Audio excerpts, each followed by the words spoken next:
So I'm curious, big picture, what did you think of The Chosen? First two episodes, I thought they were in isolation. They were good. However, I felt that these were probably two of the clunkiest episodes we've had of the show so Mm, far. There was just so much exposition that mm, so much of them having to explain Jewish law and what mm, the Passover was and what the situation was between, the different, Roman and Jewish hierarchies and how all that mm, played out. It's all a very necessary evil, but you mhm. kind of have to have these kinds of things, especially because the Bible itself doesn't spell out a lot of this stuff. It's like it assumed most of the people reading it would know what the dynamics were and what Okay. was important and what wasn't. So to me, it was just like, it's just a lot of exposition. And I just kind of felt it was just a lot of explaining. Mm, And, and there's some other aspects too we can get to, I guess, when we get to it. okay. Yeah. So I'll share mine, and then we can hear you, Kyle. So I actually felt pretty strongly in favor of the first two episodes. Now that you're saying that, Victor, I can see some of what you're saying there. But yeah, it didn't bother me too much, the exposition. But yeah, I had a few issues like here and there. Uh, Episode two in particular, I had a couple of like kind of things where I nitpicked, like theologically or historically and stuff like that. But in general, I really enjoyed the experience. Definitely, I think like going in theaters is worth it. I haven't always felt like that for like some of the past seasons. I've done it because like that's part of kind of the gig of what I'm doing. But season 5, episodes 1 and 2, I definitely thought that there were some real like cinematic moments where it was a lot of fun to be in a theater, have the big sound, be surrounded by fans. Yeah, so I thought it was a fun experience. But I can see what you're saying. They're packing a lot in there, and like you said, they're having to explain a lot. So I could see someone who, particularly maybe someone who's not a Christian or not like super kind of read up on theology and stuff like that, it might be a lot for them to take into. So I could see that being a potential issue. Kyle, we're just sharing kind of big picture impressions of Chosen season 5, episodes 1 and 2. We'll get around to House of David in a little bit. Sure. Can you hear me all right? Yep. Okay, cool. First, Kevin, I just wanted to commend you and people out there listening or watching. If you haven't gone to the Bible Artist website, go. It is awesome. I have been reading it lately, and I've been really impressed with the detailed breakdown of these episodes, not just of The Chosen, but the House of David. Soon after they come out, it's like thoughtful, good plot summaries, and then like a good breakdown of the storylines and predictions. And it reminds me like the glory days of the internet back in 2012, 13, when the internet was still trying. And like you could go to really fun websites like Grantland or cracked.com or something. They'd be having great articles every day. I don't see that anymore, but I don't peruse the internet as much anymore either. But just want to like it. Bible Artist website is awesome, so I'd recommend going to it. Yeah, it should be the go-to site if you're having any more information about this show. The Bible Artist is where you should go. I swear I did not ask them to say that, but thank you guys. You got my Venmo info, right, Kevin? Because I gave you like a minute there. No, okay. So for The Chosen season 5, I will probably get into it more, into my reasons for this. I'm sorry to say it. I was underwhelmed by the episodes. I was underwhelmed by them. I didn't find them as engaging or entertaining, and there were parts that that dragged pretty good for me. But there were exciting parts too, and there's a lot of good to talk about. But I was underwhelmed. Okay, well that's interesting. We've got kind of a split group here, which is fun. Like I know that Dallas, he's listened to some of our previous conversations where we haven't all like agreed or all been on board on some of the different episodes, and he loves to hear that feedback. And yeah, I hope listeners too, if you have your own thoughts, definitely feel free to join us in the chat. I'm keeping an eye out on the comments, and I would love to let us know if you loved episodes 1 and 2, if you hated them, if you were somewhere in between, if you had particular issues that you want to point out. would love to involve those in our discussion as well. Yeah, well, let's get into discussing some of the specifics of the 2 episodes. So, yeah, let's start by discussing kind of the whole decision to begin. It looks like, at least based on what we've seen, each of the episodes of the season is going to begin with an introduction that focuses on a portion of the Last Supper. Victor actually predicted this, a while ago, back in like probably December or something. Good work. I feel very, very vindicated or validated that I predicted that. Yeah, I remember like you came out with that prediction and then you were kind of like starting to hesitate. You were like, oh, I don't know, I've seen some things, I'm not sure. But you were totally right. Each introduction of an episode begins with a portion. They're not kind of like chronological. So, we start towards the end of the Last Supper and then we jump back to something that's probably earlier in the Last Supper. But we're getting kind of these little thematic introductions where, we're supposed to kind of tie in some of the things that Jesus is saying to the events of the episode. We're getting to digest, because, the Last Supper, there's so much content from the Gospels on this small little event. So I totally understand their decision to go this route because, even if they did like a bottle episode where it was just Last Supper, that would be like so much like content to digest. And it also could kind of become a little difficult to make that like dramatic, just having Jesus give like these long speeches for like an entire episode. So I think I am generally on board with the idea of breaking things up and allowing us to kind of make these connections by interspersing it throughout the entire season. What are your guys' thoughts on this call, like having them do it in the intros? I like it. I like the fact that we came up with that, but also I like how they're actually implementing it. They're giving us a really good dramatic little segment that then leads into the rest of the episode. So I thought especially the second episode's cold open, I'm going to call it, was really, really powerful. And it's just it really just sets the tone for the rest of the episode. Each of the episodes did the same thing. What are your thoughts, Kyle? Yeah, I thought it was fine. I see you made a really good point there, Kevin, on a good creative reason to do it that way. The one thing you miss out on is having them meet for the Last Supper at the end of the season in one episode. Just having that one solid scene. Dramatically, you could build the tension of the entire season up towards that, and then it's just the one last good time they have together.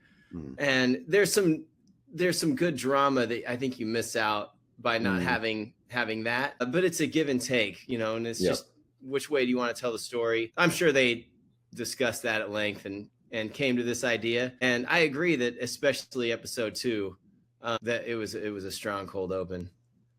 Yeah, I imagine that we're still gonna get an episode, like, because they're not just gonna like stop right before the Last Supper. So what I'm guessing is that they're gonna keep the actual Last Supper like for the either final episode or penultimate episode. So we'll get kind of a Last Supper episode. Maybe we'll get like the foot washing scene with that. But we're just kind of interspersing some of the teaching that it would have been difficult to do like all of that on top of the actual supper itself. Great point. That's my guess. Counterpoint: who wouldn't pay $20 to go see Jesus teach the Last Supper for an hour and a half straight? But no, go on. I get it. I want to make another prediction. I want to say that we are going to get almost all of the same stuff we've seen already, but I think we're going to have each of the disciples is going to have like a little flashback or a little something where like we see a little piece of this and then the audio kind of fades away because we heard this before, and then we see them remembering some little moment that happened earlier in their that we may or may not, we probably haven't seen. So kind of like a montage, or not montage, that's the wrong word, but like we'll get like little snippets of this just to like get us back, like, okay, this is the actual sequence of the things that you saw in Fuller. Yeah, that makes a lot of sense. I will say one of the trade-offs of having these Last Supper cold opens is that you can't do as many of like the like the Old Testament flashbacks and stuff like that, which, to your point, Victor, might have been helpful in episode 2. Like if we could have I'll go into detail on that. the temple complex. I think that you kind of hinted at this in a message that we had. It might be helpful to if we had seen the temple kind of in its glory before it 100%. fell into the state of kind of decay, so that we Yeah. like appreciate like how far it's kind of fallen. Yeah, 100%. that's one of the trade-offs. Yeah. I thought they could have done that. Well, no. Anyway, we move on. we can move on, and we'll circle Okay. back to discussing the temple situation. So let's get into the triumphal entry, which episode 1, that's like the big event, which happens towards the beginning of the episode. What do you guys think, just in terms of the actual experience of the event? The music, the production value, the crowd, all of that. What are your impressions of the triumphal entry? I thought it was an epic presentation. I mean, at the very, very beginning, when they're just walking up, I thought it was going to be a little low budgety, because I didn't see a whole lot of people. Once they got into the city and you really saw the people and you saw the palms, then it became like a really epic kind of moment. I was kind of really excited. I think it's an iconic kind of portrayal of this particular scene that we're going to have. Mm-hmm. Yeah. What do you think, Kevin? Yeah, so I loved the moment where Jesus is approaching, and then like, the music kicks in, and then I also love how they then pull him out of the music as he's like kind of having that moment of seeing the blood on the wall. So I liked Jesus, that we were in kind of Jesus's perspective for a lot of that. I also like, before we actually kind of hit the crowds, that we had that moment where I think it was Zebediah, one of the Pharisees, basically is telling Jesus, if you do this, you're probably going to die, basically. So Jesus kind of has that final moment of like being like, where he gets to decide, like, are you going to go through with this? And the question, if you go through with this, you're going to probably die. Like, that's not even a concern to Jesus, because he knows that's part of his whole purpose. Yeah, so I liked kind of that little setup to it. And then, getting kind of a little bit of his experience. Yeah. So I mostly enjoyed it. Yeah. Yeah, strong point there on us going into Jesus's perspective and that cinematic thing with the blood dripping down the rocks. I won't repeat what you guys said, even though you said a lot of my thoughts. So I'm going to present a possible negative, and I hope that I'm not coming across like I'm just bringing negatives to the show. That won't continue. No. But this is a thought that crossed my mind. I had this feeling, and tell me if you guys agree or disagree, that the show has done a great job portraying Jesus as a human being like us. Exquisite job. And that's how I personally prefer to view Jesus. But maybe have they run it at a cost of a little bit of his regality and power? Because there was something almost a little awkward to me about watching this Jesus receive this triumphal entry, almost like I haven't seen him be enough of that God, if that makes sense. He's more kind of laid back, human, jokey, and I love that stuff. But I don't know. Did you guys feel that way at all? I think especially because we have the contrast of House of David going on right now. You get a lot of those more epic, this is a king, this is a mighty warrior kind of feel. Like you get pumped up at the leader. And I think we kind of wanted I think that's probably what you're talking about, I think, is that we haven't gotten those moments of like, this is the guy, where we're just pumped and we want him to, and we haven't gotten that. And that should have been leading up to this moment here. Right. Like we got it with Jesus walking on water. Exactly. But we've seen his miracles. I feel like a transfiguration or something that it's still, sometimes it's a little awkward when the divine shows with this Jesus, like later when the voice cries out from the thunder, there's just, I feel like if they went and redid this show, I would just texture this portrayal of Jesus with some more divine, like holy smokes moments. Even though we see that with the miracles, there's just some more spectacle we need. Yeah, exactly.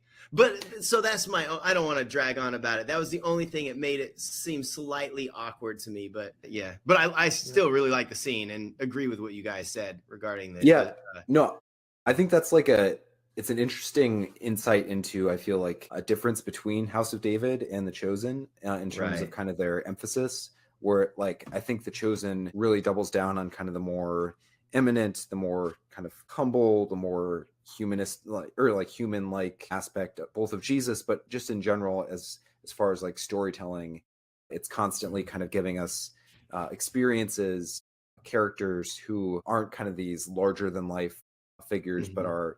are very relatable to kind of struggles or experiences that we as modern people have. So it's Mhm. really emphasizing kind of in terms of adaptation, the effort to try to create a bridge between experiences that are relevant and relatable to the audience and the experiences described in scripture. Whereas I feel like House of David, its kind of major focus is more on actually kind of creating these more larger than life figures, epic experiences. Mhm. You know, that the whole the Mhm. company that's producing it is called the Wonder Project. I think that's very intentionally named because they're trying to create this kind of sense of wonder. So I feel like it's just like an interesting difference in emphasis between the two companies. It seems like we're like The Chosen, it has this moment, there's like an epic quality to the moment in terms of like the crowds and the sound and the stuff like that. Definitely in terms of, I agree with you, like, you know, Jesus is not giving like a strong kind of like powerful vibe. He does kind of come humbly. He comes with this sense of like deep sadness, kind of mixture of emotions, which I think relates to, yeah, they're trying to kind of humanize him, not in the way of like ignoring his divinity, but trying to get Right. into the human emotions that he must have been feeling in a moment like Mhm. this, where he's getting all the celebration, but he's also kind of anticipating what's to come and stuff like that. So yeah, Just to make it clear, I love that. Like yeah, that's how I love that they're emphasizing that. I wouldn't want like an MGM Jesus or something mm, like that. I love this portrayal. It's just it makes these types of big scenes a little bit less impactful to me without some of mm, the. Anyways, I won't repeat myself. Well, You I guys. yeah, agree 100. I agree 100% with you, Kyle. It's like I think there should be like just sprinkles. Like a couple of scenes need like 20% more grandeur to it. You know, Right. I think at least once a mm, season we need like the walking on water. I think the walking on mm, Right. water kind of nailed that type of epic miracle kind of moment where you look at it and you're like wowed mm, by how it looked. And I think this Right. could have been more of a wow moment. Could have had the mm, transfiguration. I still hope we get that in like a flashback because I think that was a super mm, missed opportunity to Right. show stuff like that, and just to give it some wow. I think the House of David shows that you can ramp it up 20%, and you're not going to lose any of the grandeur, or not the grandeur, but the groundedness of it. mm, You nailed it, man. Absolutely, absolutely. Yeah, those two moments you just mentioned, the walking on water and the transfiguration, are two moments in Scripture where Jesus' disciples are terrified of him, mm. are terrified, like fall on their face, and I think some more of that. Yeah, I wonder if part of this like is related to like the audiences of the two shows. So I've just been noticing kind of I have very limited data. I only have like the data of like my own kind of videos and who's viewing them and stuff like that on YouTube. But it's been interesting to me to see how House of David, my audience that's like interested in that, it tends to be like more male and in general kind of like a little bit younger than my audience that is interested in the chosen content. Now, obviously, those are kind of just general trends. Like, there's plenty of younger people and males. Obviously, we're all males who like the chosen, and vice versa. There's females and older people who like House of David. But it's just like interesting. I wonder if I don't know if this is where the kind of cause effect arrow goes. Probably more from the creators of both shows have had kind of their own vision, and maybe kind of the House of David approach of kind of having more of this spectacle, more of this bombast. I feel like speaks to something. I don't know if it's too much to say that like males like really like kind of look for that spectacle. I'm sure females do too, but just something interesting Mm-hmm. to think about that like um, Well, I think one of the reasons why The Chosen became popular is because it was able to really dive into the personalities of these people. yes.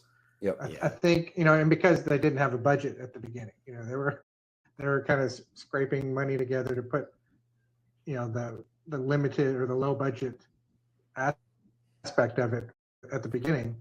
And I think if they were able to start over from scratch with the environment the way it is now, I'm sure we'd be getting a lot more bigger moments like that. I think it's just they established a tone and an aesthetic early on, and they're just sticking with it. I mean, you've heard Dallas say, like, we're not gonna go big and spectacle and flashy, and I respect that, but at the same time, I kind of wish we had just a couple of more moments here and there. Well, now we got AI. You could just throw some terrible AI in there, like House of David, no problem. It's like YouTube video AI. But then, you know what I'm talking about? That angel. Yeah. We discussed it. Yeah, definitely got some negative, or like some people commented that were not super excited, particularly like some people who were digital artists and stuff like that. Yeah, frustrating for them. But I get what happened there, but we got enough to get sidetracked. Let's keep moving. So little side detour to discuss the mystery watcher that shows up, as Jesus is entering in to Jerusalem. Lots of people watching him. We get little cutouts to Jesse and Veronica, and we see Joanna and Atticus and all these other people. But a lot of people have been speculating or interested in the mystery watcher, who just to catch people up in case you didn't catch him in season 4, there's during the raising of Lazarus, in the background we kind of see this guy it seems to be covering himself up. So this image is from season 4, and when people saw him, they were like, who's that? And like they were trying to figure out who this character is. And he shows up again in season 5, episodes 1 and 2. We see him kind of following Jesus around, following his disciples around, taking notes in a little notebook that he's got. And he also encounters Kaphni and talks to him. And there we get kind of our first like real interaction with him, and get a sense that he's probably positive toward Jesus, I would say, but not wanting to cause issues with Kaphni. So I'm curious. Yeah, do you guys want to do any speculation about who the mystery watcher is, and share your thoughts on the show, including him? Go ahead, Kyle. You have any thoughts? I've got some. I have no thoughts. Go ahead. Well, it's like I think it's clearly one of two people. It's either Luke or it's John Mark. It's got to be one of those two, because they always show him writing, so that means he's somebody that has written something that we're going to be like, oh wow, that's the guy that wrote XYZ. So it's going to be one of those two. I think it's John Mark, just because it doesn't feel like there's any connection that it could be Luke, because there is some tradition that the house that the Last Supper was held in was John Mark's mother's house, I believe. So it would make sense that the reason why they're there is like, oh, hey, my mom's got a house, let me take you over there. Here's the only question I have is, so in that case, he's sneaking around already writing his gospel? Is it, or is he just like taking? It seems probably not writing like the gospel, but like his notes that he'll But why historically speaking, Mark's gospel is said to be like kind of a compilation of Peter's preaching and his gospel telling, because John Mark was like Peter's assistant. But you could imagine that maybe Mark, had some of his own notes that he used to shape, the things that he heard from Peter. So that would be kind of the theory behind it being Mark. But what were you gonna say, Kyle? I don't know why he'd be sneaking around. That's one thing. But that might come clear. It seemed like he was taking notes for some nefarious purpose, like keeping an eye on. I don't know. But the name, this is so dumb. Forgive me, because I don't even know if he was alive at this point or if he was soon after. When did Josephus write Antiquity of the Jews? Was it like? Yeah. So I could look that up. Yeah, the Antiquity of the Jews, that would be later. That's what I think. He'd be like a baby right now. Yeah. I don't know for sure. Because he was born in AD 37. Yeah. He would be a weird inclusion into the Chosen anyway. Okay. Yeah, you guys, I'm sure you guys are right. Yeah. The only other person I would like put in the mix is Matthias. So in the book of Acts, after Judas has committed suicide, the disciples have to pick a replacement for Judas so that they can still have 12 disciples. And so there are a couple of guys, and the one who eventually gets picked is Matthias. And kind of one of the prerequisites for being a disciple is that you kind of have been a witness to Jesus's ministry. And we really haven't had other male kind of witnesses to the ministry of Jesus. So that would be kind of the argument for Matthias. But like you said, Victor, I think probably the strongest case is for Mark, just because they have emphasized him writing. I could see Luke as a possibility, although I think it's most likely that Luke kind of came a little bit later into the belief and stuff like that. Yeah, but I mean, I'm sure they'll create some sort of storyline to explain why he's sneaking around. Most likely, maybe he, is worried, like maybe he has people close to him that are against Jesus, and so he doesn't want to be seen kind of around Jesus, or like, I'm sure that they've got some sort of explanation. And, even if I do think it's weird that he's sneaking around, if he's Mark or Luke, I think it's Chosen could still make that a storyline, like he's hired to keep tabs and report, and through that process comes to faith. That's true. Yeah, because he's not a believer right now. He's just curious, or he's just he's still learning. Yeah, I know I've seen some people speculate Paul or Saul at this point. Right. I find that unlikely. Like, I feel like if it was Saul, he would be much more like he'd have a more visceral reaction to Jesus. Like, I don't get the sense that he is like strongly against Jesus at this point. He'd be with Caphne. If he was in this, he would be with Caphne at this point. Yeah, but he would have been in Tarsus anyway around now. Yeah, probably. Like, I mean, we aren't told. So, they could imagine Paul back into the story, but I think it's unlikely. I think the way that Paul describes his experiences in the Gospels, I feel like he would mention if he had seen like Jesus on the cross or kind of during Holy Week and stuff like that. Yeah, that wouldn't make any sense. It gives the impression that like his first actual encounter with Jesus is on the road to Damascus. So I find that probably that would be such an overstep of the Chosen to suggest that Paul bore witness to Jesus's ministry and crucifixion. Yeah. But yeah, I mean, I think it's a fun little way to keep people engaged, and I imagine that they'll use his character to do something interesting in terms of exploring he's like kind of like a new point of view character. So like we've had all of these characters that we've known for so long and who are already very familiar with Jesus, whereas he provides an opportunity to give someone who has kind of fresh eyes to encounter Jesus during this time period. So I'm interested to see what they do with him, but we can move on from that. Yeah, let's talk about the baddies. So like Caiaphas, Pilate, even Herod gets like a more kind of significant interaction episode 2. Yeah, what are your guys' thoughts on some of the antagonists?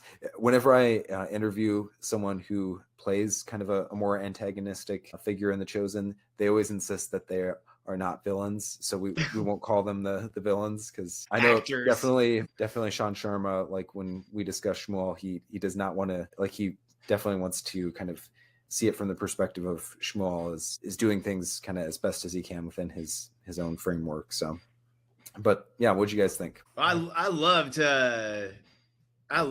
Herod. I think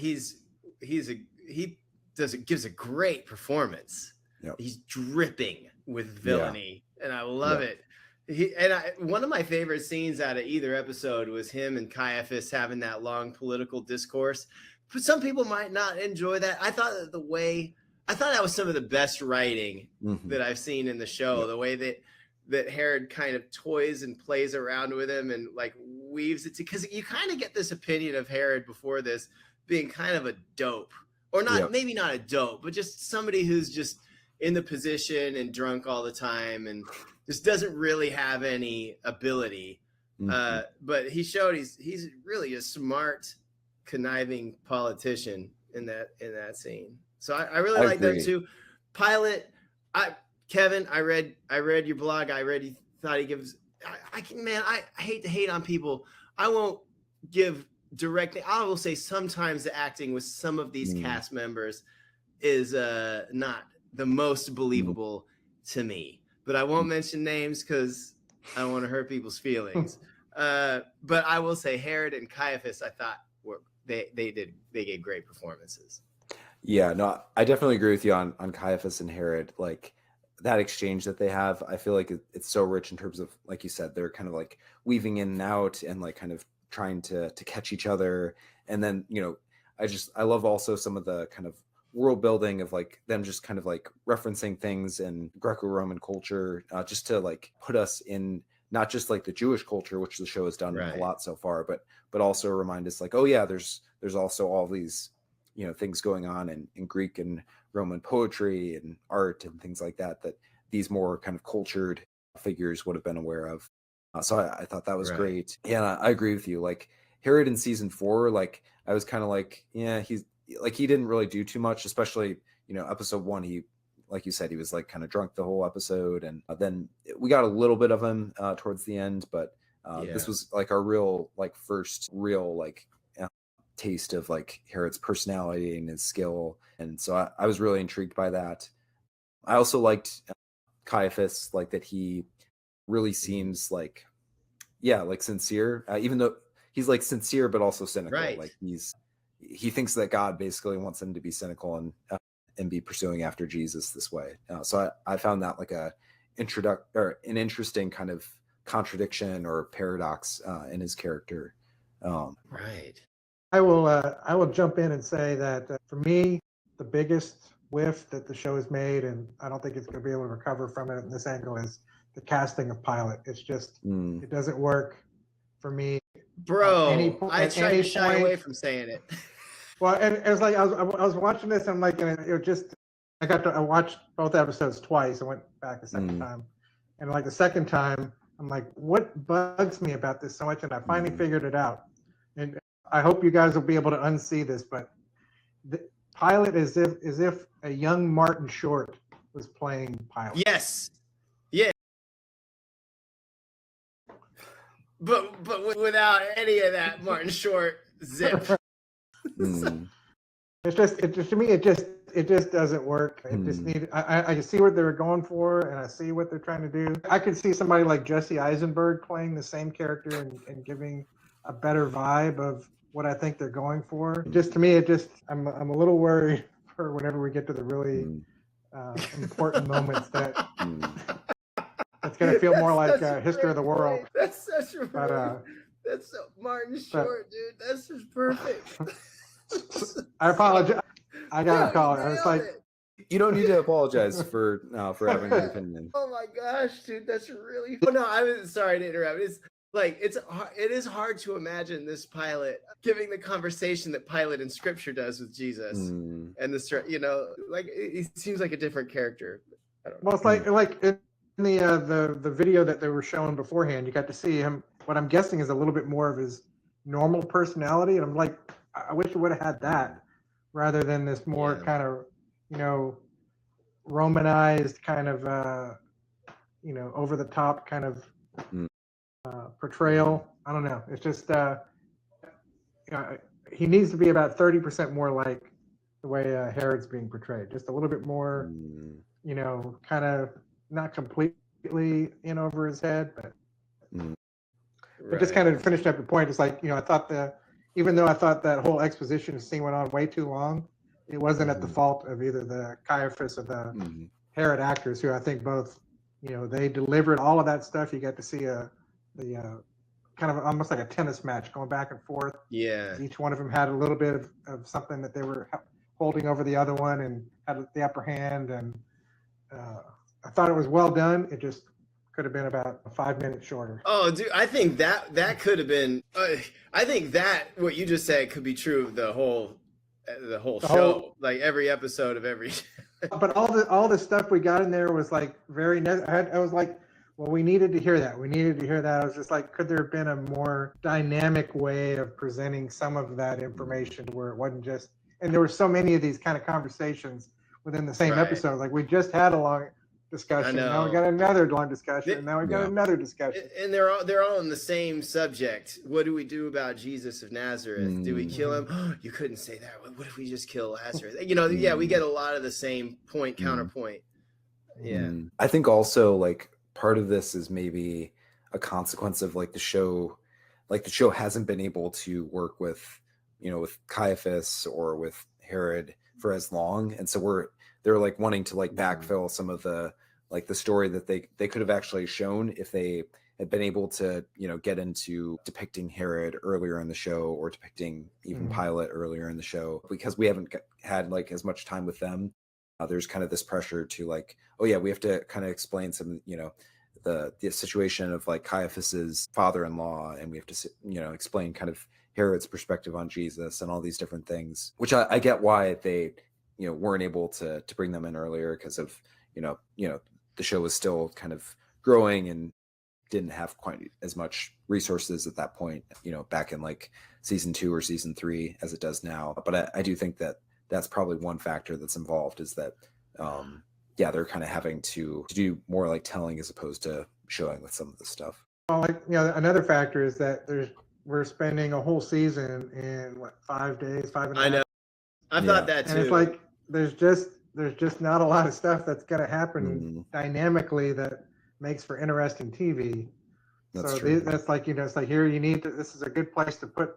We're raising the stakes. You couldn't have raised the stakes last season. Nobody would be remembering, that conversation that they would have had, where it would have said, "Oh, we told you how, dangerous it was going to be for Jesus, back then. You needed it here, so that way we go forward."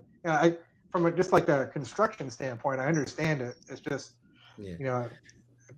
Can I ask you? This seems like a good time. I had this question I was going to ask you guys, and I think it speaks to what you're saying here on the construction of the season and us, and that the Chosen having to fill a lot of screen time. This is one of the thing that I'll just ask you. Okay, can I ask you, what are your 3 favorite characters, 3 or 5 favorite characters, not just this season, but in the Chosen as a whole?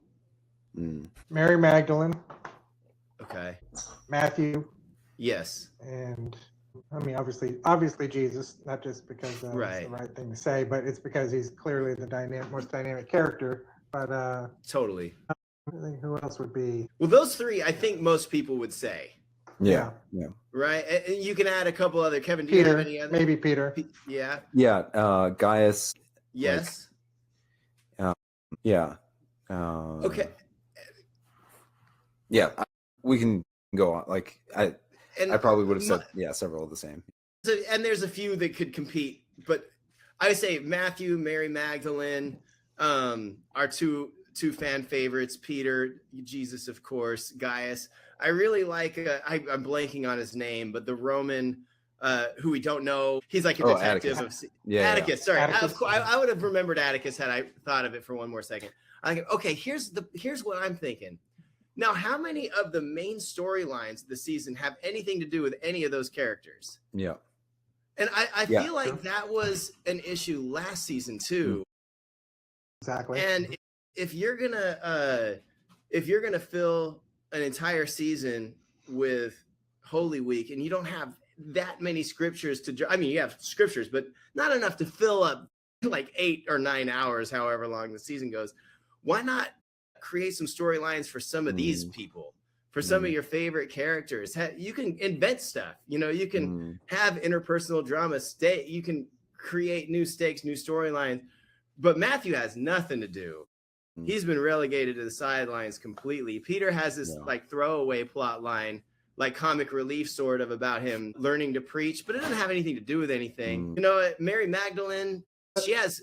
But that's another side effect of, it's like we're at a point in the scripture where there's not going to be a lot of deviation or not a lot of extra stuff. It's like there's points that everybody, like even people that aren't, regular churchgoers, they know the big points that are coming up, this season and next season, and you got to hit those, or else they're going to be wondering what's going on. Kind of like with House of David, it's like you have to start off with Goliath because that's who everybody knows.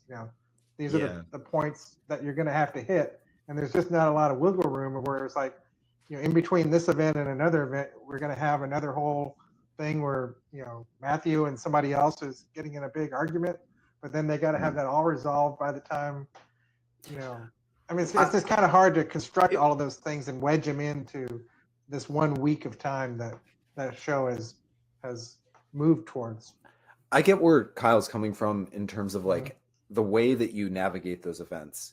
You can have some of these more like favorite characters be our point of view into these bigger events and like show the significance of them through the perspective of these characters. Just like that's kind of the approach of season 1, especially. I feel like as the show has moved along, we've lost a little bit of kind of the focus that season 1 is super focused in terms of like those characters are our point of view characters. Like there are other people who are on the screen, but we're really, Peter, Matthew, Mary Magdalene, like those, and Nicodemus, like those are the characters who their storylines, all the different events that are kind of prescribed in the Gospels are like shaped around these different characters. Whereas I do agree with you, as the show has moved along, and this is probably like a part. I don't like to speculate too much, but like when you've got like all this huge cast and you're wanting to keep all these actors involved and keep them on board, it's not really fun for an actor to just be kind of relegated to being like background actor with a name who kind of occasionally gets a line. Like, so you're wanting to keep all these different actors kind of involved in the storyline, but I do think that sometimes it gets like a little too diluted. And I agree with you, Kyle, that I could see it might have been helpful to really ground things in just like a few of those favorite characters a little bit more. Like we get a little bit of that with like John and Mary in episode 1 and 2, but like even that they like, I feel like could have been like a little more present and a little more active. They're more just kind of like seeing different events, and like we get like some check-ins with them. Well, so, Thomas is the only one who still has an unresolved plot kind of going forward. He's got the most interesting story. They're definitely giving him enough airtime to play out all of that stuff, and that's kind of like exactly what you're talking about. It's like everybody should have had something like that, but we kind of resolved most of the other people's big conflicts prior to getting here, to where this is the only one that's still kind of ongoing from the previous season. Right. So now, out of anybody, I feel like I really wish that they had kept Mary Magdalene. Like they'd found a way to kind of keep her storyline ongoing. I feel like after season 2, I mean, she has a significant role in terms of like starting to like recognize kind of the signs of what's going on with Jesus, but there's no real like trajectory there. She's just kind of in a passive role. She's the only one that knows what's going on. She's like the only one that sees what's happening with Jesus and is kind of intuiting that there's something going on with him. So she doesn't really have a trajectory. She's just noticing. She's becoming more of the glorious Mary Magdalene that tradition knows her. Yeah, I feel like there's a shoe-in storyline for her in this episode or in this season, dealing with forgiveness. Where what if she sees that Roman soldier from season 1, episode 1 at the temple? Or there, but what if she comes face to face with some of these past traumas, and that's gnawing at her in the midst of all this stuff going on with Jesus? That'd be perfect. But in the vacuum of these lovable characters having these storylines, other lesser interesting characters are getting a lot of screen time, or we're getting redundant scenes somewhat. I will actually start saying good things about The Chosen before long, trust me. Okay, sorry. I just want to say real quick, it's like the Chosen is a big boy now. It is not a 5-year-old exactly that needs to be coddled and only good things said about it. It is a show that is worth the deep dive and the nitpicking or the taking it seriously. I think it's worth it. So we shouldn't feel bad about it. Give it the respect. I mean, like, need to be. I feel like I've like from at least since like season 2, like I've been pretty free and like offering criticism, and that hasn't stopped Dallas from like reaching out and us having a good relationship. So yeah, I don't feel like the creators of the show are like, oh no, like someone didn't like something in our show. Like, I think Dallas has a pretty thick skin, especially all the controversy that they've had to put up with. So I do this in my day job too. I'm on a marketing team, and every time I give somebody a note, I'm so apologetic for it. It's a weakness of mine, so I'll cut it out. And Dallas Jenkins, I'm coming for you specifically. Yeah. Okay. Let's keep moving. So yeah, let's talk about the temple. So we got into this a little bit, but Victor, do you want to give us more on your thoughts on the depiction of the temple? And Well, it's just, it's like, again, it's like, it's one of the things that kind of bugged me the first time I saw it. And then the second time I spent a lot of time, like, what is it that I'm missing? It's like, because I know why Jesus is upset at that, but the show, I don't think, gave us anything to make us, be with him. It's like we never did see it. My solution would have been have a flashback to, some previous time when the temple was exactly like it was supposed to be, when there's singing going on and there's no stuff being sold, so you see it in its pristine glory. Because it's like everything that we were shown looks just like a marketplace. We've seen them walking through marketplaces for the entire show with people selling stuff, and there's animals, and there's, that's never come across as anything bad. But yet now these same images we're supposed to be like outraged at when it looks just like everything else we've seen so far. It's just like, oh, it's another guy selling birds. It's like, I don't get what the big deal is. I think we needed, this is what it looks like when it's not that.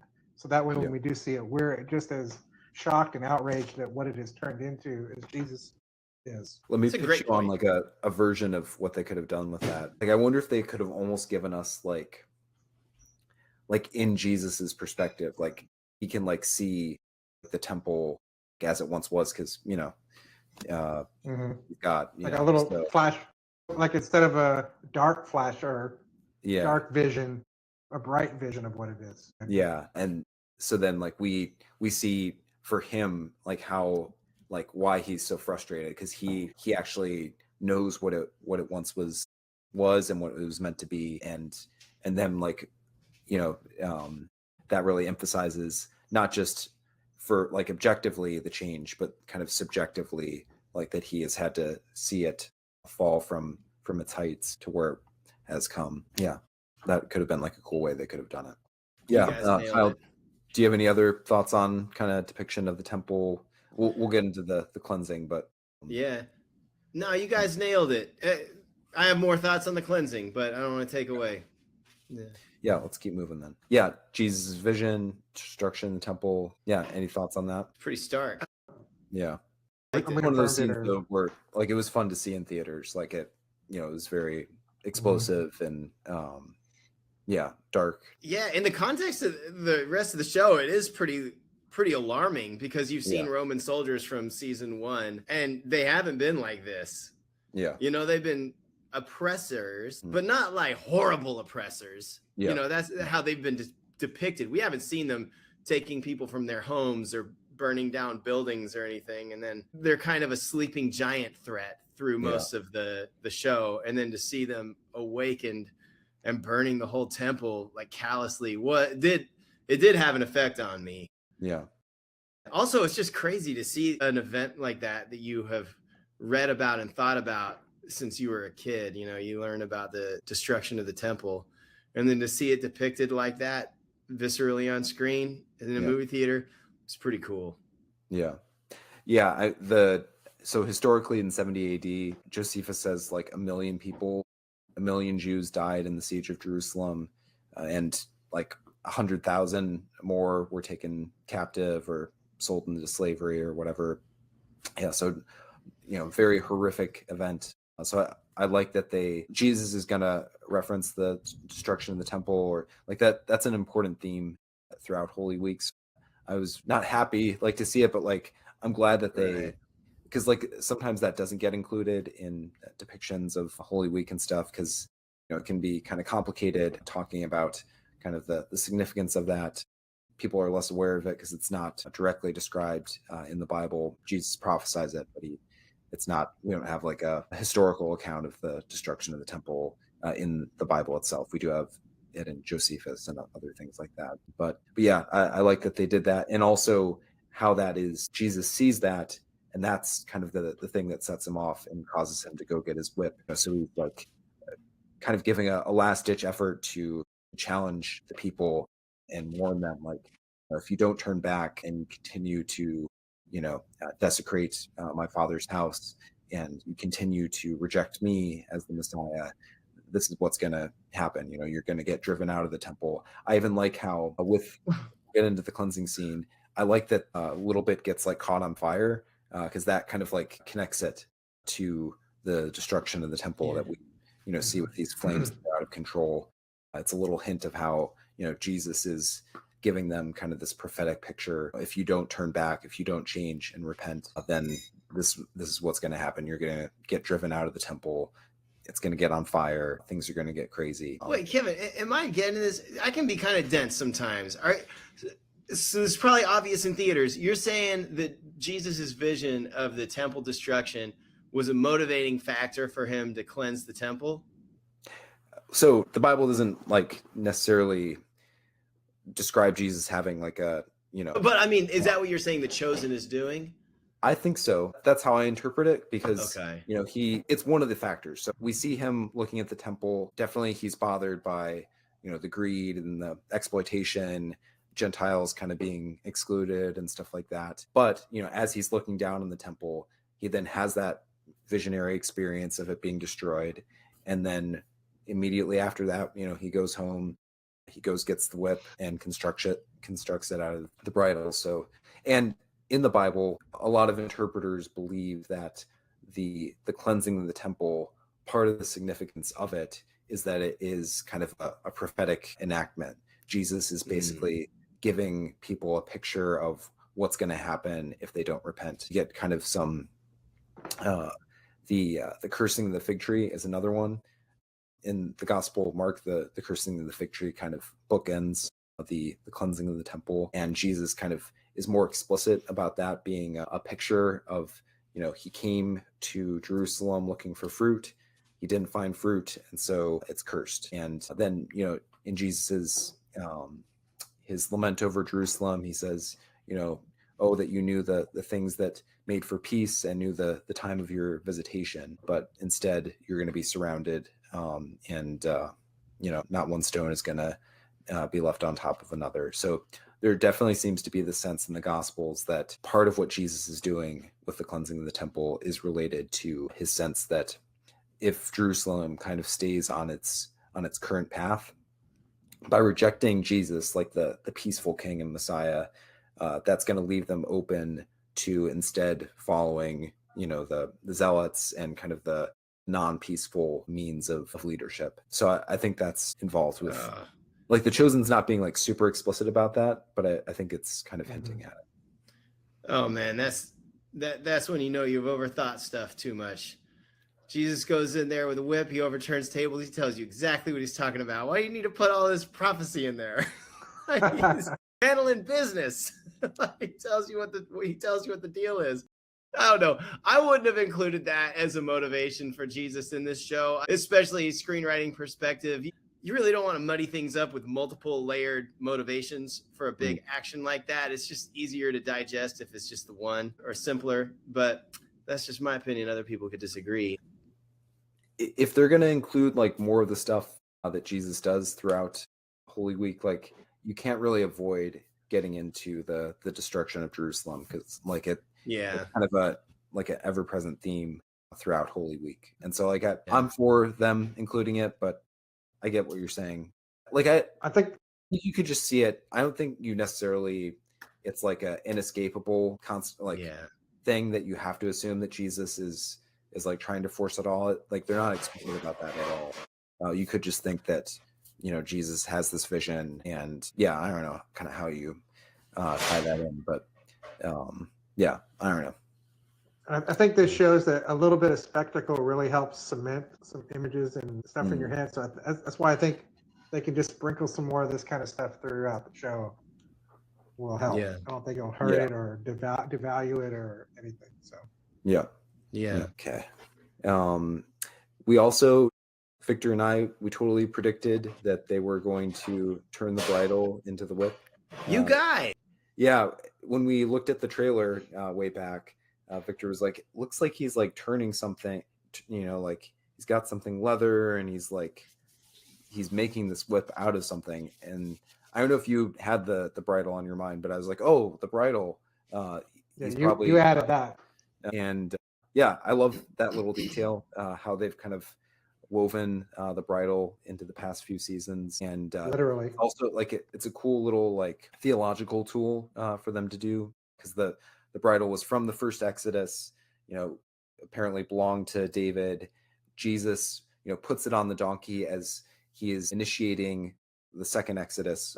That's one way that the gospel authors look at his what he did on the cross, is that he was bringing about a new exodus from slavery, and part of that is him challenging kind of the temple, which in a way, if you think about it, positions the temple leaders almost like in the position of like Pharaoh, which is kind of interesting kind of thing. So yeah, I just wanted to give Victor some points for kind of initially suspecting Yes. that, and yeah, drawing attention to that theme. I don't know if you guys have any other thoughts, or we can keep moving on. Victory This for episode Victor. is just this is just a victory lap for me. This episode tonight. So Yeah. Right. I thought it was an awesome choice. It was cool. It was sick. Yeah. We could move on. Whatever you think. Yeah. Do you guys want to get into Peter's preaching at all? If we don't have to, it wasn't, like you said, it was kind of a comedic relief. throwaway. It's a great screenshot of him, though. This is from the trailer, just because, I made use of what was easily accessible. Yeah. This I was think very much. We got to give him something to do. Hey, what if we do this? That's just what it felt like. totally. My friend has this joke when you're writing a script and you forget about a certain character, and then you're like, oh shoot, let's have Ben. We'll have him go to the store. You just kind of like, how do we take care of Ben? Have him go to the store. So that's kind of like this.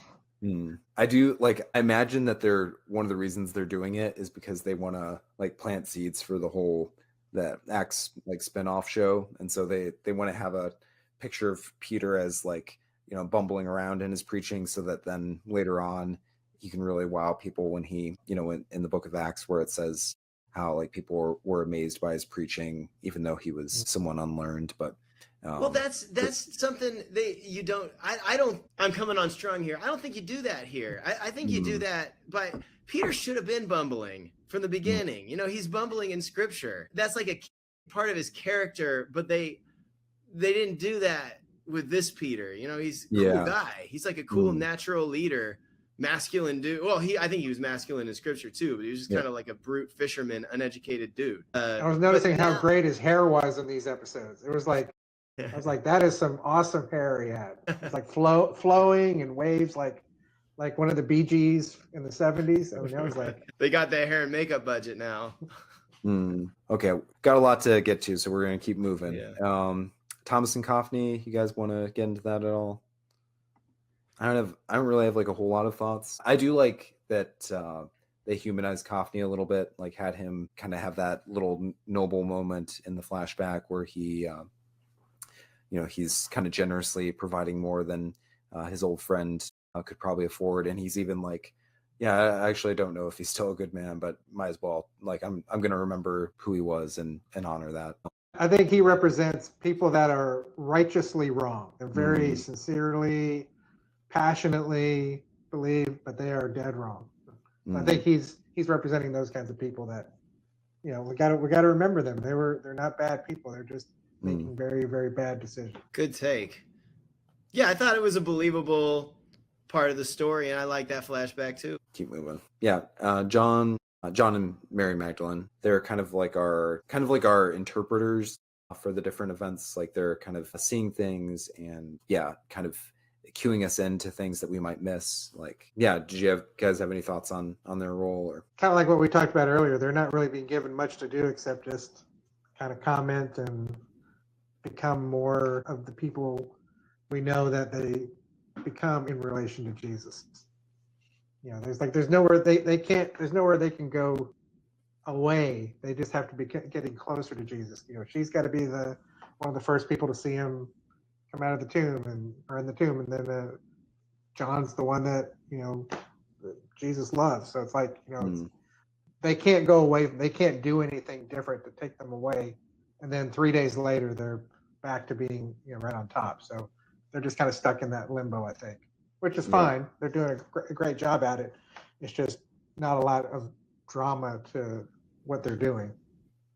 Yeah, and maybe we'll get into this more. Like, we've still got several episodes, and like at the middle episodes, I have less of a sense of like what exact. Like there are plenty of like kind of teaching moments and stuff like that, but I have less of a sense of kind of the structure of what's going to go on for the middle episodes of the season. So like, I guess what I was going to say is like I kind of want them to like be trying to convince some people who are oblivious among the disciples, like so we get like at least a little bit of conflict and agency from them. And so like maybe we'll get that in the rest of the season. Like maybe we're just kind of setting up that they understand, and then we'll get them like trying to get the other disciples to understand and getting pushed back. That's the only thing that I guess I would like to see, but we'll have to wait to see whether we actually get it. Yeah, let's keep moving. Okay, cleansing, big moment. Yeah, Kyle, you said that you had some thoughts on it. Do you want to share any of those? Yeah, sure. Okay, I like the scene. I would give it a C plus or a B minus. And here I'll tell you what I liked and what I didn't like. What I liked was Jesus did seem furious. They didn't shy away from that. It was alarming seeing him like that. He had a lot of conviction and power, and they didn't try to soften it. He goes. Yep. He's got that whip. He's cracking it at people. He's like pushing people over. He pushes the table, but he pushes people over too, even people that you like. Like the Tamar's. Exactly. Yeah. So I really liked that they went for it. I just appreciate that about The Chosen in general, even though I don't always agree on the plot points. They go for it, So I really enjoyed that. They had fire, like you said, some stuff caught on fire. It's like, oh my gosh, Jesus is really wreaking havoc. And then he looks furious at Caiaphas at the end. It looks like he's about to attack him, So all of that stuff I really liked. The stuff I didn't like, and I won't take too long here, from a story perspective and an execution perspective. From a story perspective, I would have shown that the people didn't like this temple setup and knew you got a little bit that they knew they were being robbed, but even Jesus's disciples are just kind of like, hey, this is how you do it. You go over here, they're going to upsell you, but this is the cost of doing business. This is how we do it. And this is how we do it over here. Yeah. I would have liked to have seen more poor people get taken advantage of, truly shown how predatory this practice was, and that the people didn't like it. That the people like dreaded it. And then then when Jesus does that, I would have had him not be scaring the common people, but like I would have had the common people reacting like maybe scared, but also like finally, like yes, like somebody's actually doing something about this. I would have preferred that. And then just from a filmmaking execution standpoint, I think they could have used an action director, because it was very hit your mark, like safety first, safety first, safety first. And I agree, safety first. But it was like, okay, hit your mark, 3, 2, 1, whip. Walk to the next spot, say your line, 3, 2, 1, push over. It wasn't fluid. It would have been better, in my opinion, if Jesus was like roaring up to a stand, thrown over the table, yelling a line out, turning around, going to the next one, bang, bang, bang, instead of very methodical. Almost felt like a stage play from one station to the next. So those are my notes on the cleansing scene. So let's just start with our thoughts on The Chosen Season 5, Part 2. So that's like episodes 3 to 5, which just came out last Thursday. Yeah, I'd be curious to hear. We haven't discussed this at all. No like green room talk or anything. So this is my first time hearing your guys' impressions. Victor, do you want to share first? Sure. I'm just gonna say it's been kind of a mixed bag for me as an experience. The show's still incredibly well produced. I think it's just it's kind of like one of the things that we kind of were talking about from the very first time you and I, Kevin, were talking about faith-based media, is that what's that line between how much fidelity do you have for the source material versus how much do you prioritize the form of a TV show or a movie or whatever the entertainment form is.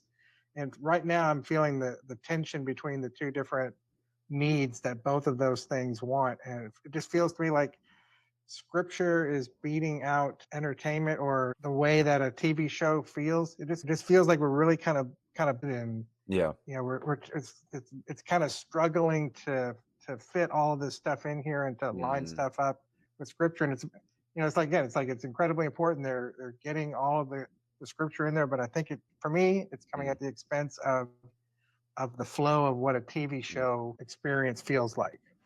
That's my Yeah. overall view That's of the whole interesting, 'cause, season like, so far. a lot of people will attack The Chosen for not being biblical enough, or why are they changing all this stuff? But the point it sounds like you're making is you feel like by this, and this is kind of unique to this season. I feel like the amount of, like, the density of scripture per episode for this season, I think, is much higher than in other seasons, where you might have like one story, but then you've got an entire episode around it. Whereas here, I definitely agree with you that there's a lot of scripture in each episode. Well, I think Like, the big difference is, with as far as scripture goes this season than in previous seasons, is that they're being very, very word for word accurate to the known scriptures. And it's just not the way the characters have been talking up till now. The characters have been talking, in a ancient-y kind of way, but in a way that makes sense. But when they shift over into the word for word stuff, it sounds archaic. It sounds like it's not them talking. You can feel the story having to try to bend the words to fit the actual words from scripture. And I don't know what the solution would be, if they should have gone with more of something like taking the Message version of the Bible at this for some of this stuff. But at the same time, it's like, this is the important part. This is the meat of the gospel is right here. So how do you, it's like, again, it's like, how do you balance the two different things that are demanding attention for this kind of endeavor? that's interesting. So, are there any characters in particular that you feel like their voice has kind of changed as the show is? I mean, just all the stuff Jesus is saying. I mean, he's using, it's a lot of very difficult to understand verbiage, the way that that it's written in the Bible. It's just kind of, it's not like people talk normally. And the way he's explaining some of these things, he kind of, you almost have to have somebody else like ask a question, like, what did he mean, or to explain it, just because it's not fully understandable just within the context of hearing it being said in one pass. I mean, it's kind of like you need to be able to read it and read it again and then kind of break it apart. I mean, you can't do that when it's just coming at you in real time. No, I definitely get what you're saying there. Some of the Last Supper sequences, there's a lot. They can be very dense to unpack. And the show, they've introduced like a few additional kind of like interjections or stuff from the disciples, but not quite as many as maybe in previous seasons. Like, if I think back to when Jesus like commissions the disciples, for example, there was like a lot of kind of crosstalk and like Jesus getting interrupted and things like that. Whereas it seems like with the upper room discourse and the Last Supper and some things like that, they've tried to follow even just like the flow of conversation as it's recorded in John much more closely than we get in some of the other episodes of The Chosen. So I definitely get what you're saying there, that it feels like a little bit of a departure from what the show has done in the past. I mean, I could see like an argument for the show that, Jesus, like there's a sense to why they've made the change. Like, you could kind of justify it within the world, as far as Jesus, this is like a very solemn moment. So maybe he is kind of adopting more heightened language and things like that. But at the same time, I get from the viewer experience, it's definitely like a different experience, having kind of that like dense language and stuff that isn't as easy to follow. Yeah, I definitely see where you're coming at there. And just one other little thing real quick, and we'll probably go over it, but it's like, I think the structure of seeing 3 episodes at once in the theater is helping, or is hurting this particular aspect of it, because after an episode, I kind of want to unpack it a little bit. I want to talk with some people about that, but they're going right into the next one, and it just kind of diminishes that ability to really dig into it, to try to make sure it's like, is that what did he say what say it the way that he said it, or I mean, just kind of those things. I want to talk to people about it like right away.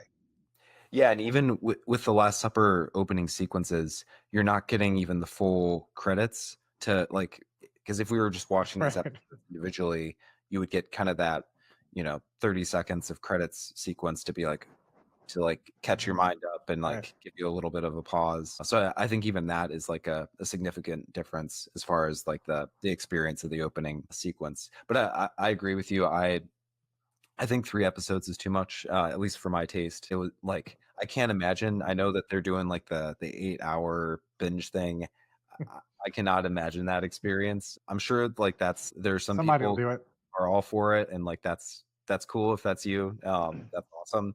But that would be way too much for me. I would have a headache by the end. And even the 3 hours, yeah, especially because it's like so dense. I think it's particularly a lot to take in. So part of me wishes that they could go back to like season 3 where the first 2 episodes they had in theaters, because kind of like the first 2 episodes and then the last 2 episodes are, especially with the chosen, like the big episodes of the season, that's the last 2 are where you get the walking on the water and the Sermon on the Mount and things like that.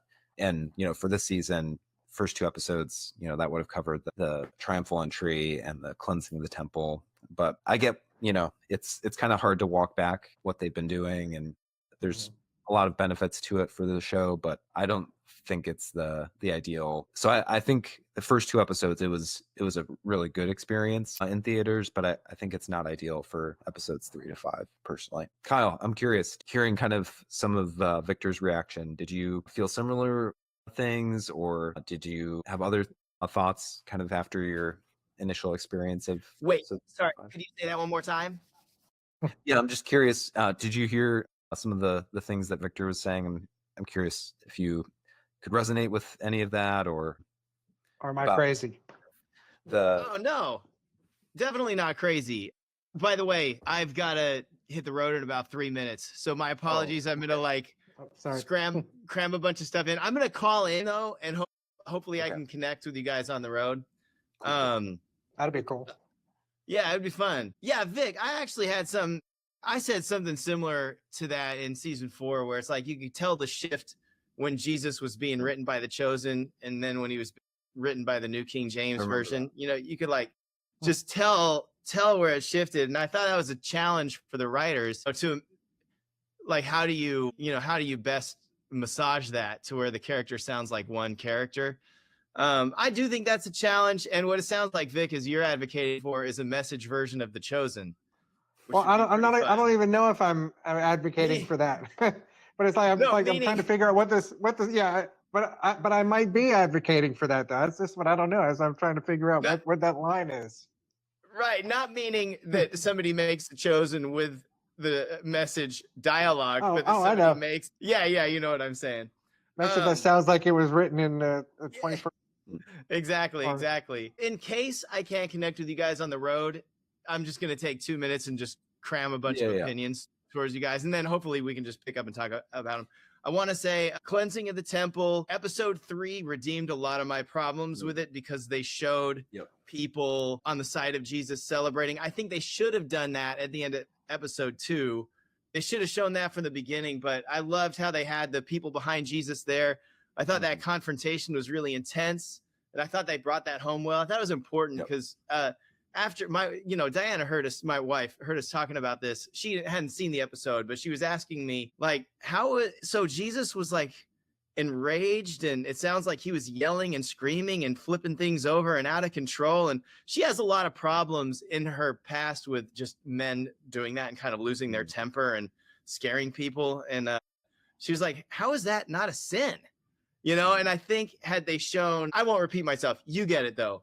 I'm glad that they had it in the beginning of episode 3, the people being alongside Jesus. If I hear one more scene where the discourse is, this Jesus of Nazareth is a problem, but what can we do? Because if we do something, there will be a riot. If I hear one more scene like that, I'll probably cry or something. I don't know. It'll be ugly. Start flipping tables over. I'll cleanse the theater. I'll start overturning popcorn, throwing Coke on my neighbor. No, they have too much. They have too much bloat, like you were saying, Vic. But I enjoyed these 3 episodes quite a lot more than the first 2. I really, Kevin, you mentioned this on your website, but I really enjoyed how they had the parable being enacted by the disciples. I thought that was fun and theatrical. They had a couple of nitpicks. Jesus, when he tells Judas, he has you now, and Judas says, who? Jesus shouldn't have said anything else. Saying not God, that's lame. Like, what the heck kind of line is that? Not God. Like, that's a bunt. He should have just been quiet and just stared him down. So, that was for the audience, though. That wasn't for Judas. Oh, man. Yeah. Well, the audience deserves a better line than that then. Not God. That sounds like some 7th grade retort or something. I don't know. I know you are, but what am I? Yeah, this is kind of like the other one. It's not even worth saying. Pilot, I thought the entire time of Martin Short, it was delightful. Thank you, Vic, for that. That was great. But I really enjoyed a lot of these episodes, and I will connect with you, Lord willing, in about 5 minutes once I get my stuff situated in the car. But thank you for bearing with that barrage. Once again, the Bible Artist, it's awesome. And I read a bunch of your stuff today. It was great. And I'll see you guys in a couple of minutes. Awesome. Right. Thanks, Kyle. Thank you. While he's mentioning it, I didn't really mention at the top of the broadcast. I am the writer of The Bible Artist. You can check out BibleArtist.com for reviews, analysis of the different episodes, both of The Chosen, House of David. I do Bible studies. I do other resources. So yeah, definitely check out all the stuff that I've got on the website.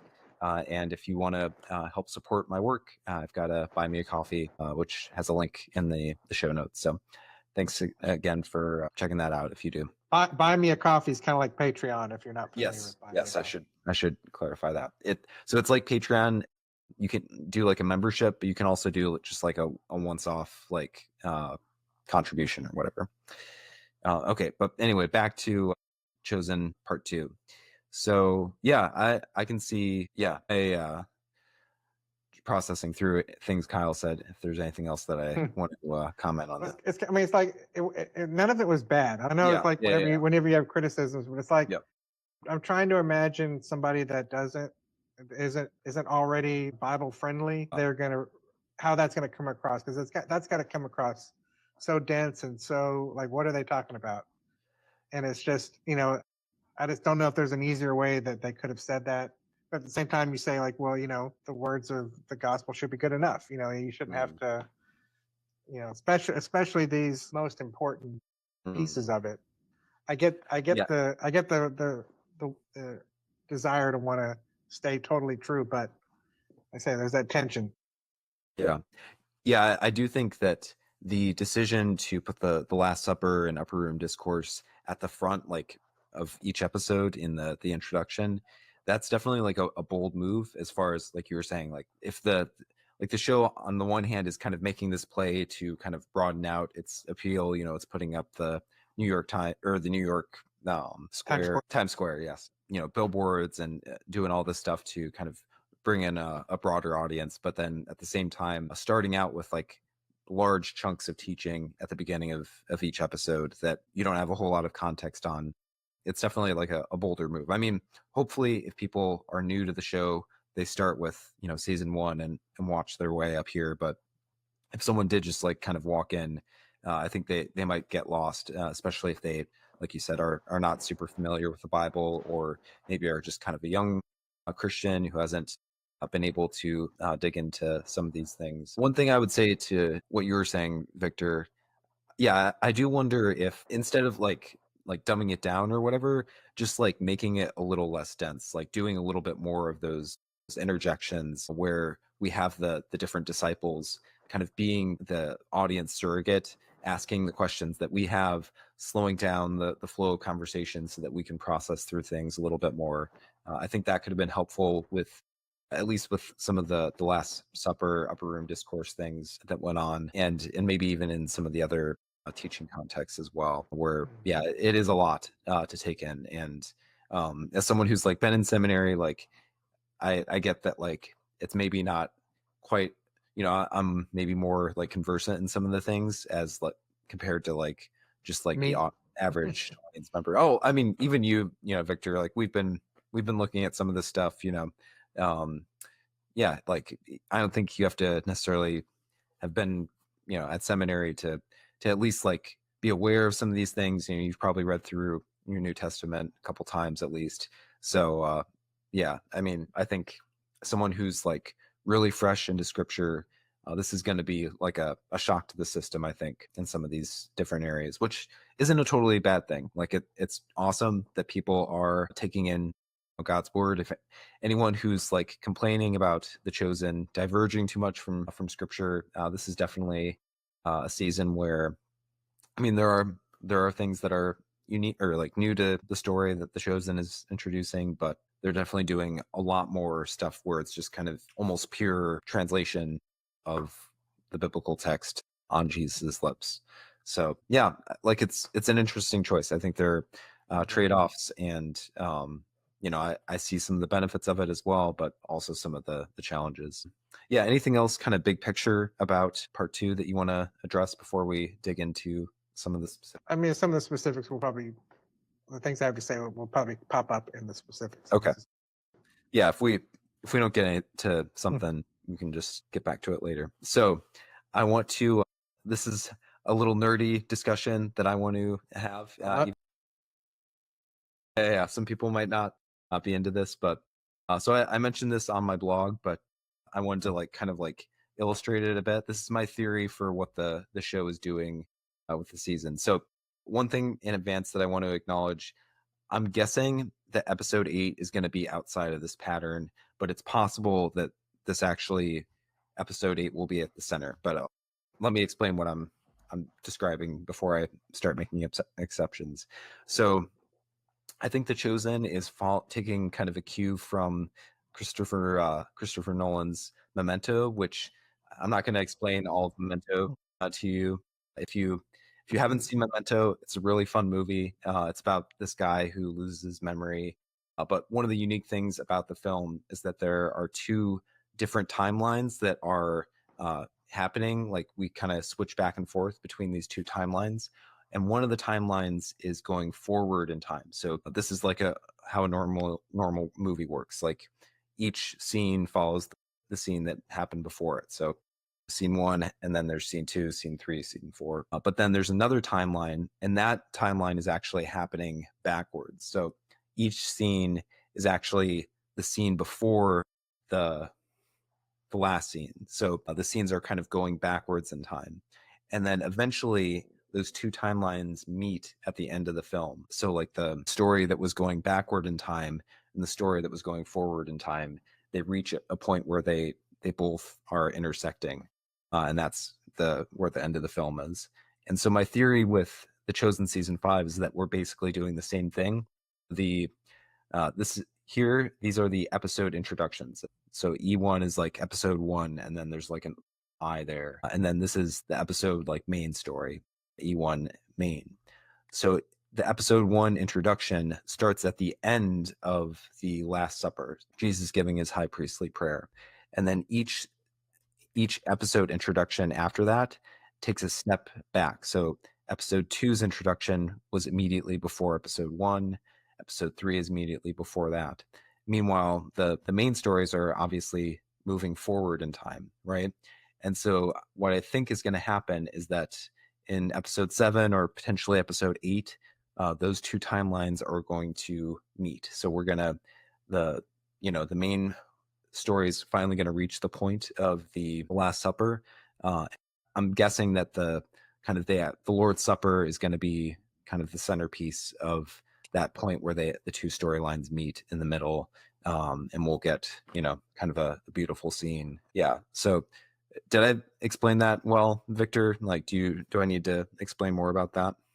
I mean, the only way it'll make more sense is if you've seen Memento. It's kind of but it's just, we just have 2 different timelines going. One's going forward, one's going in reverse, and the pieces that were shown are going to actually just come together in one of the later episodes. I get it. Whenever you explained it, I think I read it on your blog, and maybe it was on one of the little videos, but I remember thinking like that was brilliant. I really hadn't been paying attention to the order of the the Last Supper intros. Mhm. I do remember, like in the very first one, you don't see Judas sitting next to Jesus, and then I don't know if it's the second one or the third one, but he's there from that point on, and then you're like, okay, I guess we're seeing it at least that one's coming earlier, but you've kind of looked at them and they are sequencing directly in reverse. I think so. I might want to, I haven't been able to watch back through everything since I had that theory. So I didn't develop that theory until the second part, when some of the episode introductions like very closely like interlap with each other. So the episode 5 introduction ends with John doing the Dayenu prayer or whatever, which was the what happened at the beginning of episode 4, and then episode 4 it ends with what happened at the beginning of episode 3. So that I feel like I wonder if they like kind of intentionally made it a little more opaque in the first 2 episodes, and then in the later episodes they kind of started hinting at it a little bit more, so that we could kind of start to realize like, oh, that's what they're doing. I don't know. So It's one of those things that even if you don't notice it, it doesn't matter. I mean, I think you still enjoy it. So it's only really fun if you notice it and you start paying attention to it. Then I think it becomes fun. I don't even know if I'd call it an Easter egg, but just a fun structural thing that they've done that's really, really, really clever.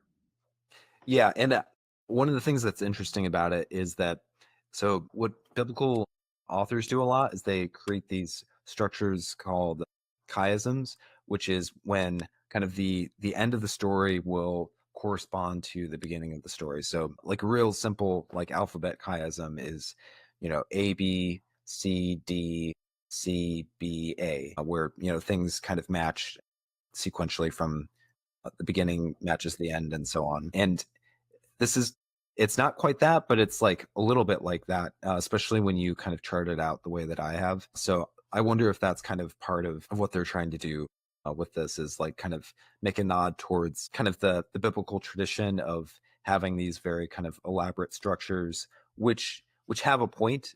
Like you said, you don't necessarily have to be able to appreciate it. Lots of people, as they're reading through the Bible, they aren't like seeing the chiasms that are there if you haven't like gone to seminary or whatever. But like people who have like done like deeper studies, they start to see these chiasms all over, and they're like, there's more kind of insight that you can get as you notice some of these structures that are in the biblical text, and I imagine some of these structures that are in the Chosen as well. So I think what they're doing with that most likely is kind of, it's like a way to kind of highlight the centrality of most likely like the Lord's Supper, that we'll get in episode 7. So yeah, I don't know, I think it's cool. And like I said, I think episode 8 will probably then take place after the Last Supper is complete, because we've had like some hints that we'll get a little bit after the Last Supper, right? I think we've like seen like an image of Jesus where it looks like he's in the garden, and I think I've heard of people just kind of mentioning stuff that it seems like, it sounds like they'll get to the garden at least, but we'll have to see. I don't know for sure if we'll get this episode 8 that takes place after, but yeah, it was fun to like piece this together, especially because I'm a fan of Memento, fan of Christopher Nolan. I just wanted to geek out for a little bit and call attention to that. Kevin, can you hear me? Yeah. You can. Okay, I just wanted to give you your flowers for that one too, man. I thought that was a really cool insight that you had, and in the theater, I didn't get it. I was like, Judas wasn't in there, after, he went away, and what was that, episode 4? Yep. And then episode 5, he was back in the seat. And so I was like, did he go and come back already? I didn't understand. So when I saw your YouTube short, I was like, I see. Yeah. I imagine, that is like a confusing thing, like also that the show has to overcome. Like it's a cool like structure, but it could be confusing for a lot of viewers who don't immediately get that, these things are not, the introductions at least aren't chronologically sequenced. So, but any other thoughts on we've already talked a lot about the Last Supper intros and stuff like that, but any other kind of something about those? Yeah. Do you find them entertaining? I liked the Dayenu prayer. I I thought that loved was that. That was so cool. yep, I loved all of that. I loved the way yep, they did it, especially the way the women did it. I have yep, comments on yep, that, like positive Hmm. comments when we talk yep. about Yeah. that. Yeah. Sure, go for it if you want to. You know what? Okay, I'll say one thing, and believe me, like when I say this, I mean this in the truest possible way. Like every woman in that scene was beautiful, and I Mm, don't mean like physical attractiveness. I mean like they were yeah, yeah, glowing. You yeah. know, they were like I thought that the acting that they all did Hmm. was so touching, and I was just struck by, man, Yep. these women are beautiful as they're reciting this stuff. It brought some tears to my eyes. Yeah, beautiful and like the your faith is beautiful, kind of Yeah, scriptural beauty. Like, yeah, yeah, I agree. It was, Yeah, it right, was. I consider it the highlight of the season so far, yep, and one of the highlights of the whole right. show. yep, Yeah, yeah, me and too. I love how they, use that to bring together kind of elements from past seasons and stuff and kind of draw on our nostalgia for the show and also just like, yeah, it really points to kind of the very personal way that Jesus meets each one of us and yeah, how we can all experience very unique forms of kind of yeah being kind of touched by his presence and by his works and stuff. So yeah, I I agree. really liked how on your blog you said something like this should be something we should all do. Yes, I think agree. it's a great. I mean, it's like it's a wonderful way to use that same form, and and it's get. I can imagine just how emotional that would be for a group of people doing that Right. because these were just characters on a show and it was emotional. But when you can do that same thing with your group of people that you're close to and express this is who I am. Yeah, This is where I've come from or how this is what Jesus has done for me. Right. I think it's just super powerful. I think they really should figure out a way to have Dayenu parties hmm, or something or whatever they do to make a viral moment out of it or something. yeah, definitely. Like Right. if you are like someone who watches The Chosen with like a small group or whatever, like I feel like this is like like a perfect like practice that you could do going into the Passover Easter season, just to recall kind of yeah the ways that God has been present in all of the lives of your group. Or if you have a larger family, I could see you doing it as a family too. Yeah, I'm definitely my family at this point. It's just my wife and my two kids who might not quite be there, but down the road, this is definitely something I would consider doing for like a yeah some sort of family liturgy or something like that. I see a downloadable how-to sheet. You can do this for Yeah, your group. Yeah. we should totally work on that. Yeah, because yeah, I've done something similar. So one of my professors, I don't know if you guys know the psalm where it goes like each line, you do a line and then after each line you repeat the refrain, for his steadfast love endures forever. So we did that like as a class in one of my seminary classes, and it was like really powerful, touching moment. And then my wife and I, we actually for our wedding, we did that like between the two of us, kind of describing God's steadfast love, his presence kind of in our lives, kind of leading up to our marriage. And that was one of my favorite moments in our wedding. So yeah, incorporating these little kind of little prayers and liturgical things inspired by stuff either in scripture or in tradition can be really like powerful spiritual practice for gratitude and yeah, just helping you like remind you of the ways that you've experienced God's grace and his presence. Uh, Yeah. yeah. Anything else kind of, or I mean, if you guys have other thoughts on the Dayenu or other things related to the Last Supper. It was really clever how they had the sisters, Mary and Martha, split Mm, the resurrection of their brother. You know, like had mm, you, I forget what all was said, but if yep. you had done A but not resurrected my brother, it would have been enough. Mm, If you had resurrected my brother but not da da da, it would have been enough. Like yeah. I liked the writing there; it was clever. Yeah. Hmm. Yeah. Yeah. They definitely the show has they do really well with like little like poetry and stuff like that. Like I remember Hmm. back to season 4 with Mary's poem that she did that was really like moving to a lot of people. I feel like when they have these little moments, yeah, it can be a real highlight for the show. And that's the kind of thing that a show like this is perfect for doing, is where it Yeah. takes something that isn't in the Bible. It does not contradict or doesn't feel out of place. It feels like it could be. It doesn't feel like it's taking the place of Scripture in any way, but it feels like this is totally within that world and would have fit within the events. Because those are the kind of things I really enjoy when shows are adapting, like books or things like that, towards like, when they take something but they add something to it, but then you feel like that should have been in there the first time. That's some of my favorite stuff. Yeah, and it's this whole like sequence. It was a great way of also kind of reinforcing the connection between what Jesus is doing in the Last Supper and like the Passover and the Exodus story, which like readers of the the original scriptures, they just would have like known that because they were so kind of steeped in that tradition and everything. But for us, a lot of us not coming from a Jewish tradition, not having kind of those experiences of Passover that we kind of are reading into the Last Supper and what's going on. I think like little things like this are great ways for the show to help us like make those connections that we might not always make, even as we're reading through scripture ourselves. So I thought that was really cool. Yeah. Any other parts from the intros?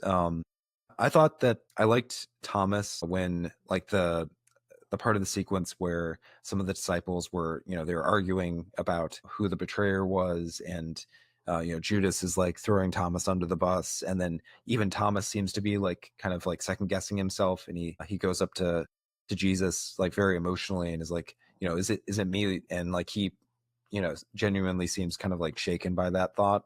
Yeah, I like that moment. I like that too. I thought that was handled well.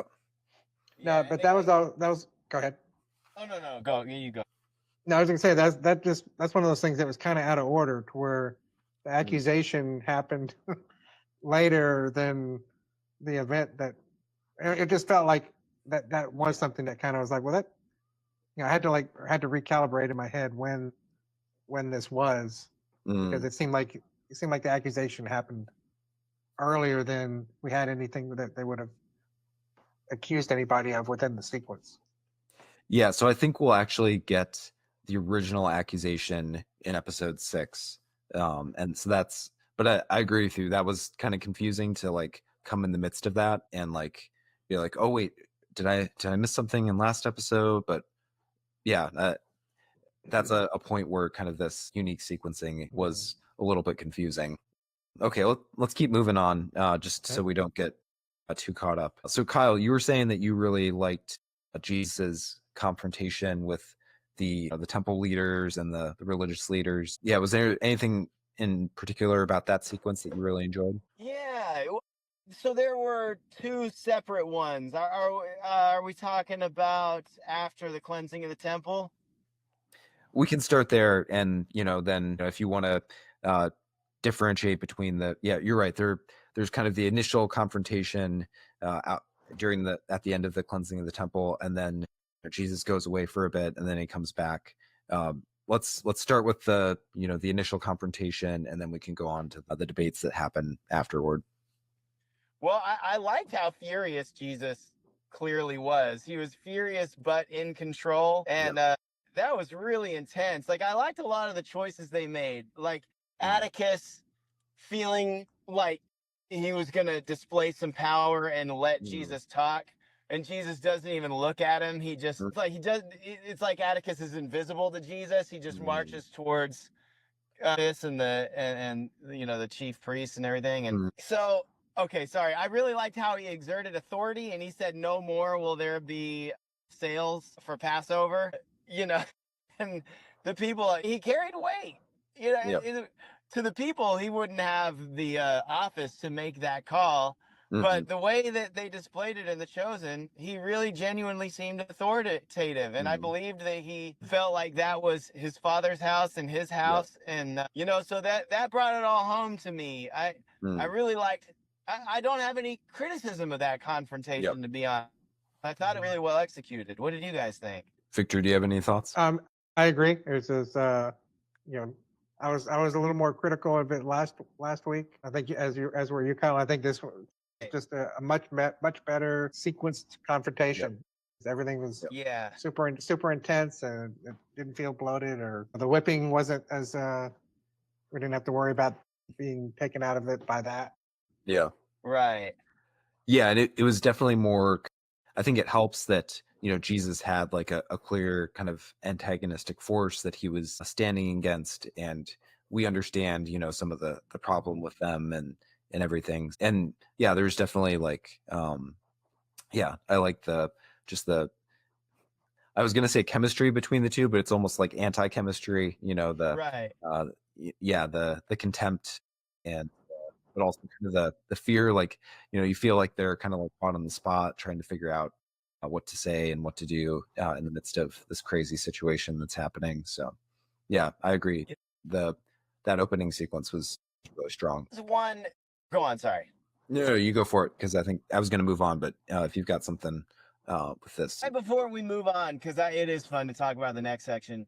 One nitpick I have is I do think that the chosen writers have gotten a little bit too comfortable in the script of having Jesus do something astonishing and then the disciples bickering over it. In the follow-up scene, all of the disciples were trying to make sense of what Jesus had done. And various opinions are tossed out, and I wish, and also I may be conflating that scene with the second time he goes after the Pharisees. So forgive me if I'm doing that, but I would have loved for there to have been a few disciples who were holding the pom-poms for Jesus after the cleansing of the temple, and just who got it. It's like it's about time. I would have loved for that, like that, to have been an invigorating moment. I guess we actually did, because Simon Z, he seemed like he understood. Zeal for your house has overtaken me. And so, Kevin, actually, am I conflating this with after Jesus talks about the taxes? That scene, I know, like none of the disciples were feeling what Jesus did. None of them liked it. Yeah, so I'm having a little bit of difficulty too, like trying to, but I think there's a reason that we're both kind of struggling there. In as far as like this is kind of taking a little bit of a tangent to like the disciples and stuff. I think one of the challenges of these 3 episodes is that we got like a lot of, like you said, kind of that same sequence of like Jesus doing something surprising, the disciples like bickering and like trying to make sense of it and worried about the implications. So I think that became like a little too repetitive, or in some cases it felt like a little too redundant, where the conversation was advancing a little bit, but I wonder if they could have found ways to kind of add a little bit of like action or different things to so that it didn't feel like it was too much of the same kind of movement between the different sections. That's right. I agree with you that it's kind of hard. Like if I went back to my notes and stuff, I could tell you, but just off the top of my head, those 2 sequences do feel similar, where we've got a lot of bickering. There's probably some people who are like, we should trust Jesus and take him at his word, but a lot of the people are, a lot of the disciples are trying to be like, this is horrible, and what are we going to do? Like, but I think they kind of have to keep that trajectory going, because we still have a whole bunch more of them not understanding what's going on before So you can't. I think if you start saying like, well, some of them understand, well, why don't they understand? 10 minutes later, but then they understand 10 minutes later, but then they don't understand again. At least they're kind of on an annoying ignorance trajectory going forward.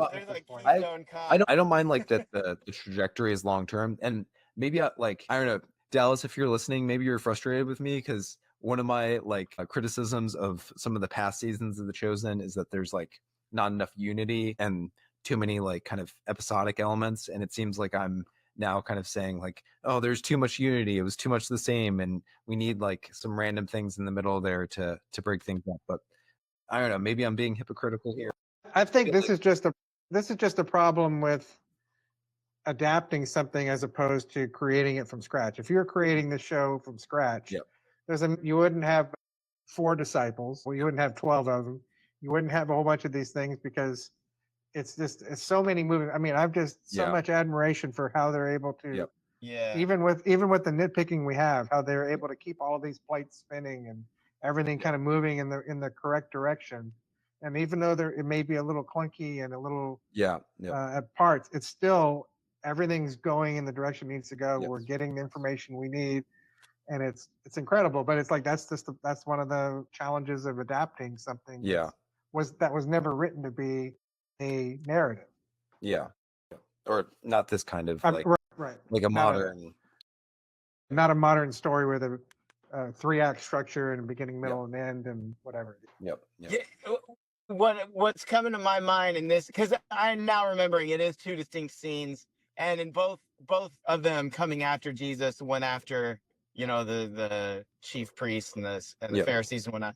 And in the first one, after the cleansing the temple, the disciple that comes to Jesus' aid the most is Matthew, who just reminds the people that Jesus didn't assault anybody. But imagine you can really picture in that scene Peter taking a big old bite of an apple, putting his arms out wide and being like, I don't see what the problem is. What's the problem? Right. There's a lot I don't understand, but I understand this. It does drag, and it does make it look like Jesus's closest followers really why are you guys even following him? I get the signs, but they seem to none of them ever seem to be able to make any sense of what he's saying. But that's the Bible, though, isn't it? I mean, they're kind of clueless on a lot of stuff until much in the Bible. Is it? I know that they are confused by a lot of his statements, but pretty much, all of his actions, are they drawing that kind of confusion from the disciples? You guys would probably know better than me. I want to make a pitch here for something, because I like this is kind of building on what you just said there, Kyle. They could have had the disciples, some of them actually think that he was because he did that he was moving things along, so the disciples who are wanting him to act in a more aggressive way and actually start taking on the ruling authorities in Rome and stuff. For this first sequence, they could have been excited for it, because they could have been yeah, he's finally taking it to the man, he's finally going after these guys. And we still could have had some that were worried about it, but it would have, I agree with you, Kyle, it would have been cool to have some of the disciples be more positive about it. But then because they are getting the wrong impression, that would have made their kind of when Jesus reveals actually, what I said about me suffering and dying, that's still the plan. Then they could have been all the more frustrated, because they thought that they thought things were changing, and they thought that Jesus was finally on the attack or whatever. That's one way they could have handled that I think would have given a little more variety to kind of the sequence and kind of the emotions and stuff like that. But speaking of that, because the end of the last episode, you had Judas saying, what have you done? It should have been he should have been, woohoo, at last. Right. It was the exact opposite.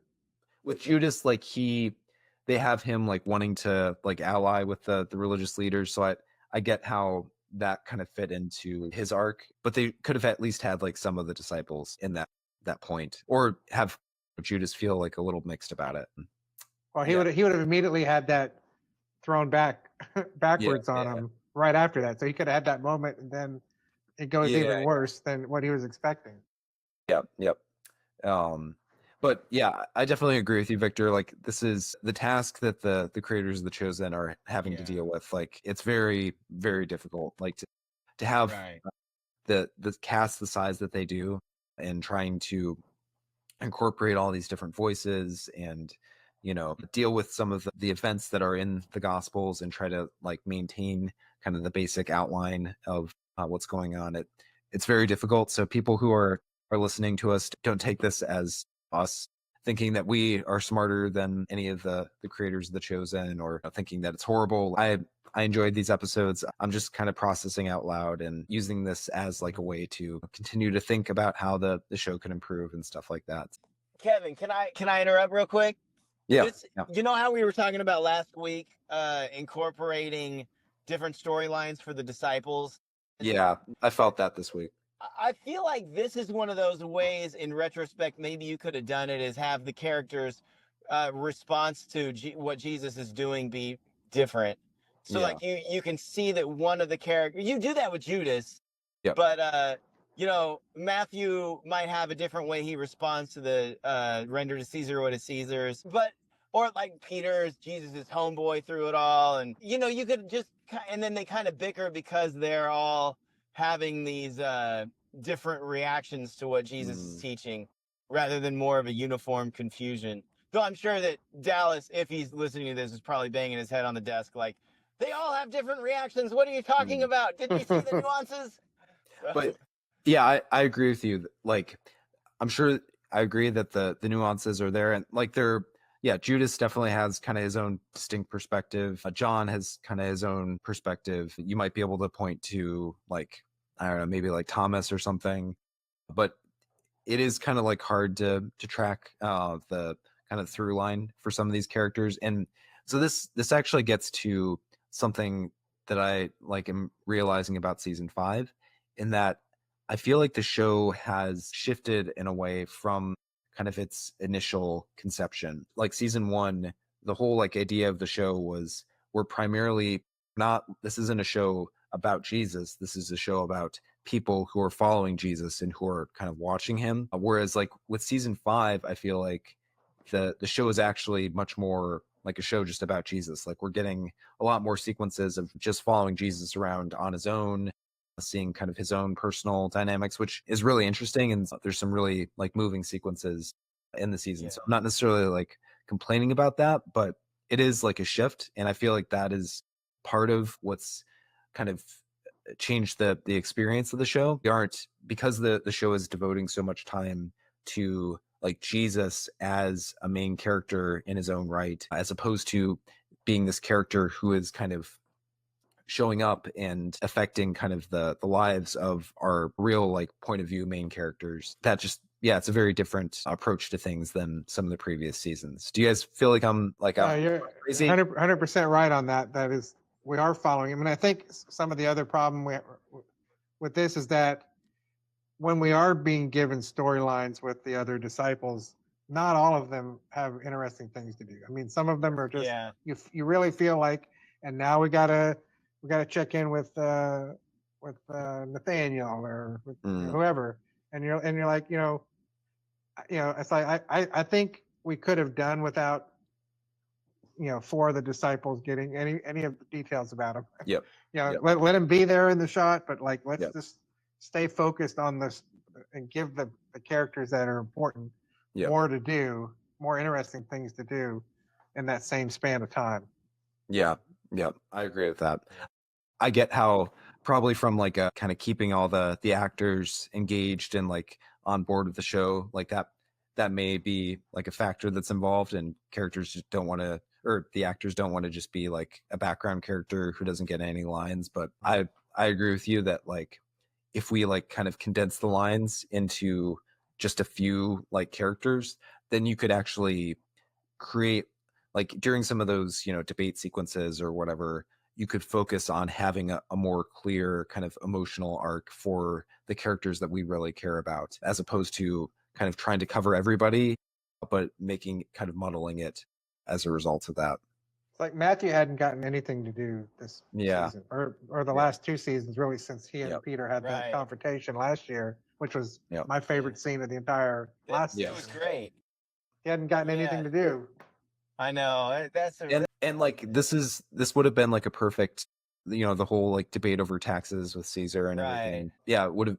I don't know exactly what to do with that, but like it definitely strikes me as an episode that could have been like a Matthew point of view episode, where we we're getting him kind of reflecting on his time as a tax collector. Like maybe you could meet someone who like was affected by the taxes that he did or something like a little bit more personal in the midst of kind of these big like Jesus centered debates that were going on.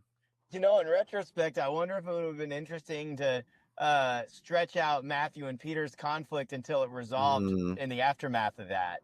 The render to Caesar. Whatever. We don't need to spend time talking about that, but that's interesting. Yeah, that is interesting. I loved the confrontation with that, by the way. Sorry, I gotta go in a few minutes, so I won't barrage again, but Yeah, I no, did want to say I thought that whole sequence was great. Like the Mm. parable being theatrical, and then Jesus doesn't seem like he's gonna go after the Pharisees, but then he does, and that moment turns when he's like, "They are sitting on the seat of Moses, so do what they say, but do not do what they do." Like that this whole scene turned on a dime there, and I thought it was really effective. And Yep. then Jesus goes at him. Yep.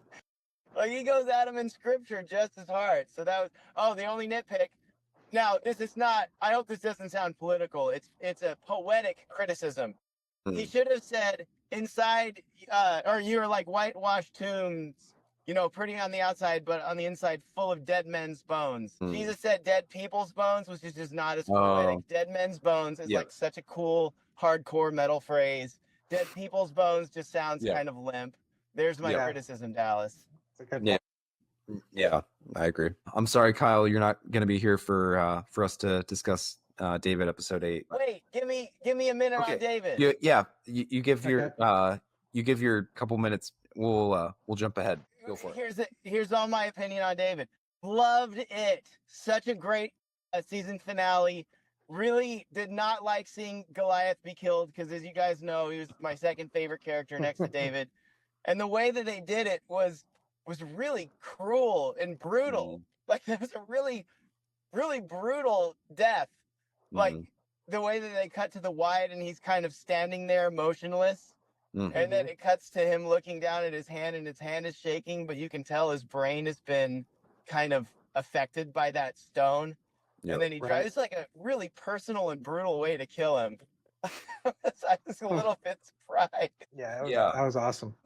Great episode, great season. I can't wait Yeah. for season 2. And I can't wait to listen to what you guys have to say about all the twists and turns of that episode. A lot of really fascinating stuff.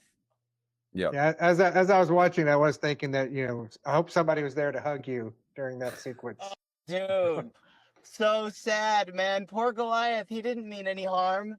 He was just a sweet guy. He liked drawings on the walls. That's all he wanted. Yeah. He just loved his mother.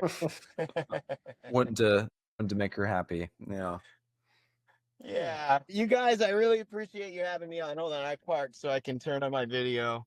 And it's always a joy to be a part of this podcast, and I can't wait to hear the rest of what you guys have to say. And I'm looking forward to the next episodes. And also, hallelujah, Nicodemus has returned to the chosen.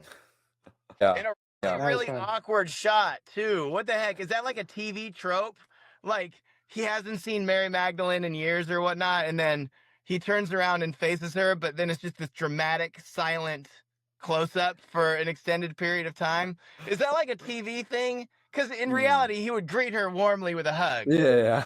It definitely felt like more TV or film or whatever as opposed to reality. That entire sequence was, I will have to say, that was my least favorite part of this entire 3 episodes. It felt like, now here's our TV show thing. Oh, it's okay. She's got the hood on. I gotta hear your take on this. In the car, I gotta hear this. It was just a total TV type of thing. It's like, we got to cover the person up, and we got to, and it was, and the fact that they were doing the cross cutting between, the two different, who's it going to be that was, is she the one that's going to be the informed, what do they call it? The asset? Yeah. Is that who it's going to be? And it's like, it's like, it's not going to be. Yeah. I mean, you know what's going to happen. Well, and it's the only way they just tried so hard. Yeah. Like they could have really built up the idea that Shmuel was going to like kidnap her, like that. The people were working for him to try to bring her back in order to either like force her or get one of the as leverage on Judas or whatever. Like if they'd wanted to do that, I could have seen it working. But I agree with you. Like we don't think that like Mary's gonna like out Jesus. Like we definitely don't think that she's gonna like of her own free will or whatever do it. It just didn't feel like the tone of the show. Now we're gonna have this kind of goofy, sort of semi-action sort of sequence, like a thriller sort of sequence in the middle of this thing, and it's not going to lead. I mean, it was a great reveal at the end of it, but it just felt like it was like and now here's our fun TV thing we're going to do, or fun little editing thing. Maybe I know about the sausage too much, and I'll never be able to appreciate these kind of things. I'm just a curmudgeon, but that's me. No, I do think that like I like the idea of like trying to create like a little bit of suspense, but yeah, like I don't think they sold the idea that Mary was somehow going to be involved in what happened, just because like Judas's involvement is, such like, that's like one of the people who aren't Christian, like that's one of the few things that they know about like the gospel story is like Judas. Oh yeah, that's the guy that betrays him. So like to overcome kind of the massive amount of like just assumptions that we are coming into the episode with, that's who Shmuel is going to go get, especially when they've already released like the sequence or the scene where Shmuel brings Judas to Caiaphas. That's already been public, and it's in the I guess it's in the trailer or whatever. I definitely agree that they didn't do enough to, like, if they wanted to make that like real suspense, they could have done more to try to do it, or create like another kind of potential like fake out if you wanted to do a fake out like it.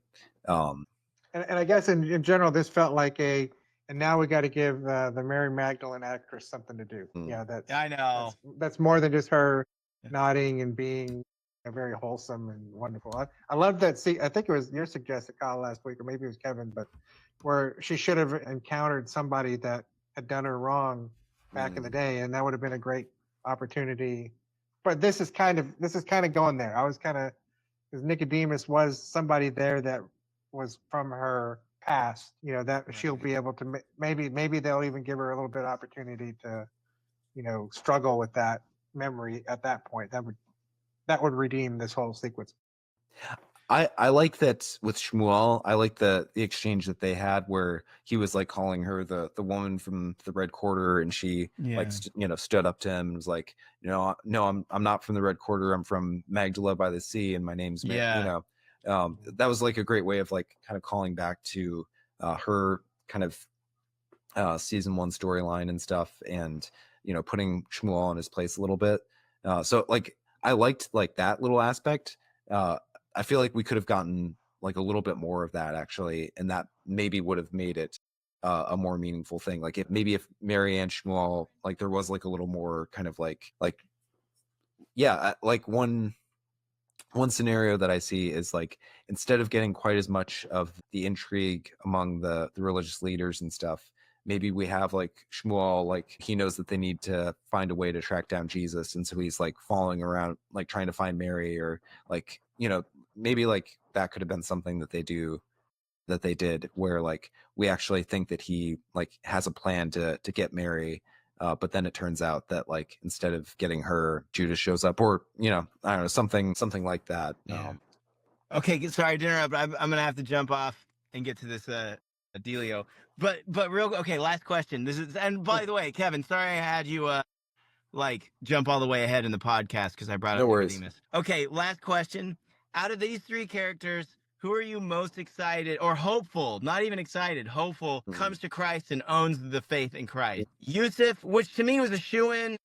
They've kind of like toyed with maybe it not being a shoo-in this season. Yusuf, Atticus, or Shmuel. So are you asking which one do I think is most likely? Which one do you hope? Which one am I most like which one, as you as a fan of the show, would get the most pumped up from Yusuf? Yeah.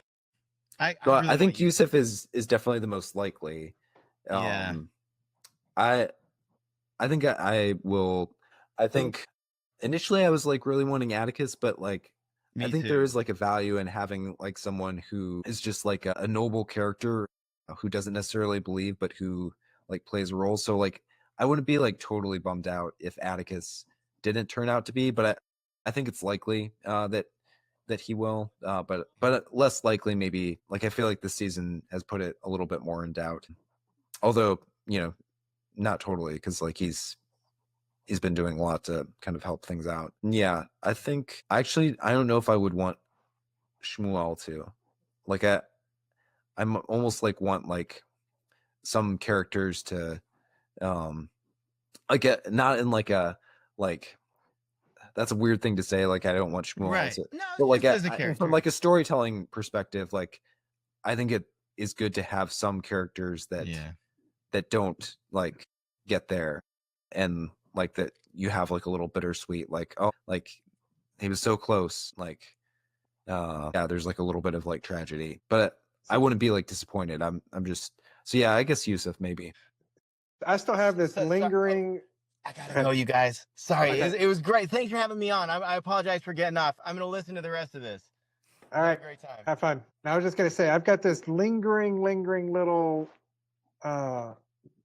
worry that Shmuel's gonna turn out to be Paul, but somehow they're gonna try to make it to where it's like, well, another way of saying Shmuel is Saul, and everybody Yeah. be like, oh my goodness, it was.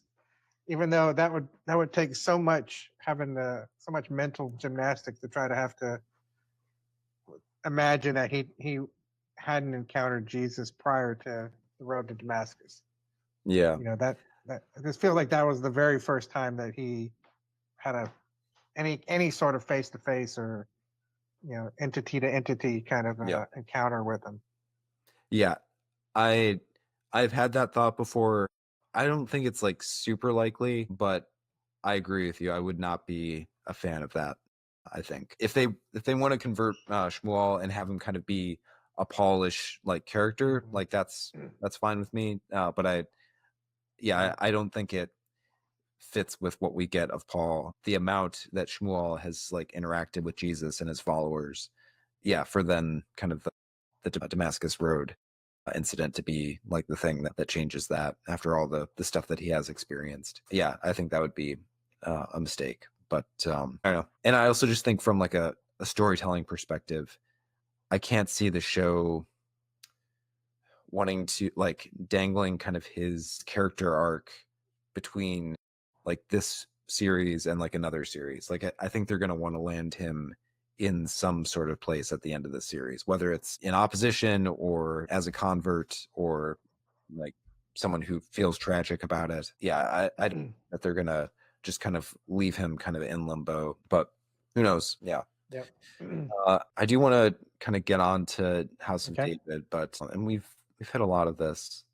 Disciples. Really quick, I wrote about this on my blog. What do you feel about like all the different religious leaders that we're following around, especially like so we've got the Caiaphas is the son-in-law of Annas the high priest, and then we also just meet Ananus, who is the son of the high priest, who didn't get the priesthood. What are your thoughts on kind of all the stuff? It's one of those things to where my brain just kind of tunes out whenever they start talking about a lot of this, because it feels like it's like these guys don't like Jesus. That's kind of all I need to know. Yeah. And all the rest of it is just kind of it's just detail that's interesting, but it's like, I know there's like, even knowing some of it, I know there's the Pharisees are different than the Sadducees, and these believe one thing, and these believe the resurrection. These don't believe the resurrection, and this person's a member of that, and it's like it's like I understand that that's important and all that, but from a storytelling, just trying to follow it through in a linear, real time type of thing, it just kind of jumbles it all together. Yep. To where, but at the same time, it's like I am able to just kind of check out of it a little bit and not try to like follow it in minute detail. Yeah. And I do just fine on the other side of it. At least the performances themselves are very compelling.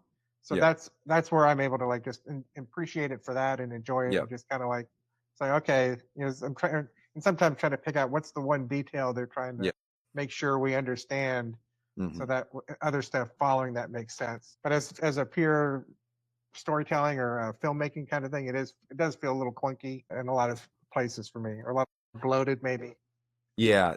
I feel like especially introducing the Ananus, like whose name sounds like Annas, his father, and we've got like a lot of other like characters with similar names, which they've joked about before back in like season 2, I think. But I feel like I know like historically maybe some of this like envy and jealousy and some of this infighting, because this is beyond just like the Sadducees don't like the Pharisees or whatever, and this is like amongst the priests. There's jockeying for power, which like historically that may be a reality, but I feel like the time that we're spending on some of that stuff could be better spent, like we've said, like investing in some of the disciple characters that we care more about, and giving them something more kind of substantial, not just to do, but stuff that's like more personal to them. I would rather, like, I wouldn't want to like completely eliminate all of the religious leader stuff, but I think just like simplifying it down would have helped out. Right. Because like you said, like we don't necessarily need to know like that, Caiaphas, he had like this brother-in-law who was jealous of him and may have been like prodding him. And like, I think part of the difficulty too is like their plans are like very similar, like kind of in the end result. So it's like kind of hard to differentiate. Like, okay, so the Pharisees, they want to go after Jesus. Caiaphas, he just wants to arrest Jesus. How different are these approaches? Like, why are they? Right. Yeah. Well, it's like the way it should have been. I mean, if I was making this kind of story from scratch, it'd be like, what does Caiaphas represent? Caiaphas represents the leadership and somebody that is an authority that has a very distinct opinion that he's convinced of. And you got somebody like Shmuel who's kind of like sort of an underling, and he's like, he's witnessed more of the stuff, so he's got more of a, less of an excuse for reasons why he would just dismiss the stuff. Then you got Yusuf, who's right there next to Shmuel, but he's got a completely different kind of mindset. Those are the three kind of different character types that you can filter the story through. And I think that's all we needed. I don't need to know any of the whatever their school they're from or what belief system or who they're opposed to. It's just like these are people in authority that are in opposition to everything Jesus holds or is talking about. But even within the opposition, there's different levels of it. That's all we needed to know, I think. But like you said, I do find like some of the actual performances, like the Caiaphas actor, I think it's like Richard Fancy. He does like he's really great. Like his contempt and like some of his like comebacks and stuff are really good. So like it's hard. Like kind of a big picture level, I've got some issues, but then in terms of like some of the performances and some of the kind of minute to minute writing can be really good. So were there any other things, anything about Judas or Shmuel or? Well, I guess just in general, Judas has the most interesting story in this entire show. And it's because he's got like an actual kind of an arc, and they've given him some, stuff that's kind of pulled from tradition and stuff of like, why he did what he did or why he and that's a fascinating kind of arc. His is the most interesting story for this whole season. Yeah, I agree with that, because it's been cool to see how they've like kind of gradually like added kind of building blocks to his characters. Like, he didn't just go like break bad early on, but we saw like, he starts to get this idea of like from the very beginning of like season 3, he has this idea like, okay, I'm here to like contribute something. Like I'm not chosen just Jesus choosing me isn't just this pure act of grace, but he chose me because like I have something special that I'm here to give. And then from there, he moves on to like, okay, the special thing that I have to give is, my ideas. I'm really smart, and I can think like very practically and creatively. And from there, he goes on to like, okay, like some of these other disciples, they don't understand me and they don't understand my ideas. And Jesus, like sometimes he doesn't fully understand my ideas, but they're really helpful, and I've got the big picture in mind. And from there it's like, oh, Jesus, he seems to be like doing some stuff that's it's not gonna end in like the final goal of things. So like it's cool to see kind of the different steps that he's gone through over the course of a few seasons. So it's been a very organic trajectory for him. You totally understand how he started here and now and where he ends up, and it makes total sense. And it's like you can kind of see yourself in that same thing, because a lot of the stuff that he holds dear is just normal everyday humanity wanting to be important and wanting Yep. to, prod somebody to do something bigger than what they want. I mean, those are the kind Yep. of things that we all do, and we could all easily find ourselves in that same situation of being right there and then still missing the point. Yeah. So it's, even though I don't know if the Bible necessarily presents Judas as this could be you, or it's mostly, it's like, this is the betrayer. Yeah. Yeah. Don't be the betrayer. But you know fictional type stuff has kind of given him a logical kind of like this. Anybody could have been this person Yeah. Yeah. that became this person that made this terrible decision at one point. Yeah. Yeah. Yeah. I know, like, some people, they just want him to be like purely out for greed, because all the Bible says about him is that he took the 30 pieces of silver. But I think what The Chosen is doing makes a lot of sense, because if you think about it, like, if you witness someone walking on water, feeding people, 5,000 from a few loaves of bread and stuff like that, it's hard to believe that it would just be like oh, those 30 pieces of silver, like, it's just too enticing, when, like, I know that this person Right. has divine powers, and you know what they could do to me and what the implications of that. So giving him a larger kind of theory of like what he's doing, and that kind of matching some of the character that they developed, I think it makes a lot of sense, and has made him a really compelling character for the show.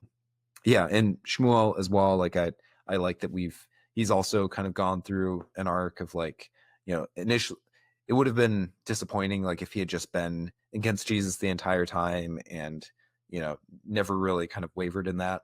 But I like, season 4, he kind of started to waver, but then he had that kind of crisis moment that really set him off. And, like, I feel like it's almost like he's kind of protesting too much a little bit in some of, like, the debates and stuff. Like, he's overcompensating for having kind of started to give a little bit of credence to Jesus, and now, like, he has to, like, force himself to get rid of that, by, like, just doubling down harder and harder in the way that he voices opposition.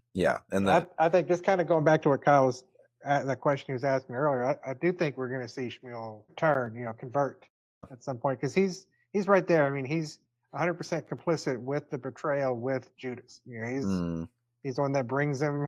I don't remember if in the scene, if he's the one that actually tosses the bag of money to Judas, but it's like, it's going to be at a point where they're going to both have realized that they've been responsible for murdering Jesus. And you're going to see Judas. He's not going to do what and that's one of the things. Like, could Judas have asked for forgiveness? But he didn't. He went and hung himself. Spoiler alert. But but I think Shmuel will be able to have that same choice, and I think we'll see him do what Judas could have done but didn't do. And, repent and seek mercy, and you won me over on that. You want them as foils for each other, and allowing them to show, like, because so many people have asked that question of, like, what if Judas repented? So, like, having Shmuel kind of be that what if right, he's done many of the same things as Judas, but getting to see him kind of make that decisive choice to turn. I think that is what they'll do, and I think it'll be good. It'd be powerful too. Again, that's a thing that we can do. You can be a person that was right there, did a horrible thing, yet you can still be saved.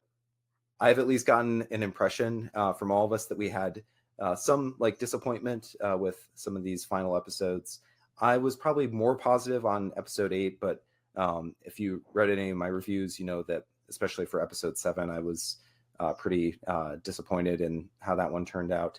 So we just want to level set a little bit and make sure that people understand that we love this series, we love The Chosen, and we don't, when we offer criticism, what we're doing is not trying to tear down the show. We're not trying to pile on or say that the show is bad, because there's so much that we enjoy about the show, and we're continuing to be fans of the show, and we even lots of these episodes, if you look at my reviews, I try very hard to kind of pull out, like, these are the things I didn't like as much. These are the things I do enjoy. So we try to be fair and balanced. So we're not, one of my goals is to, on the one hand, not be like one of the haters who just hates the Chosen because, it didn't do this one thing that I wanted it to do.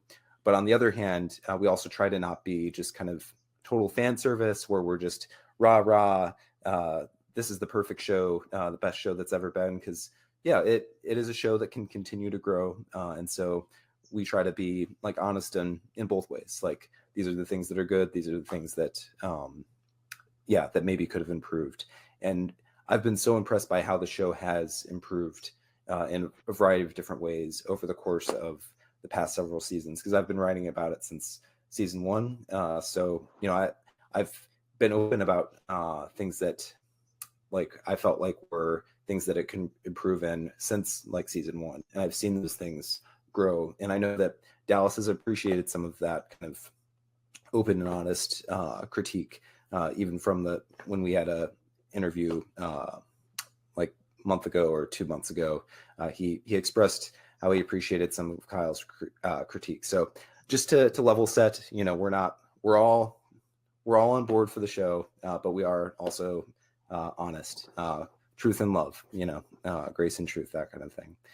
But before we dive into kind of sharing more about our kind of impressions of part 3, I thought it would be good to, in kind of the spirit of kind of building up the show and what we love about it, just share a little bit about like either a favorite episode, or it could even just be a favorite scene or a part of an episode from the series that really kind of speaks to you. Like, this is like peak Chosen. This is like the show at its best, just to kind of emphasize what you enjoy about the show and what really kind of stands out to you about it. Well, Vic, can I ask you a question real quick? Sure, go ahead. Did that seem to you like Kevin was trying to prepare the audience that you and or me might be just absolutely lambasting these episodes for 2 hours? There's a possibility of that. Possibility. We're gonna be nice. Yeah. See, now this show 5 years ago, prior to The Chosen, would have 100% only been about negatively bashing the thing. We live in a world now where there's the expectation that this is going to be good and it is worth critiquing as a legitimate thing that stands alongside whatever the other best stuff is. It's worth that level of critique and honesty, whereas before you had to just be like, well, it was okay for a faith-based film. It's that was the best you could hope for. So we're beyond that. So it's like let's make these things. Let's try to help influence the entire industry and the people watching that. It's like you can ask for more. That's what I hope that we can try to do. And not that I think we're like geniuses that have like these unique insights that Dallas has never considered, but he has like shared, how he's found it helpful. Like last year, Kyle shared some things that like some critiques of season 4, and Dallas said that he really enjoyed like listening to that, and it was helpful to him, or he thought it was done in a really good way. So this is a healthy part of a show growing from being just like a Christian show that we support just because it's Christian, even though it's not very good, to being like a show that really is good in its own right. By the way, the audience sees that thumbnail up there. Who would you be, right? Oh yeah. I also thought we could discuss that at some point. I'll get to that. So. I don't want to interrupt. I just want to say it's pretty cool that you chose that picture of Vic on the left, me on the right, and you smack dab in the middle. Oh, that's sad but true. That's awesome. Okay, sorry. Yeah, favorite moments. Vic, I don't want to step in yapping. If you got them, go for it. I mean, my favorite moment is still the moment that, or the favorite episode is still the one that got me into the show. Because even the first couple episodes, I was a little iffy. I'm like, I don't know, is this show is it gonna be able to elevate? And it was like right on that edge. But episode 3, the one where Jesus is pretty much with the children, I'm like, that was the one that's like, I'm in on this show. From that point on, I was a fan. And, it's like, I guess that was, we'd call that a bottle episode. It's just a very contained set of characters and a contained location. But to me, that was like, that's Jesus to me.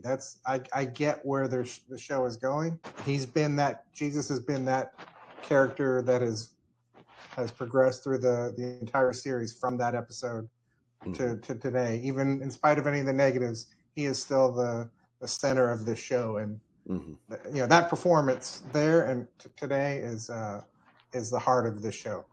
Yep. Yeah. I feel like you can't talk about The Chosen and like top episodes without talking about episode 3 of season 1.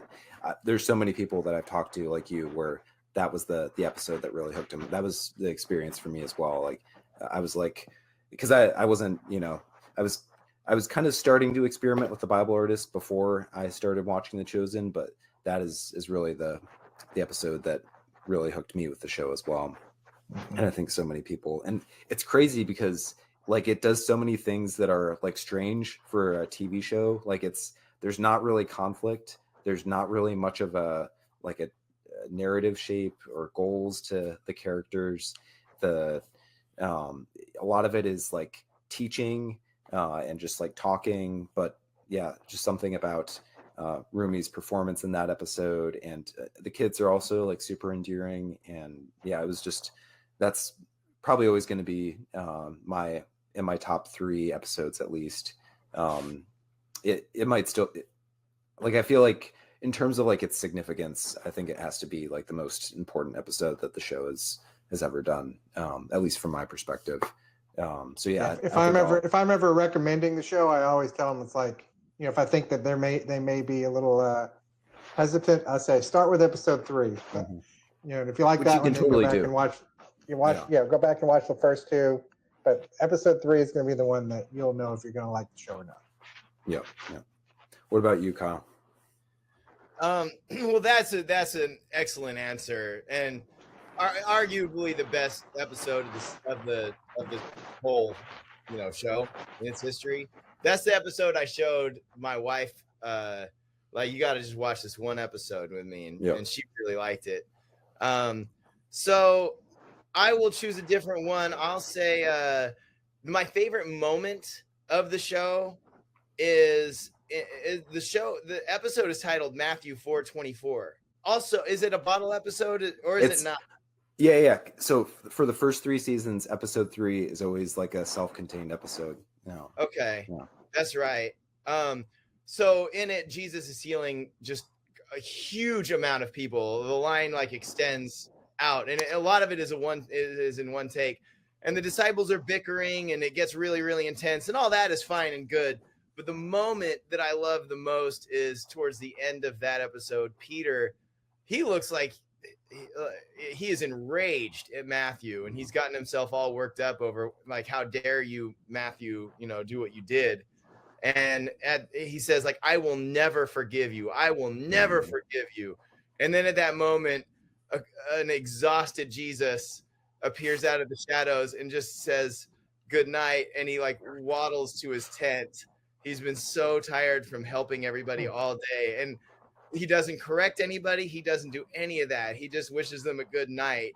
And the energy changes in that moment. And that also, along with what you said, Vic, about Jesus loves the little children, that episode, that moment in Matthew 4:24 was picture perfect Jesus to me, like the humble servant, son of God. So that was my favorite moment. And then another, just quickly, another favorite, Gaius receiving Christ was a big one. And then, oh man, this might be my favorite just because I love the passage in scripture so much. When Jesus exhorts the disciples to walk an extra mile with the Romans. That is in my favorite passages of scripture. So see that portrayed was great. So those are my 3. Yeah, I remember discussing walk a mile in my shoes. That was very, very clever. I thought that was the cleverest way of presenting that I've seen. Yep. Right. Yeah, I definitely agree.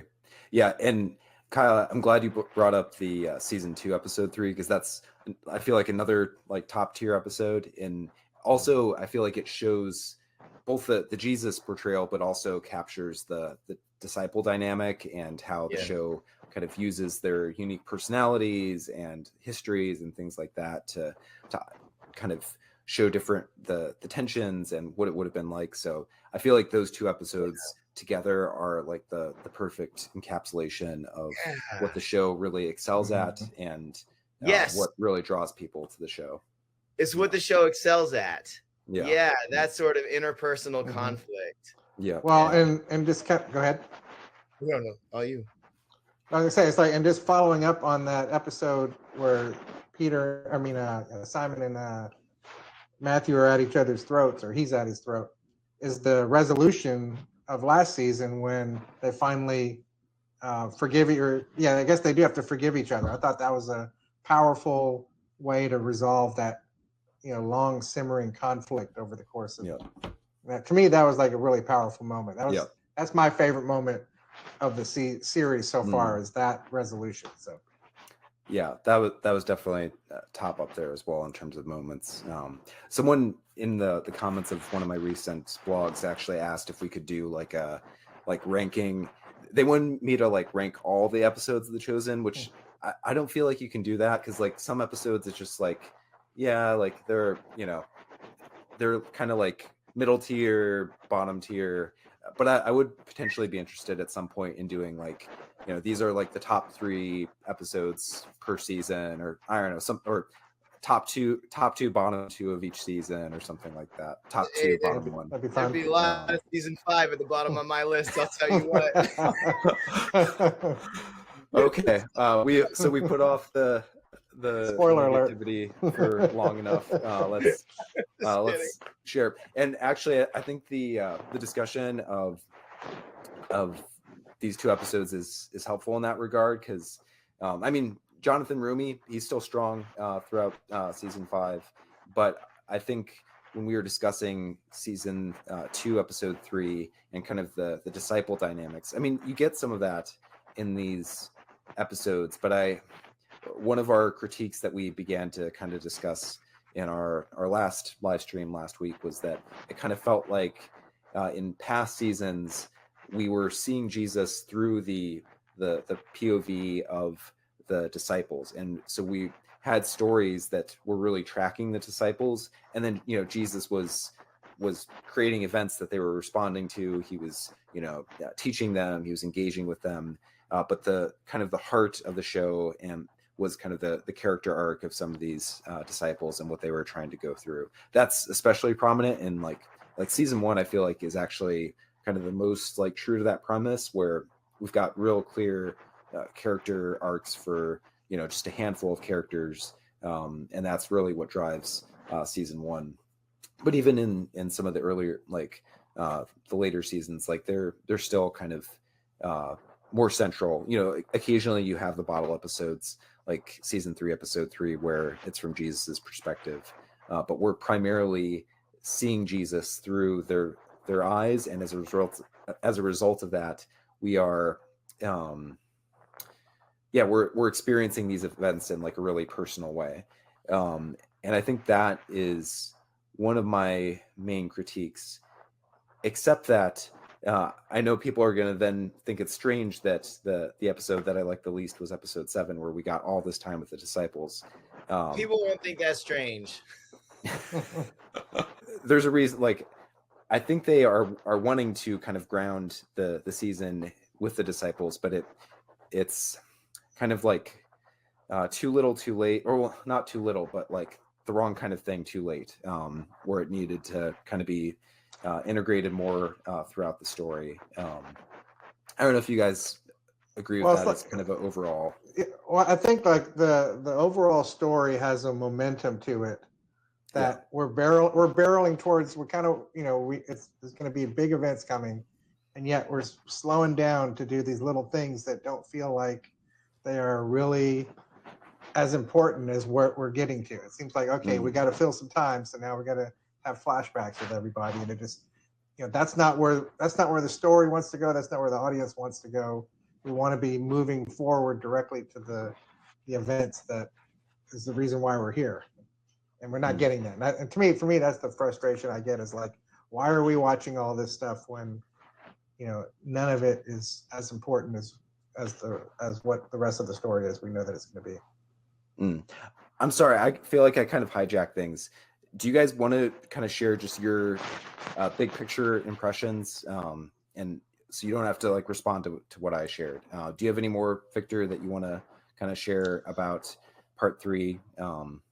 Well, I guess this kind of like we were talking about off camera, is that, you know, I feel that we got just too bloated of a story.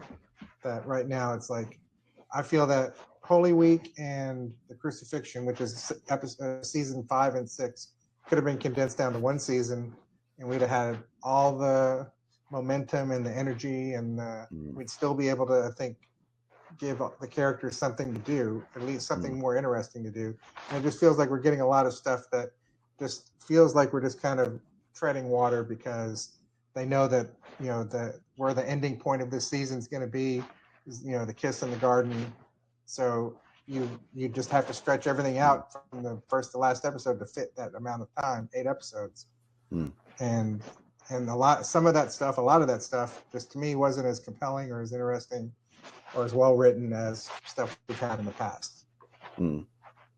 So this is actually good, because I think we're not going to exactly agree on what we think, like what we're diagnosing as the main issue. Because I think in theory, the season breakdown of like having this Holy Week, having next season just on the Crucifixion, I think it was doable. Like I think it's not that they couldn't have, like, I don't think that it is like an impossible task to fill this season with like interesting things for the disciples to do that weave in and out of the events of Holy Week.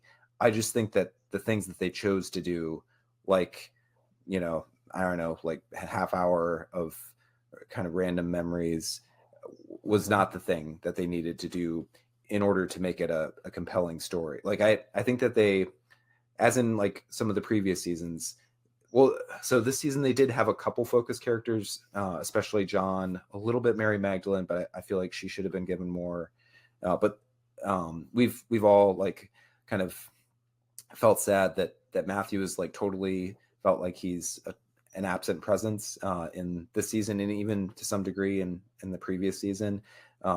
And there's like things that he could have done, or you know, things that they could have given to just like a handful of characters.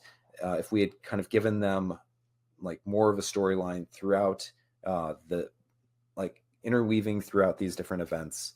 I feel like they could have still had this, the basic outline, but they just needed to focus in on a specific character and give them something to do, like give them goals, give them obstacles, instead of just kind of having this holding pattern where like we keep coming back to characters worrying, characters like trying to say like, what are we going to do? I don't know. Kyle, sorry, your turn to share your thoughts. I'm sorry if I'm capitalizing too much. Oh no worries. I'll probably weave my thoughts in with the flow of conversation. That I went back and I read through your blog, Kevin, about I read through each episode's review just to remember the specifics of it, and it brought to mind some stuff that I thought was really good in it, which was nice because I'll be honest, my experience watching it in the theaters, episodes 6, 7, and 8,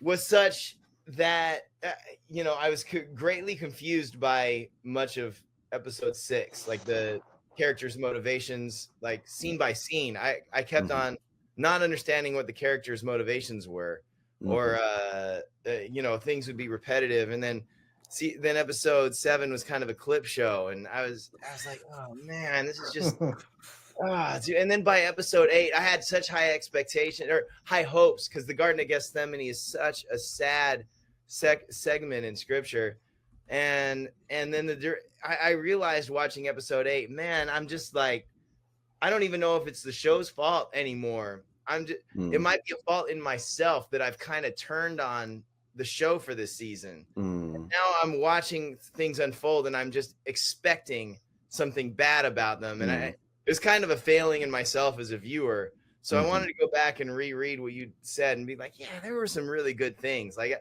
I loved how they handled this or that, or, you know, so I kind of let The Chosen down a little bit. It's not all my fault. You know, I just feel like those episodes were kind of a tough watch. Yeah, I'll weave the rest of my thoughts in as we go through. But so I think you have a good point there. Like when you have the episodes like 3 in a row, like kind of packaged together, it's easy if you don't like 1 or 2 of those episodes for that to then kind of poison the entire experience. Like my hope is that when I go back and watch episode 8, like because I think I feel better about episode 8, even though there were like some things that I feel like could have improved. But I think that episode 7 and some of the stuff that you mentioned about episode 6, I think is also important. Like I feel like that I was already kind of in a like bored place when I went into episode 8, and so like when you're in kind of that place of like boredom and like oh, this isn't like kind of living up to expectations, then it's easier to pick things apart and not be in a more kind of, so like another issue I think is 3 episodes is a lot as well. So and especially when the middle episode is pretty slow. That puts you kind of not in the best place to. Especially these particular parts of the Bible are the parts where you almost need episode by episode to pause and then dig in and explore. Like, okay, what did I just see? What was this? What's the background of some of these things? What are the references going to? Oh, like talking about all the stuff on your blog about how each of the visions that Jesus had, what it was actually referring to. That was all fascinating. I'm going to be a lot more engaged when I go back and rewatch it, knowing all of that stuff. It'd have been nice to have seen an episode and then explored a little bit. Then I could be excited and ready for the next episode and then do the same thing. And again, it's like, you know, I don't know if that's our fault or anyone's fault that that's how these episodes have been presented in the theater. I would not recommend it in future seasons for them to do it. Do you think if we had gone to see 3 episodes in season 2, you know, do you think we would have had that response, or do you think it would have just been awesome? Well, I didn't start watching the show until season 3, so I binged all of that stuff. But I was able to, when I was confused about something, look something up, you know, I mean, I was able to pause and I didn't have to like barrel through it without having any chance of stopping or going back or asking the person next to me, like, what was that? What did that mean? I think there needs to be some of that built in, and especially in this part of the story where there's just so much going on that it's important and that the show wants us to focus on and to feel is very important, and it is.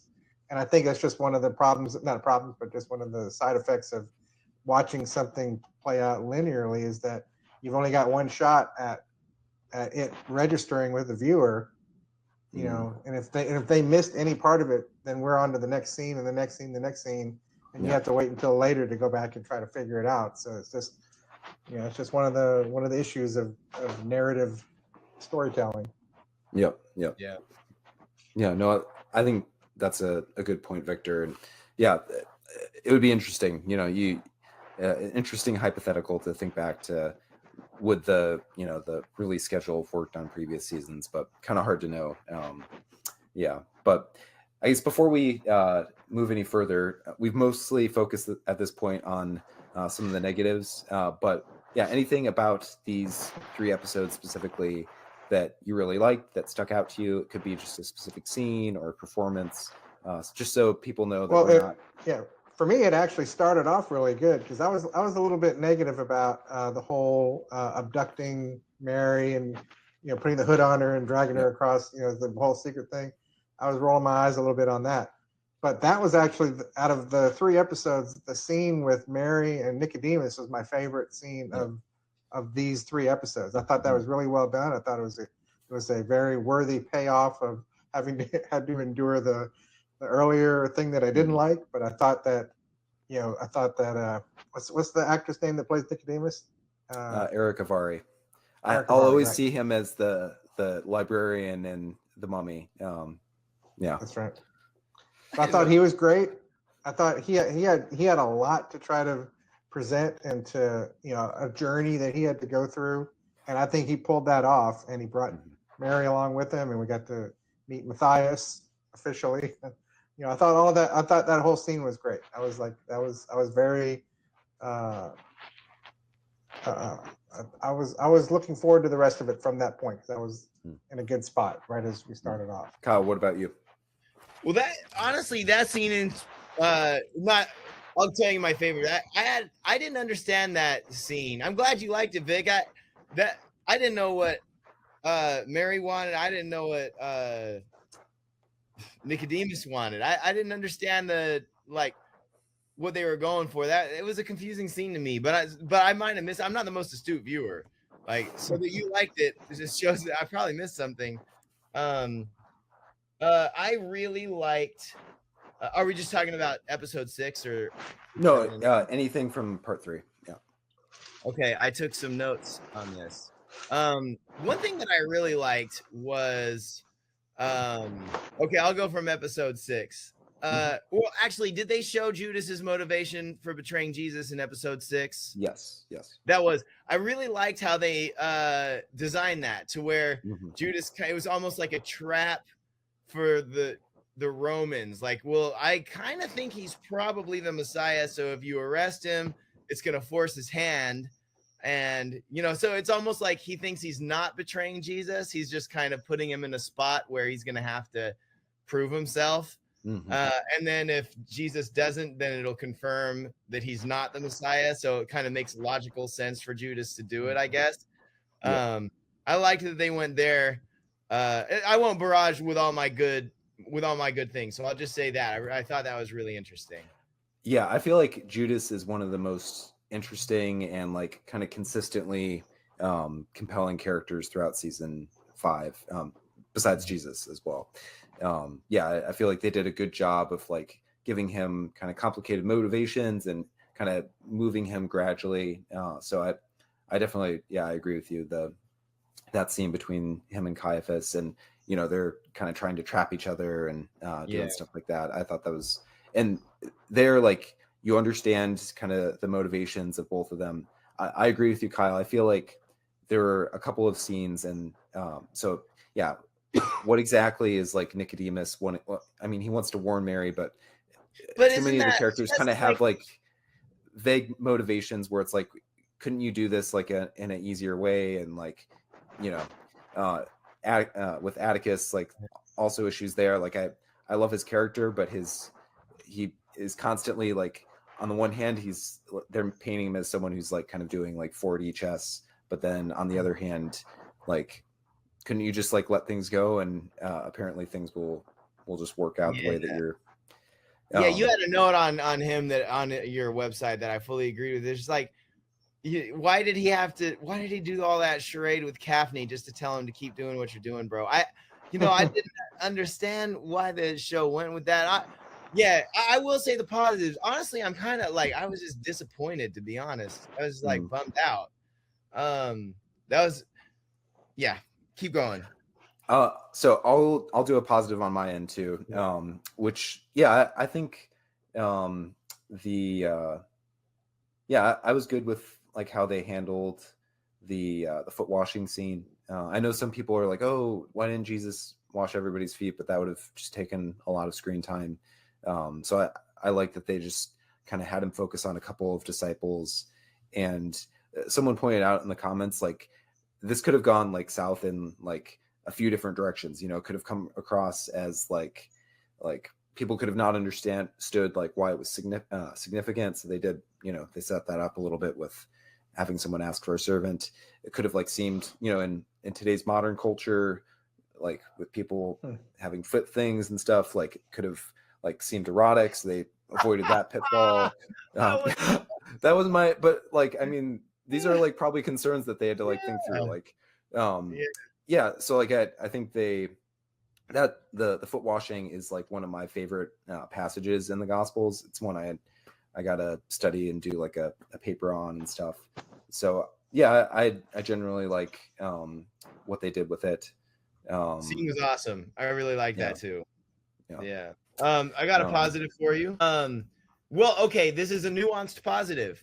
I really liked how Jesus says, I think it's in episode 6 in the opener, the Lord's Supper, and he's saying like, one of you guys are going to betray me, and then kind of murmurs start, and then Jesus gets a little overwhelmed with emotion, and he says, I need a moment, and he steps away. Right? Did I get that right? That's kind of how that goes? Yeah. So I liked, on one hand, that you could tell that the writers were thinking, how would a perfect person respond to being overwhelmed with anxiety? And they kind of showed, instead of rushing headlong in when you don't quite know what to say, like just take a moment and gather yourself, like that's a kind of a perfect response to a tough time. So I did like that, but with the nuance that I don't remember in scripture Jesus ever being at a loss for words or like too emotional to say something. He always seemed like he was had the words right on the tip of his tongue and was going to say what he was going to say when he was going to say it. So he didn't ever come across to me as flustered and unable to speak around people in the Gospels. So that's where it's like a nuanced positive. But can I ask you guys what you think of that? Yeah, I mean, I think one spot that comes to mind is when Jesus wept, like that famous Right. moment where like there are parts where it mentions that Jesus was like troubled in spirit. So I think they're kind of trying to capture that what is kind of being communicated by passages like that. So yeah, I think it's within the biblical like Christology, that Jesus had emotions, and like all of us, like sometimes when you get heavy emotions, you just need them. I think he did too, definitely. Yeah. So I think that's I thought that was I was for it. And also, the Gospels are it's not a nuanced. Victor, do you have any thoughts on that scene? Certainly, I don't want to make the claim that I think that Jesus was this impervious. No, but I do agree that it's my internet a tricky. Yeah, you're kind of popping in and out. It is a tricky line to kind of balance where you're trying to, when you show Jesus as being surprised by things that are happening, that it's like, well, would that have been the thing that he wasn't aware of? I mean, that's kind of what I find myself like. Sometimes I'm like, okay, well, he would have known about that, or he wouldn't be surprised about that. It's just, it's a case by case basis. And I think this particular one, I was like, it was well enough presented that I was able to kind of go with it. Yeah, and I don't think he's surprised in that moment, because he's like making the announcement to people. It's just, sometimes something's going to happen, but it's still really emotional to you. And yeah, it's just kind of getting through that emotion can be difficult in the moment. So I thought overall it was within kind of the acceptable range of what Jesus might have been like, because we don't know for sure how Jesus would have reacted to things like this, but Wait, can I say something on that? Sorry, I was can you guys see and hear me okay? Yep. Yeah, you're back. That surprise thing, I just wanted to say something on that, Vic. That was a big deal for me, reading scripture after I came back to the faith. I don't know, 6, 7 years ago, 10 years ago, something like that. And because I used to have this opinion of Jesus as being, omniscient, all powerful, yada, yada, yada, God on earth. I knew he was a full human, but really, like, dude was Superman, And then when I read it again, Jesus is surprised all the time, and he's emotional all the time. And like, there's a lot that he doesn't know when you just read it. If you don't bring your systematic theology to Jesus of, well, God is Jesus is God, God knows all, therefore Jesus knows all. You know, you kind of leave your practiced theology at the door and just read Jesus for who he is. He comes across as a full-blown God and a full-blown man. It's like, it was really interesting. So I do like how The Chosen depicts in that way. Yeah. Yeah. Do we want to, so I have slides, but we can also kind of keep going free form. Do you guys want to advance into like kind of discussing some storylines and characters and moments, or do you Well, there is one thing, because since I mean the episode did start with Mary and Nicodemus outside of the Last Supper flashback. So to me, and I'm pretty sure what I'm remembering was from that scene, but it was like as soon as it happened in this scene that I'm about to explain, it was something that I think they should have done from the beginning. But whenever they I think it was Nicodemus saying like, you know, we've had false prophets like one every year, you know, have been popping up. I think that would have been so important for them to have shown that at the very beginning. It's like, this is what it looks like.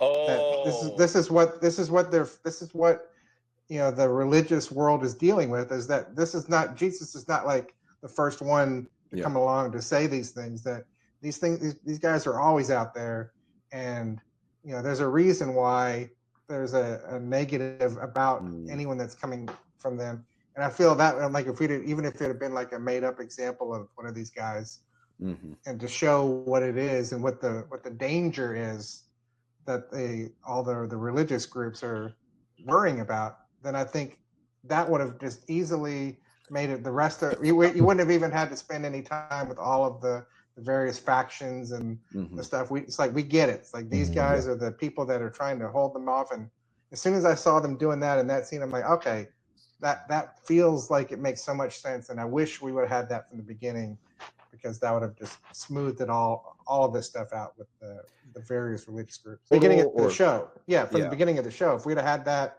you know, you could have had that with Nicodemus. I mean, if he was, it was like, if that's what he was fighting against, if we would have had a specific, better example of like, this is the danger that we're fighting against. You know, these false messiahs popping up. Yeah. What does it look like? Why are they worried about it? You know, what is, you know, what you know, when you see people following the false messiah, you know, what kind of problems does that cause with, you know, the Roman empires? Like if we'd have just had a little bit of that, I think then everything that happens after that would have just clicked immediately, because we wouldn't have had to have it explained to us in a roundabout way. Yeah, I feel like there's a lot of things where it's like I can look back and be like, okay, I get, you know, the show when they started out, like, you know, shoestring budget, like they had to work with what they had. So like it probably would have been difficult for them to do something like that. But, you know, part of me is like, can we do like a special edition season 1 where we go back and add some of these things in? Because I think something like that would be useful. I feel like they could have gotten creative. You just need bodies and, you know, just a couple scenes. Yeah. I think they could have that's potentially set something up like that even in season 5. Like when I was one of the things that I was doing leading up to season 5 was actually like I kind of put together in my head like my outline of not what I thought they were going to do, because, you know, I knew that I'd be surprised in a lot of different ways, but like what I would do if I was putting together season 5. And that was actually one of the things that I had, was starting like early on, like having some sort of other kind of zealot attempt to, you know, bring the kingdom or whatever get put down, which could have then kind of established for us some of the stakes, and also could have raised the stakes for what's going on in Jerusalem. Because, you know, if we just had like a rebellion recently, then, you know, we're going to be especially on edge. Wasn't there a brutal one? Sorry. There was a brutal one right before Jesus came, right? Yeah, I don't know. Like I'm like not. Like kind of right around like probably right around the time of his birth, like not like the same year, but like early 80s, I think. So I mean, like I think there's room for inventing stuff like that, especially because we don't we don't know all the different things that happened. Yeah, but I think you're right that it would be helpful if we had kind of established some of those things in a more concrete way. Yeah, I guess speaking to the Nicodemus scene, I enjoyed his like dynamic with Mary, and I'm wondering if maybe that is kind of what you're getting at, Victor. Whereas Mostly. like I'm also with Kyle in terms of like Nicodemus's kind of overall strategy. Here, I'll advance the slide because I think he is. We can skip the Nicodemus's like strategy is confusing to me, even though his dynamic with Mary I find very interesting. Like the and that's like actually I think good like overall point about some of these episodes. Like I like a lot of these characters, and I like some of the dialogue that they have together. So someone in the chat, Bobby, had pointed out that he liked when Atticus was kind of calling out Coffney on how he was just kind of like projecting his own guilt and his own inability to deal with the death of Rama onto Jesus, and doing that instead of kind of dealing with his emotions like a man. I like that part. I wish that it had been placed within kind of a believable set of motivations for why Atticus would grab Coffney and all that. So and yeah, I feel like we get a few things like that where there's some interesting like interactions between the characters, but the context that it's in doesn't entirely make sense if you start kind of picking things apart. Yeah, like with the whole thing with Nicodemus, I mean, there's no reason for him to be in this scene. It feels like, hey, we can get the actor back in. What can we have him do? Yep. And it was like I say, it was an interestingly done scene, but it was like it was a lot of them trying to justify, how this character that we know never did any of this stuff, might still be wanting to be involved in some kind of way. It was a little clunky, the backstory, but like I said, I enjoyed the interaction that they had. Yep. And I thought Mary was especially performed well in that scene. Yeah. I Sorry agree. guys, the technical difficulties. Should be good to go now. No worries. Tried the garage, didn't work. Mary Magdalene is awesome. Nicodemus, one of my favorite characters in the show. Really excited for that scene. What were any of them doing? Yeah, so basically Nicodemus was looking for Mary because he wanted to warn her that Jesus was in trouble. Mary was looking for Nicodemus because she wanted to tell him to help Jesus out, I guess, and like try to convince the Sanhedrin to not kill him, I guess. But like, yeah, it's kind of because like we've had so many people warning Jesus, like that's what I'm saying. To us, it's obvious. Like, obviously, Jesus knows that he's in trouble. Like, so why? And if that's all you have to do is just like give a warning, like you can just like send a message with someone. Like, but the whole scene is just giving the actors something to do, or the characters and the actors something to do, and you feel that you're like, this is not what the show needs at this point. It's just you can just see the plate spinning. Like we got to have these guys something to do for a while because there's nothing else in the Bible that we're pulling from. We're just having to make stuff up for them for until the crucifixion comes around. Can I, Kevin and Vic, can I ask you guys a question about Nicodemus in a broader sense? What was his motivation in the whole season? What's he trying to accomplish? So I think that I think we're supposed to understand that going into this, he was skeptical of Jesus, and that's why he had gotten Matthias. Like he was still like kind of second guessing and wanting Jesus to be wrong. But then through Matthias, he had learned enough to realize, okay, this Jesus, like he really does seem to be the one, but he's getting himself into trouble. He's torching any possibility of alliances with the Sanhedrin and the Jewish leaders and stuff. So I got to warn, like, for some reason he doesn't get what he's doing, so I need to warn him to be more careful. So I'm bringing Mary Magdalene. I have to do this all in secret for some reason because I guess Mary Magdalene might rat me out. That the whole motivation for I get, you know, from like the writing standpoint, they were just wanting it to be kind of like suspenseful, but I feel like there's not a good motivation for him putting the bag over Mary's head. But regardless, he's bringing Mary so that she can deliver this message, I guess, to Jesus. And then Mary convinces him, well, she tries to convince him to do more. He doesn't really do more, but he is going to look into scripture to see if he can find out more clues about what needs to happen with the Messiah. That would be kind of my summary of his arc. Well, And then I he shows think up the to reason the Sanhedrin to Mhm. try to, I guess, without like giving away that he's totally on board for Jesus, like to kind of throw obstacles up against Jesus getting steamrolled. I mean, I think he's in this season because he had such a great story arc in the first season, you know, where he had that, you know, that moment where he's like, you know, we're all rooting for him and he just couldn't bring himself to do it. You know, the audience loved Nicodemus, loved his interaction with Mary.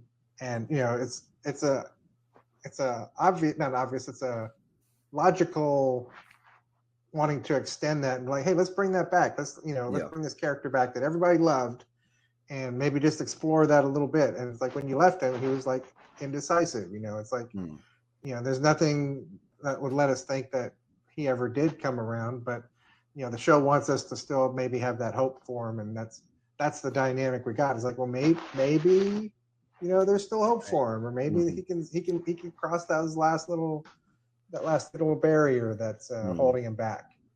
And I'm going to throw this as a pitch. Sorry. No, I'm done. I'm going to throw this as a pitch for what I would have liked with the character.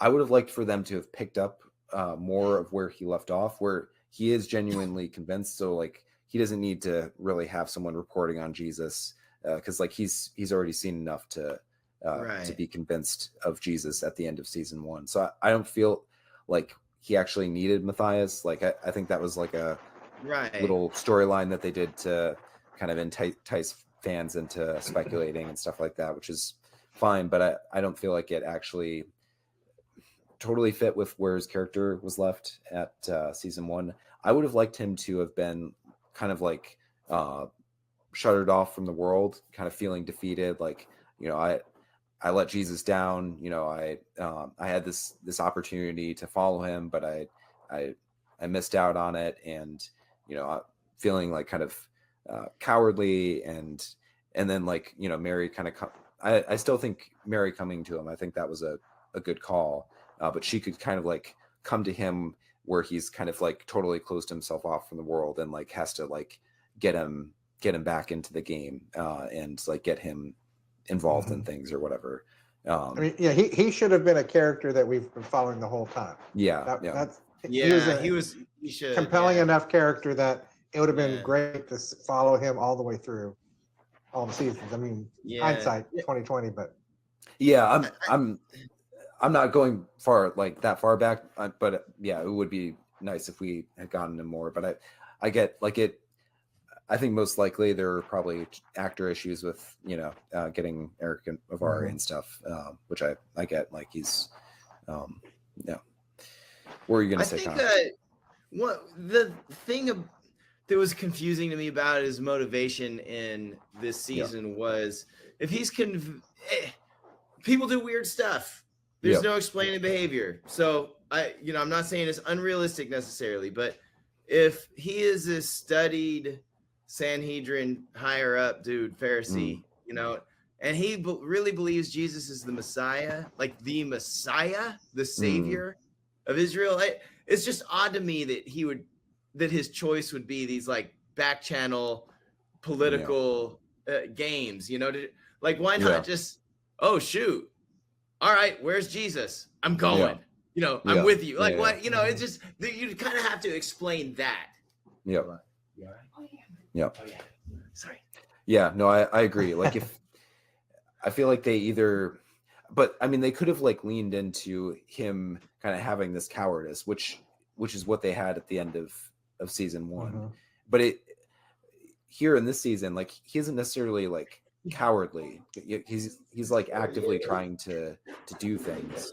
I mean, he is a little bit like he's, you know, not wanting to openly declare his allegiance or whatever, but that's not really like, I feel like they take his character a step back in terms of like making it like he still needs to verify Jesus a little bit. And yeah, I do agree with you. I feel like something needed to be kind of clarified in terms of his motivations.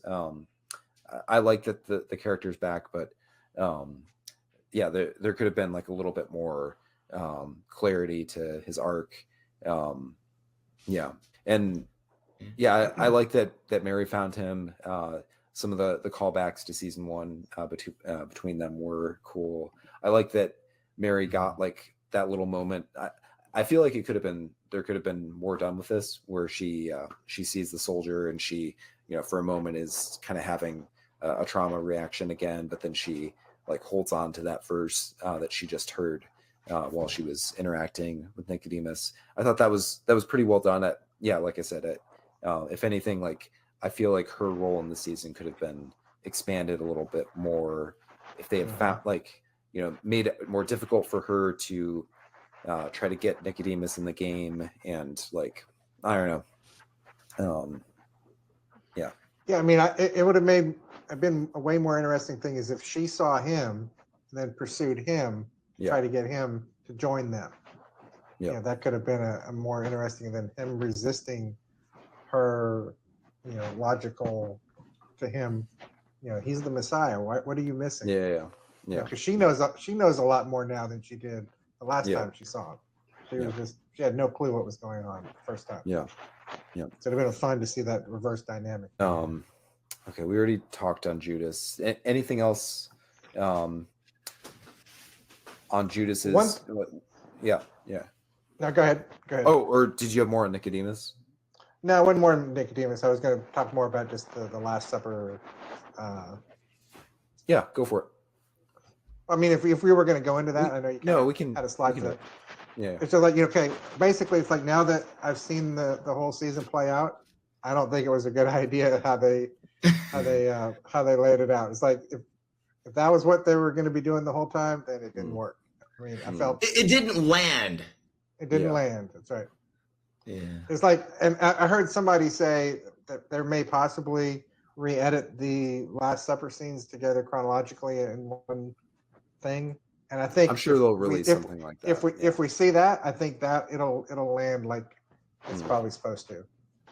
Yeah, I like the idea of like doing this kind of complicated design thing with the two timelines and stuff like that. Like, it's a cool concept, but I do think it's going to be, I think it was confusing to a lot of viewers who didn't get it at first.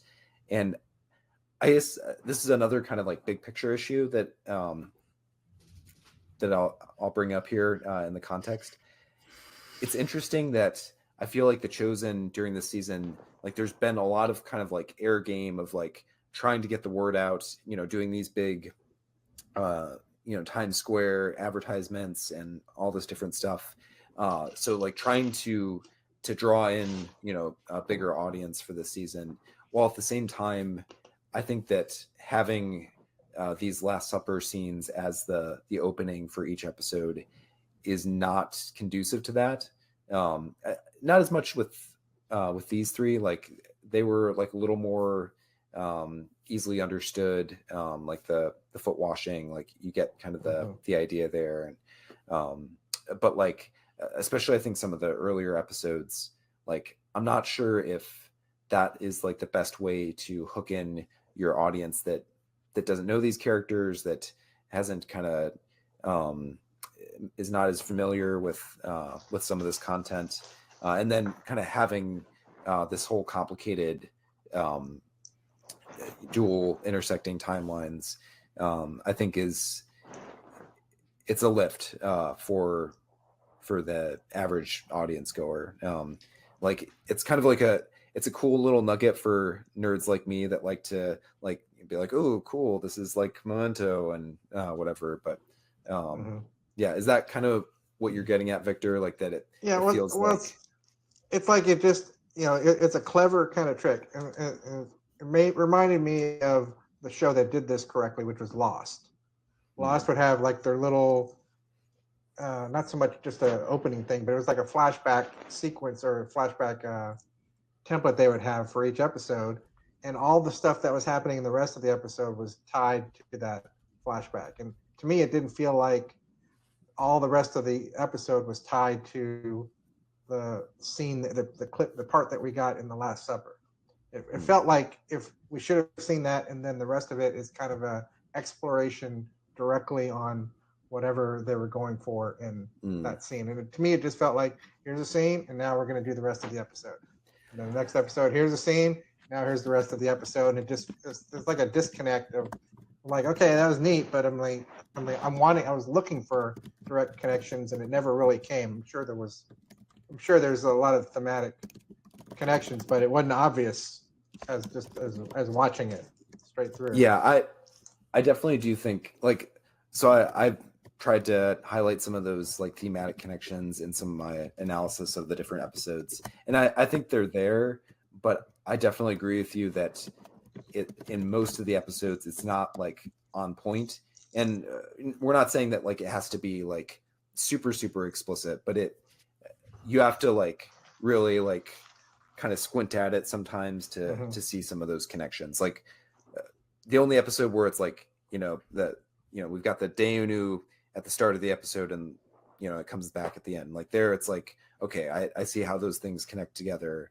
But for a lot of these episodes, I agree with you that it's not obvious that like this episode was like structured, or that this section of the Last Supper was chosen like specifically for the episode that it was paired with. Right. Like you can, if you're gonna do a gimmick like this, it's gotta be more. It's gotta land better. It's gotta be more intentional. It just felt like it was a random. It could have even been an editing after the fact choice. It didn't feel like it was designed from the beginning that we're gonna do this. Or it was like kind of more of an abstract choice. Like they like kind of came up with this structure, right, and we're like, oh, that's kind of a cool idea. But then like the actual scenes that fit in, because they're trying to have the Last Supper mostly going according to the outline in the Gospels, but it doesn't always, because they've got this kind of preordained structure. It sometimes kind of pigeonholes certain passages or moments to fit with an episode or whatever. Yeah, it was. I feel like the writers just needed more time. It was just a lack of inspiration, and just needed more time. These are big ideas. That's not like an insult. Like we're not saying like that we. It's hard work.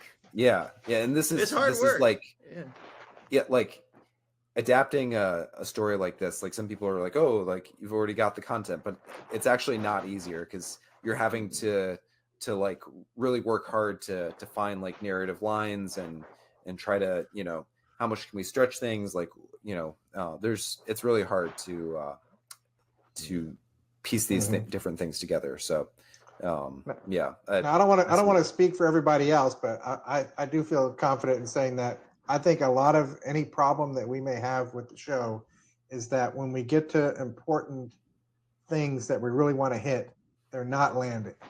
And a lot of these things that you can trace back to decisions that were made earlier that made the point we're at, the important points, just not hit as hard as they would. That's how I feel, is that it's those kind of choices. Yeah, that's overall my main disappointment, honestly, with season 5. The other seasons, I had qualms, even major qualms, with some of the choices in season 4, but there were moments when I shed tears. Seasons 1 through 3 hit me hard in so many different ways. Man, season 5, just I didn't feel anything. And that's the time that I felt something was the Dayenu? Yeah. Especially with the women reciting it. Yeah. That one did hit me, but that was it. A lot of I was so disappointed with even some big stuff like Gethsemane and the disciples sleeping on him. That's like a really sad part in scripture, when Jesus' 3 best friends just let him down at his moment of need time and time again. And I, you know what, I should have gone and reread them before this Mm. podcast. So I'm going to say this, and then maybe somebody will correct. Maybe you guys will correct me. Mm. But in the book of Matthew, that comes across as really sad and emotional. And then in The Chosen, it comes across as kind of another teaching moment, you know, and I don't know, it just didn't resonate. But maybe it is like that in Scripture, and I was just feeling the emotion of it reading it. I don't know. I will say that I liked the moment in Gethsemane where he sees them as children. Like, I don't know, maybe it didn't work for some people, but that did land for me. Like, just like the idea of, like, you know, Jesus kind of having this knowledge of, like, who his disciples are, and having a bit of, like, compassion for them in that moment. You know what? I had forgotten that was in there. I don't even remember that in there. So that's on me. Quick. I wish I would have remembered. So, like, he looks at them as adults, and then suddenly, like, they shift, and they're like three boys that are sitting against the rock. So that's that's a nice little moment that I feel like did kind of hit for me. Nice. And I'll also say I think the first two visions don't really hit for me as much. The third one of Joseph, I felt like that was pretty good. Like,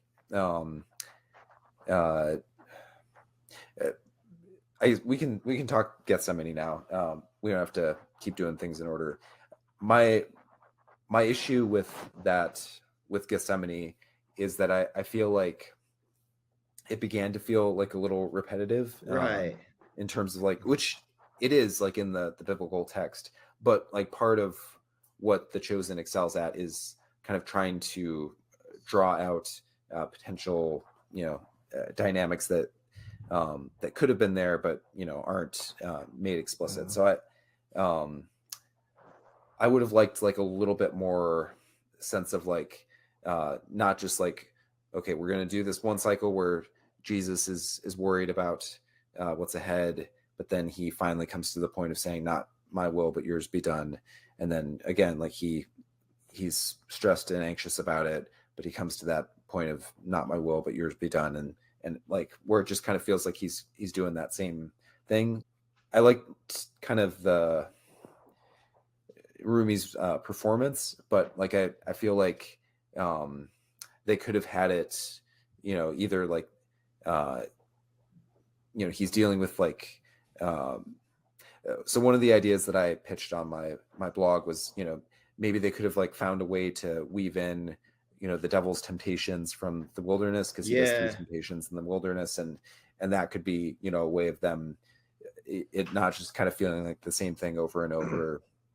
Or, you know, I could see that coming across as hokey, and, you know, people have you know, Passion of the Christ had the devil trying to get at Jesus and Gethsemane, so maybe they don't want to be, like, retreading that, but just something that could have, like, given that moment a little bit more of, like, emotional climax, so that, like, you feel a little more catharsis when Jesus and Joseph are together. But I did like I think they could have used more escalation. Yes, I think the repetitiveness was like, and then Jesus bends down, and it's like the same shot of him leaning on the rock. Yeah, you know, it's like it doesn't feel like it's more intense than any of the previous ones. And I felt like, you know, we should have started off at a 5, and we should have ramped it up, and we could have had, because we started getting some visions. I think they could have just leaned into that even more. Yeah, to where it's just a more kind of supernaturally kind of just, you know, we're inside of his point of view, or just things that are happening that are different than we've seen in the rest of the show. And I think they could have ramped that up, because we did get, like, you know, the with all the bones right there. That was a neat image. I think that could have even made that more you know, supernaturally. You know, that was presented almost too normal. Yeah, you know, it could have been kind of like how, you know, House of David, kind of when you're in a kind of a visiony kind of thing, you could tell the whole thing's presented just a little differently, in a way that didn't feel hokey for any of those times they did that. Yeah. I could almost, like, see him, like, they could have almost like dwelled on that shot of him in the Valley of Dry Bones more, like have him like staring at a dead body, just like seeing what he's about to become or something. I don't know. Something like that could have, been a way to visualize like the conflict a little bit more, so that we're not just kind of abstractly dealing with the idea that he's worried about what's ahead, but like they could have made it like a little more concrete. And like you said, escalation is what I'm getting at, like so that it doesn't just feel like we're like going back through the same cycle, kind of in the same way. Yeah, so it wasn't until I was reading your blog, Kevin, that a lot of the what all these visions meant, beyond just what it felt like the scene was trying to go for, but the deeper meanings, that I was like, okay, that makes a lot more sense now. It's like, why was this in there? Why did they choose to show this at this time in this way? And it makes more sense, especially the way you presented it in your blog, where it's like, okay, that makes sense. I understand the context, the deeper, long-term context of each one of these things. And I didn't get that when I was watching it the first time through. And, yeah, which I just felt that just kind of weakened it for me. Yeah, like you don't want them to be like too on the nose and like totally like spell everything out. But I agree with you. They could have like, if I'm right in the analysis, which I did, which feels right. Yeah. Summary for anybody who hasn't read my blog. My theory is that, so with the Abraham thing, there's a couple things going on there. Obviously, there's a parallel between, God's kind of like Abraham, and he's having to sacrifice his one and only son. But in terms of like the three scenes as a whole, one of my theories was that the first scene with Abraham and Isaac is speaking to the need that we have for a substitutionary sacrifice to take our place, just like Isaac. The second scene with Ezekiel is speaking to our need for Jesus to die and then be resurrected, so that we can kind of have this source of resurrection life, to bring life to the dry bones, which is all of us. And then the third scene is kind of speaking to how Jesus has kind of bound himself with us through his incarnation, and just kind of our need to be made one with God and to be able to embrace him, which we get through him embracing Joseph. So that was kind of my theory of like why we chose these three specific scenes, because it's definitely not like obvious on the face of it. We're not given a whole lot of cues as far as why Jesus is being shown these three different things. And I think they could have made it slightly more explicit, so that we are prompted to understand the meaning of these visions, not just like theological meaning, but like what they meant to Jesus, like how they were helpful to him. Right. Well, the thing with that, Kevin, is if you're right, why do that? Like what, you know what I mean? Why do those visions? Why get too smart with it? Why get too tricky? It's either they're letting their theology, their theological ambitions lead the writing, or they're getting cocky. That, like Jesus in the Garden of Gethsemane, that should be a 3 to 5 minute, really, really powerful scene that starts at one level and ends with Jesus sweating blood, and intermittently he's going for comfort to his best friends who are letting him down.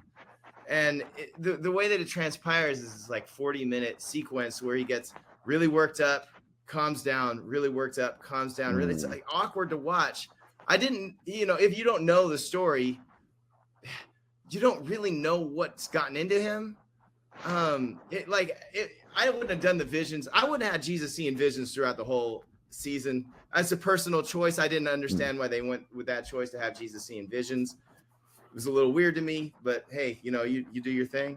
But if they were going to go with visions, I would have had the visions be something more about what he was about to suffer and what it was about to cost him, so that the viewer would be able to connect. He's seeing, you could even have it in a spiritual realm, like light being pulled from him or something, something to show that he was up against something that we cannot possibly imagine. Maybe he's seeing the gates of hell coming at him or something, like to show that he's afraid of what's to come. There's my rant. No, that's a good point. Like that's a very different direction they could have gone is making the visions more about the temptation or the because we just kind of have to take for granted that this is difficult for him. But the show, if we're going to get into Jesus' point of view, you're right. They could have used these to more drive home kind of the obstacles that he's overcoming. Because that's a little harder for us to just like supply ourselves. And so that is kind of what I was getting at with like I could almost see a version of this where instead of the 3 visions of help, we get him maybe like recalling back to his temptations by the devil in the wilderness, and he's like recalling the different things that he was tried in there, and that's like kind of prompting him to deal with temptation now, or something like that. I feel like what you're getting at is similar, but not exactly the same. Yeah. But I feel that what these scenes were doing is setting up what I'm thinking are going to be all the visions that you just mentioned, Kevin. We're going to probably see the temptation in the desert, and like I think Jesus is going to have a lot of visions while he's on the cross. That'll be a way that they can. I think we're going to see a lot of those. So you kind of need to set it up that this is kind of what a vision is for him. But I think that we're going to see a bunch of those next year. Oh, don't say that, Vic. Don't say that. I didn't have any problem with the visions outside of my own lack of context of all the stuff. And in fairness, I wish I would have gone. I would have made him more visioning. Yeah. Okay. Yeah. In fairness, at this point in the screening, it was like, have you ever been to a comedy show where somebody is bombing? It's like, if I've been the person who bombs at comedy, and it's like, if you said joke after joke and it's not landing, it is hard to get that audience to laugh. Like you could say the funniest joke that Chris Rock ever came up with, and people won't laugh because they're against you. So maybe if I go back and rewatch this episode 8 after things have settled, maybe I would like it more. I'm also bringing a lot of bias because it's one of my favorite sections of scripture. So this sucker would have had to like pinpoint exactly what I wanted in order for me to be pleased at that point. So it's not all that fair. The whole garden scene just didn't hit for me like I was expecting it to. I was expecting it to be, episode 8, the climactic sequence of the entire season as we're getting ready to go into the crucifixion. I mean, I was expecting it to be just a wow type of thing, and it was a very muted. To me, it just felt very muted and very anticlimactic, if anything.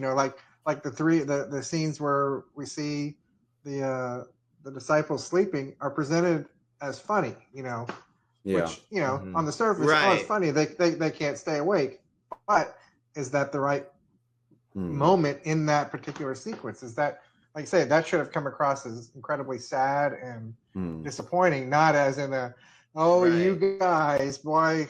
Right, exactly. Can't take my eyes off of you for a minute.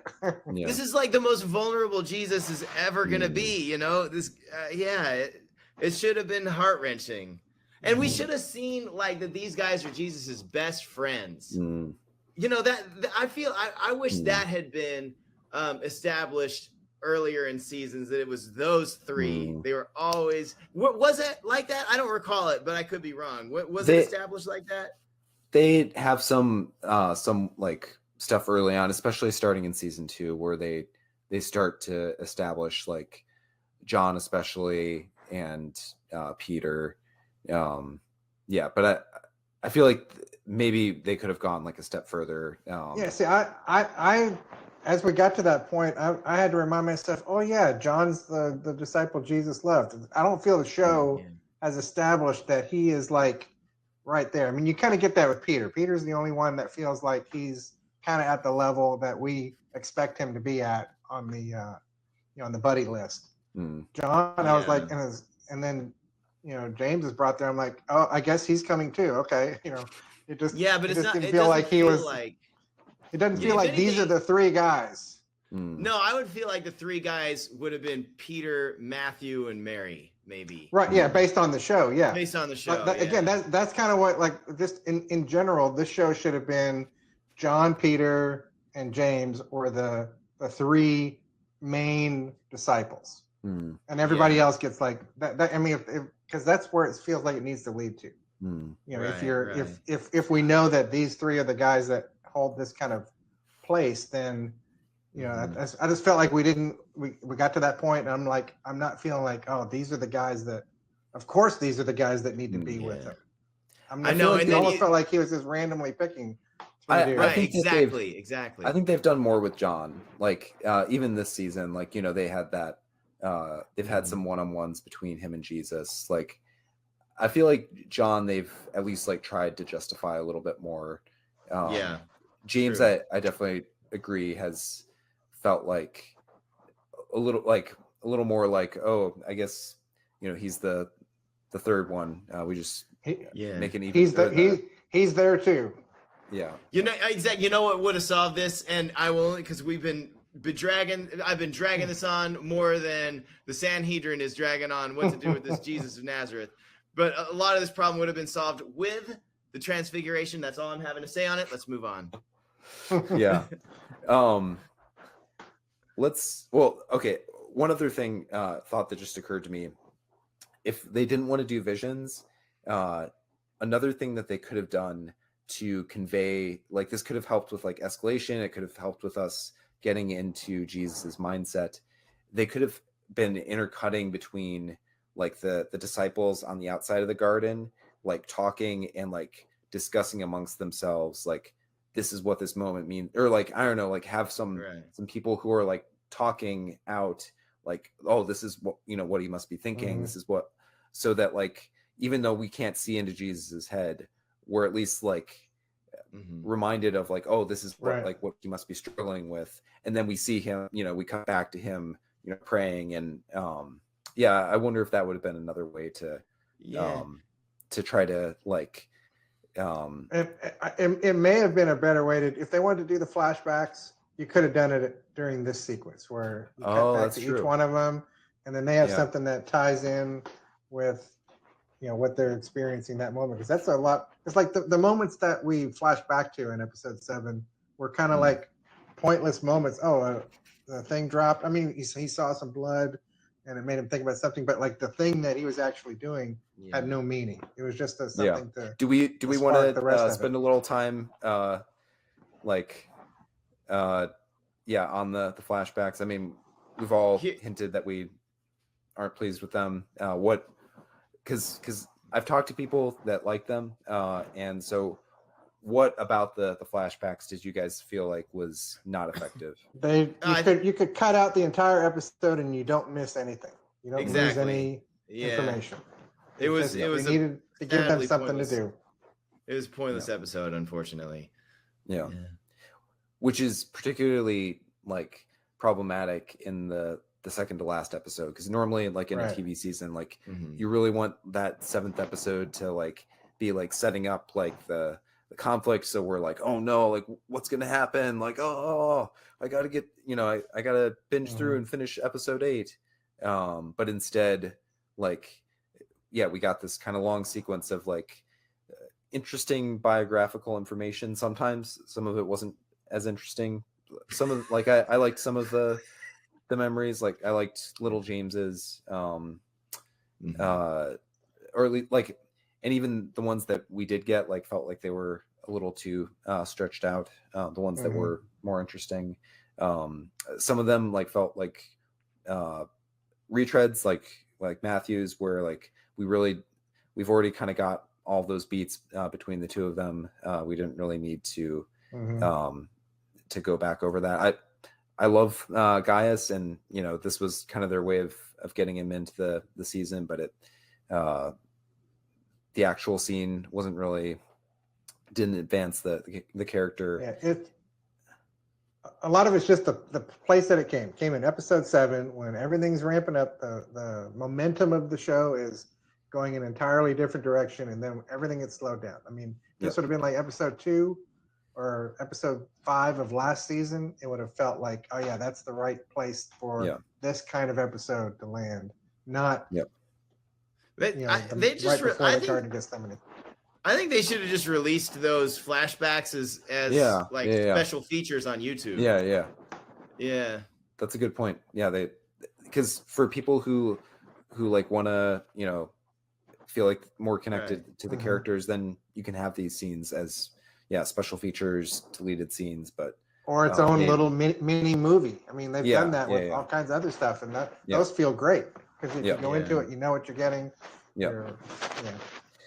I'll also say, like, but I feel like Thomas's, like, it's confused. Like, we never have heard about Thomas's father being arrested like before. Like, so like some of these, like, they almost feel like, you know, we're like retconning these things which haven't come up before. And you would think that, you know, Thomas, as he was mourning Rama, like that he would also be like, and those Romans, they got my dad too. Like, so some of them even felt like they didn't totally like jibe with what we've seen. So they looked great though. I thought the black and white cinematography was great. Although I don't like that they were all great little moments. I don't like we cut back and forth between black and white and color in Thaddeus's. Like I liked the Jesus' speech in Thaddeus, and I like that we're getting these cutouts to characters, but I found it like disorienting going from like color to black and white. That's a small thing, but yeah. That one was interesting. Did you guys find Jesus' speech compelling? I mean, what did he say? I don't even remember now. That I'm trying to think of what was his speech in that section. It's like we're gonna build something. That part was cool. Like, we're gonna build something spiritual, not physical, and you're gonna meet a bunch of amazing people, and it'll be a ride you'll never forget. The thing that struck it just, and you know what? It's actually kind of funny. Jesus did set the template for a lot of false messiahs to follow. And by that, I mean a lot of cultists have kind of patterned some of what they have said after Jesus and done after Jesus.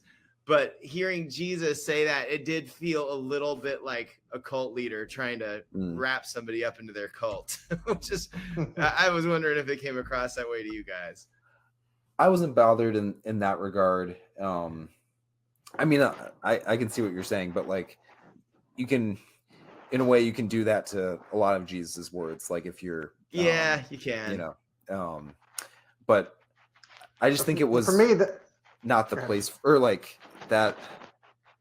It's like, I didn't hate the scene, but like, it's the night before he gets, or right before he gets crucified. That shouldn't be when we find out why this guy joined this group. Yeah, you know, he's.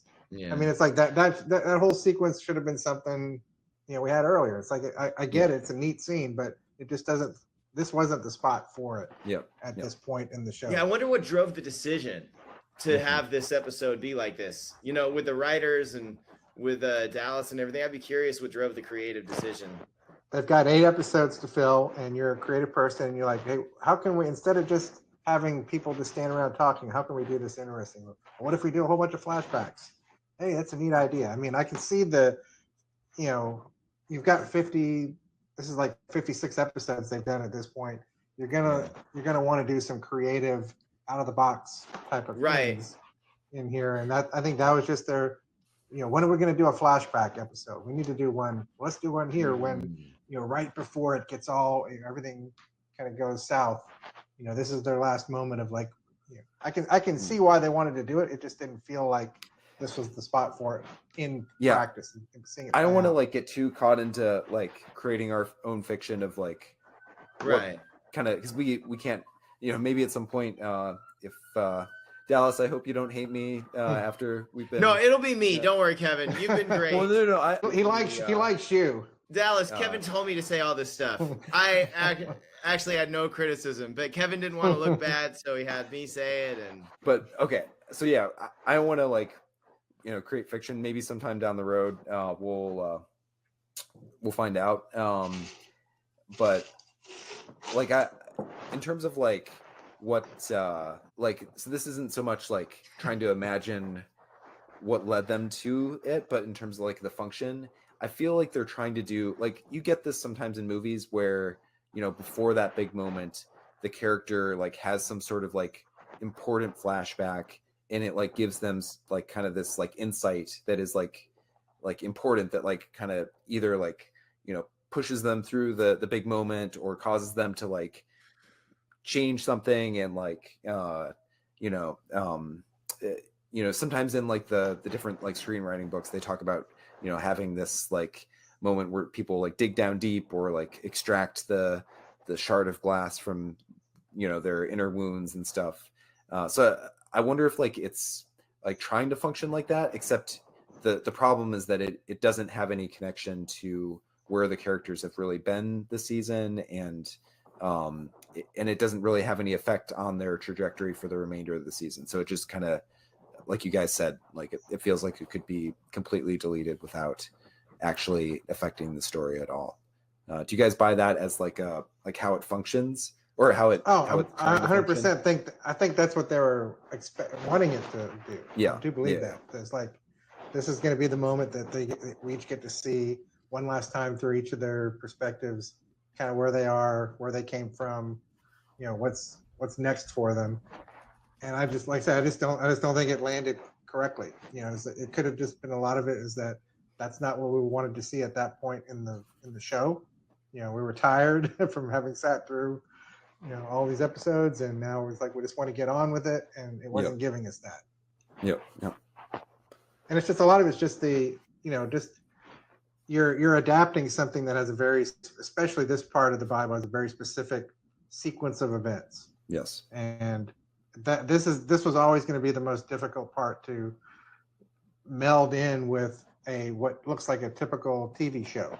Yeah. Because the two things it's just not set up to be a narrative split up in 8 episodes. So a lot of it's going to have to be, stuff's going to have to be added, stuff's going to have to be expanded out to try to fit, and you just kind of hope that it lands. And for me, it just didn't land, most of the stuff.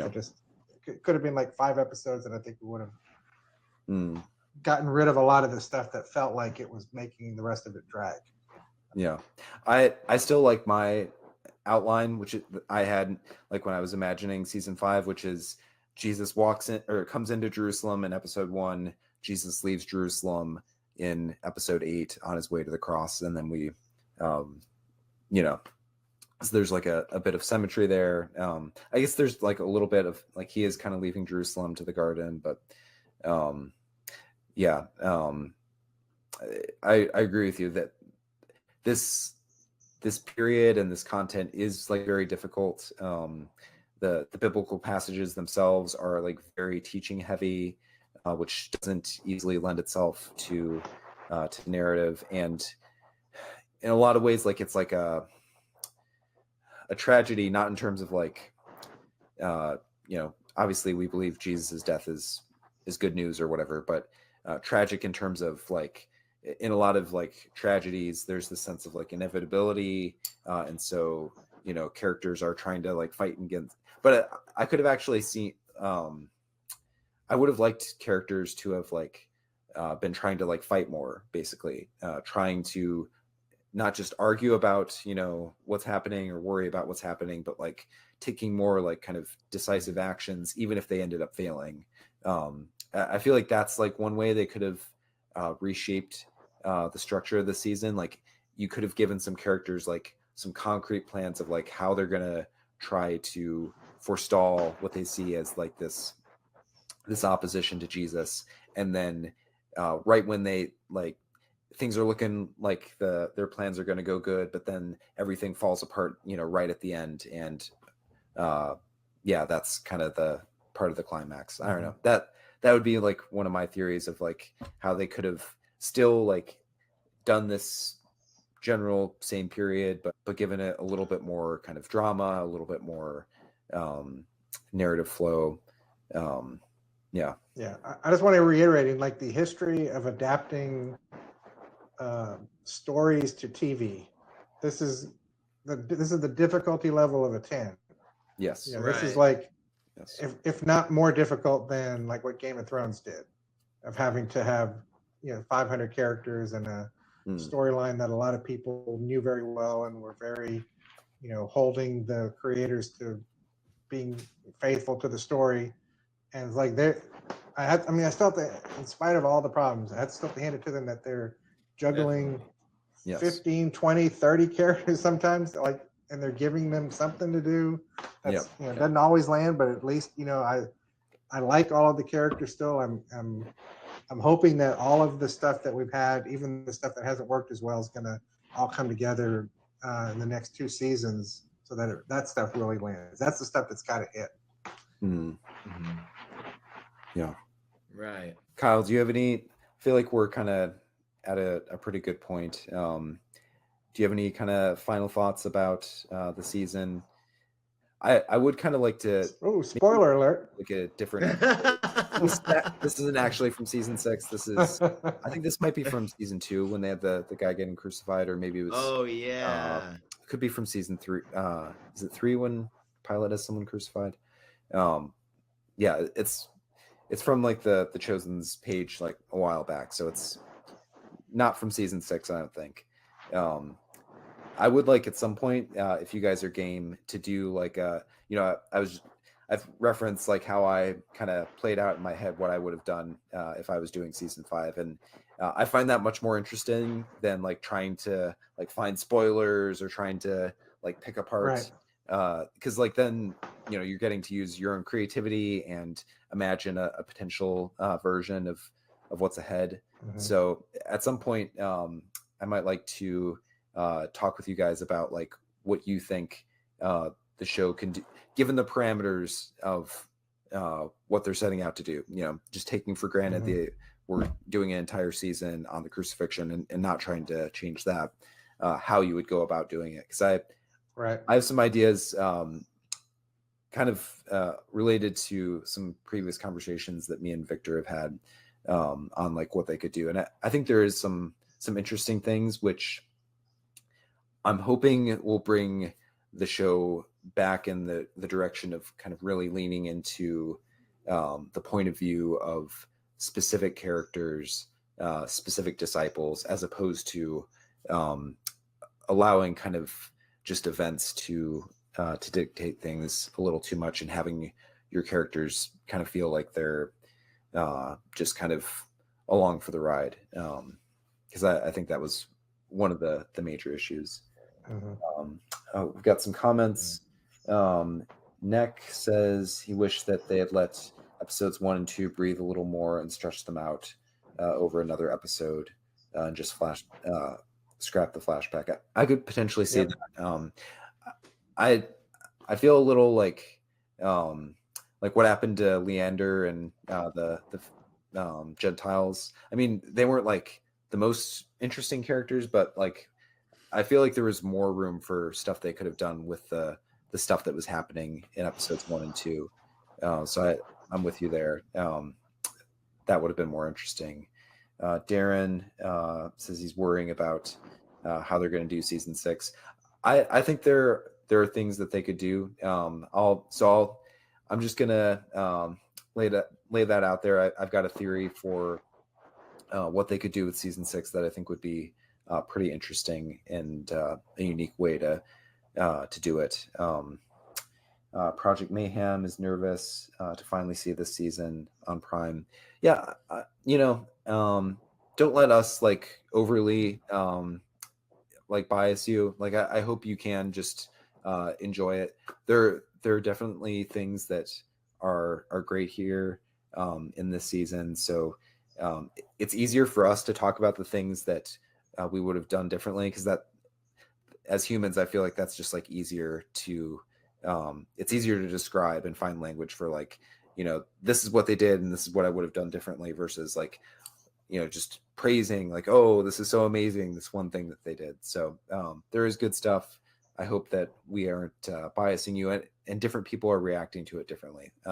I've seen people saying that some of the episodes of the season were their favorite episodes of the show ever, which I know is not necessarily the case for all of us. So like I said, I thought that remembering was a key theme of season 5, and so I put a few different things kind of related to that on here. There's more. And so I just thought that we could discuss like moments in season 5 where it seems like the Chosen is causing or like really wanting us to think about this idea of the importance of remembering, especially like kind of the importance of remembering the ways that God has worked in the past, doing that as a community, also kind of the struggles of remembering. We see that a little bit as well.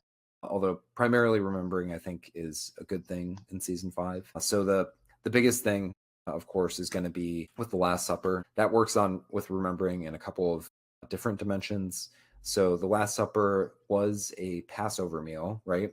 And so Passover is one of those major feasts that the Jewish people would have each year, which was designed to help them remember the ways that God had worked in their past. Specifically with Passover, it's reminding them of the ways that God worked through the Exodus. And there's all these different kind of rituals within the Passover meal that help them to get into different aspects of the Exodus. So, one of the most moving moments, I think, for most of us with the Chosen season 5 was the Dayenu, that prayer that Jesus and his disciples went through. And it's basically all about remembering, right? It's them remembering some the different things that God did during the Exodus and kind of following it to bring his people out from slavery into the promised land, and kind of helping them remember those things so that they can kind of recommit themselves to obedience to God. So that's kind of the one aspect of remembrance that comes up during the Last Supper. But then there's also, Jesus is setting up us to remember as well. Jesus famously with the Lord's Supper says, "Do this in remembrance of me," right? He offers the cup and the bread as a ritual that Christians continue to do to remember what he did on the cross, giving his body and blood for us. Depending on your theology and stuff, you might think that communion has more to it than remembrance, but it at the very least has remembrance as one of the dimensions of what's going on there. We're remembering what Jesus did for us, and that is kind of leading us to recommit ourselves, to repent of our sin, to seek forgiveness, all these different things. Yeah, before I get into some of the other kind of places where remembrance comes up, what did you guys think of how kind of the Chosen incorporated remembrance into the Last Supper? Yeah, anything strike your thoughts? I mean, the Dayenu, that to me, that was the high point of the entire season, and kind of what I took away from the whole season. That Yes. level of remembrance is what this whole season meant to me. Yeah. Amen. Couldn't have said it better. I agree. I told a bunch of friends that haven't seen The Chosen about that. And, the show came out right around Passover. And so I told some of my friends who are Jewish and celebrate Passover about it and how into it I was. And then they sent me a video of themselves singing it in Passover. And I was like, it made a big impact. It was really cool. That's awesome. Yeah. By the way, just a little plug. If you want to create your own Dayenu or like kind of practice that with your community, I put together kind of a little instruction sheet for how you could do that, and also kind of included that Dayenu that the Chosen had, both the kind of more traditional one and then the one that's centered on Jesus, which, speaking of, that's kind of another dimension of remembrance that shows up. Jesus in kind of the penultimate supper or whatever, anti-penultimate supper, when he's meeting with the women, we see kind of not just kind of remembrance in a communal sense of the people of Israel remembering how Jesus worked, throughout their family history, but we also have these women who remember in a much more like personal sense some of the specific ways that Jesus worked in their own lives over the past 3 years or whatever. Mary remembers how Jesus called her by name, and Tamar remembers how he healed her friend, and Mary and Martha remember how he raised Lazarus, and his own mother obviously remembers holding him in her arms and stuff like that. So there's also there's the big, more kind of communal remembrance that happens, which is valuable, but there's also kind of this more personal, more intimate type of remembrance, which also kind of seems to inspire a little more kind of intimacy or devotion between Jesus and the women. So yeah, that scene, I think, for a lot of us was really moving and one of the big takeaways of the season. Just a few more remembrance scenes, and then maybe if you guys like have other things that strike your mind where you're like, oh yeah, here's another place where remembrance comes up, just throw it out here. Actually, one other one from the Last Supper, when Jesus is kind of explaining the new commandment to love one another as I have loved you, that whole commandment is based on remembering what Jesus did for us, and so therefore we are called to do that to one another. So the kind of the core kind of New Testament ethic that we're given by Jesus is all kind of centered in remembrance. Remembering God's love for us moves us to love others and sacrifice ourselves for them. But yeah, just some other examples of remembrance. Jesus has all these kind of visions throughout season 5. So, he has a vision of David playing the harp on the hill in just after he's talked to Peter and James and John. He has the, vision of Abraham and Isaac, Abraham preparing to offer Isaac up on Moriah. He has the vision of Ezekiel, Ezekiel experiencing the Valley of Dry Bones. He has the vision of his father Joseph, and he also kind of has a kind of like a vision of Peter, James, and John kind of sleeping as if they're kids. That one's a little bit different, but all those visions are not like forward looking. It's Jesus kind of remembering these different moments, or primarily like figures from redemptive history or from his own personal history. And in all those cases, he's kind of drawing strength from remembering or re-encountering these figures and what they went through, and how it kind of pointed to the need for what he was doing. So Jesus even himself, it seems like, is kind of drawing strength from kind of remembering the history of God's people and kind of his own personal history. And then one of the other kind of main remembrance moments is Mary Magdalene.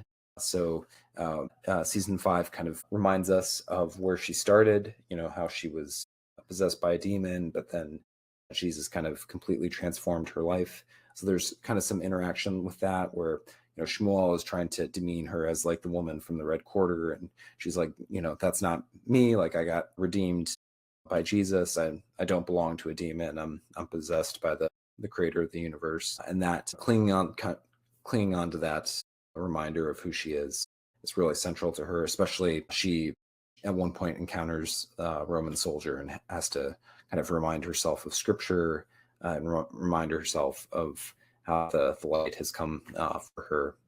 And then just one last thing is Matthias. He goes around recording things, and I guess he's kind of helping Nicodemus kind of remember who Jesus is by kind of showing him kind of different events that have happened. I don't know if Matthias, that might be a little weaker connection there, but those are just some of the examples I could think of. Could you guys think of any others yourselves? Sort of a criticism I have for this season. I've forgotten a lot of stuff. It's only been a few weeks. Yeah, I know, man. It's like I felt bad about how negative I was the last time I was on the podcast talking about this season, and so I was looking forward to like coming up with some more positive things, and I'm going to, but like I can't remember right now.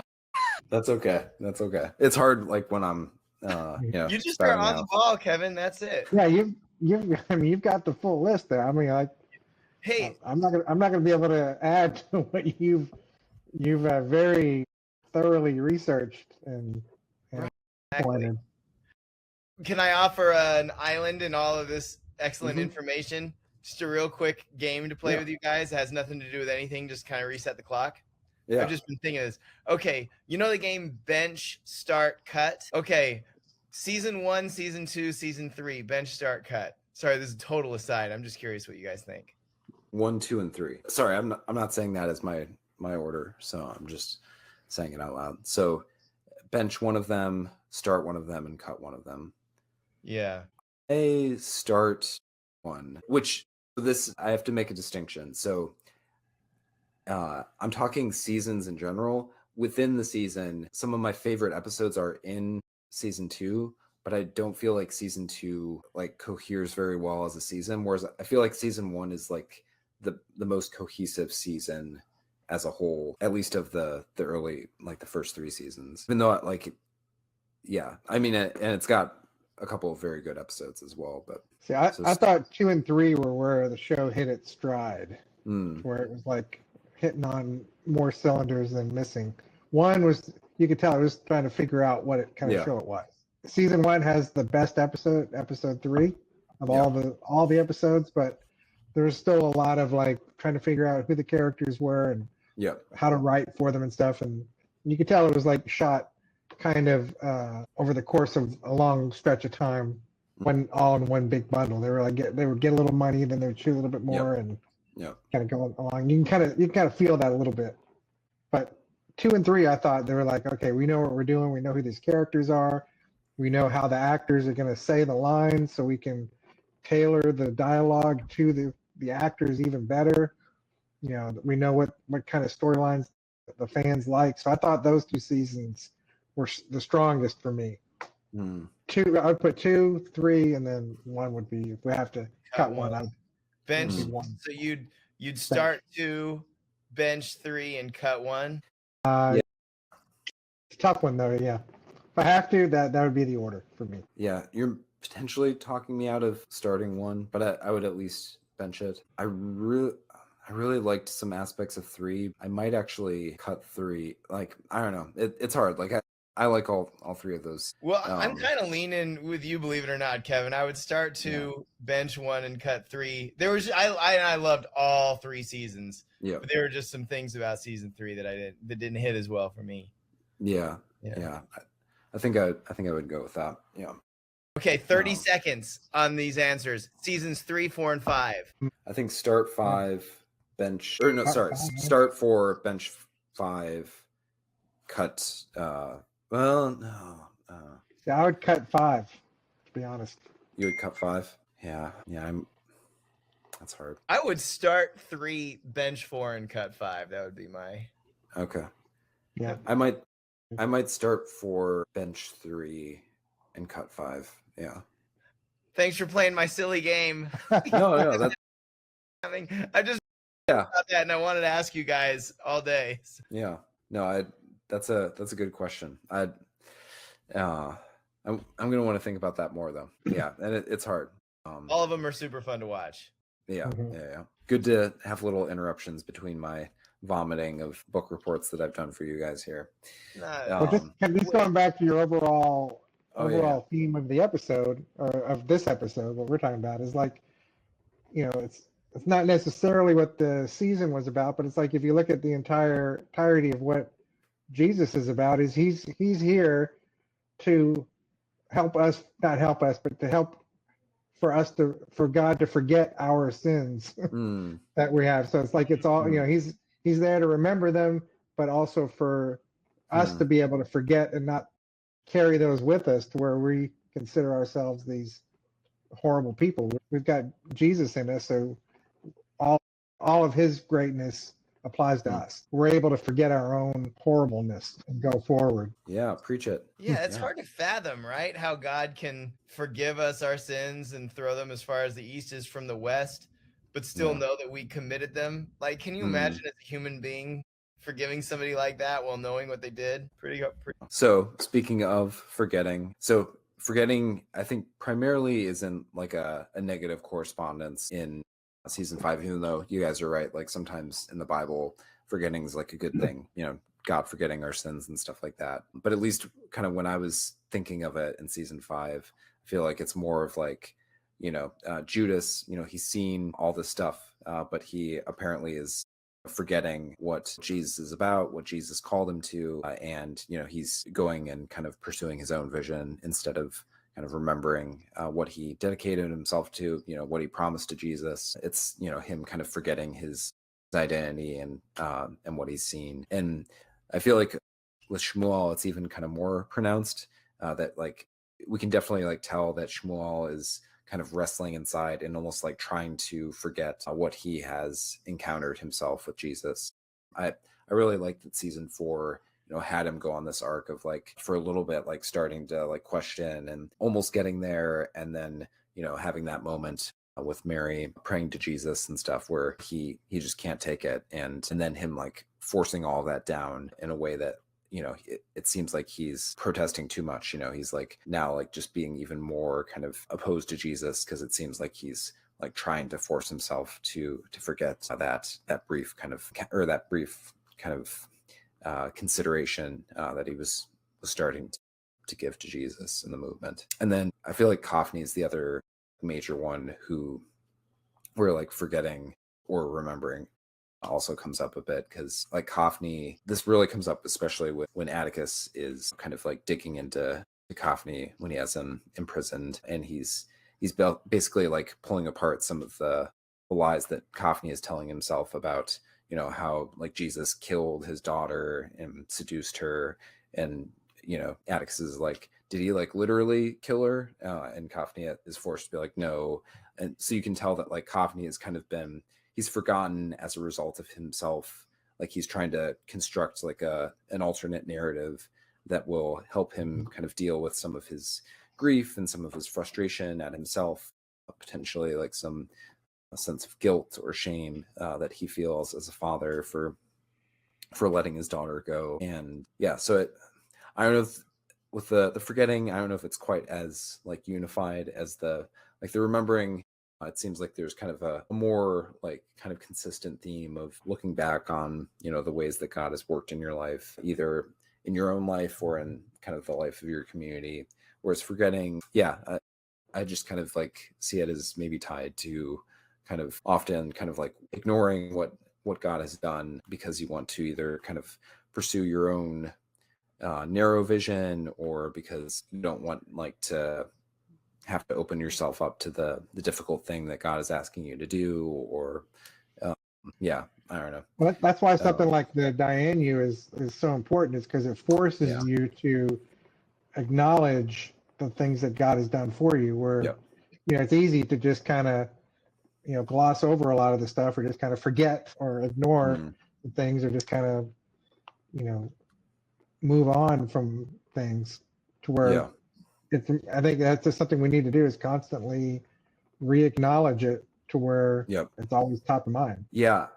I'm glad you brought that up, because I think it's the Dayenu episode in that same kind of sequence when just after they finish doing the Dayenu, I think that's when Jesus turns to Jesus turns to Judas and tells him to go do what he plans on doing, and he says, he has you now, right? And Judas is like, who? And Jesus says, not God, which I know, Kyle, wasn't your favorite moment, but the point there is, these acts of redemption that God has done, they're meant to bring us into this relationship with God, where God is our master, right? God is the one who we belong to, who possesses us.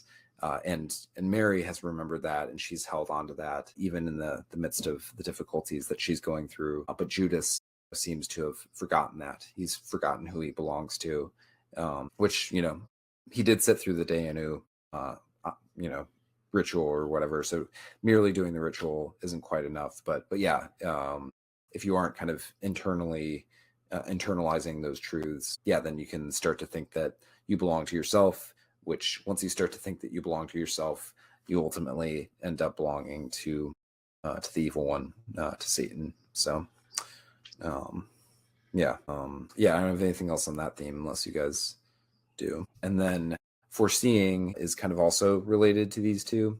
So by remembering what God has done, we then are able to kind of anticipate what's going to happen in the future. So some of the things that The Chosen does, it's trying to like look forward by also kind of connecting like the future to the past, kind of. So that especially is true with the destruction of the temple. So Jesus, he quotes from Jeremiah about how you've made my house into a den of thieves, or whatever, which is a prophecy that Jeremiah gives about how the temple is going to be destroyed, the first temple, and not the temple in Jesus's day. But Jesus, by kind of looking back on what happened at that time, he's also kind of pointing forward to to what's going to happen in the future. And Jesus has this vision of how the temple is going to burn and be destroyed. And so there we get like some foreseeing of like what's to come. Jesus not only has that vision, but he also tells the parable of the tenants in the vineyard, which is kind of meant to kind of preview that. And then he also gives James and John and Peter a kind of a more in-depth kind of explanation of what's to come after he himself is forced to suffer and die.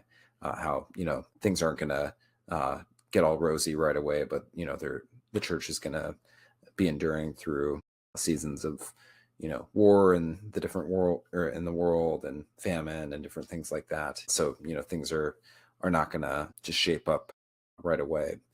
And then I think the season also kind of has different characters who think that they foresee kind of what's happening. So like Caiaphas, he actually gets like the prophecy in season 4 of God saying that one needs to die for all or whatever, and so he thinks he has a vision of the future, and he's kind of pursuing his plotting and stuff because he assumes that he sees where things are going, even though he has kind of a warped understanding of that. And Judas is similar. He thinks that he understands what Jesus is saying when Jesus says he's going to get captured and suffer. Like he thinks like, oh yeah, that's going to happen, but then that's going to push him to initiate the final redemption of Israel. And Atticus too seems to kind of feel like he can play 4-dimensional chess. Yeah, so it seems like there's kind of a tension between like the characters who think that they kind of in their own wisdom can foresee everything that's going to happen and like game things out, versus what's actually going to happen, what Jesus senses, which is often much more like difficult. Jesus's visions are at this point are visions of doom and destruction, mostly, either for the city or for himself. Yeah. So that's my final book report there. Yeah, I'm sitting here. I'm just listening. Like, wow, this is great info. Yeah.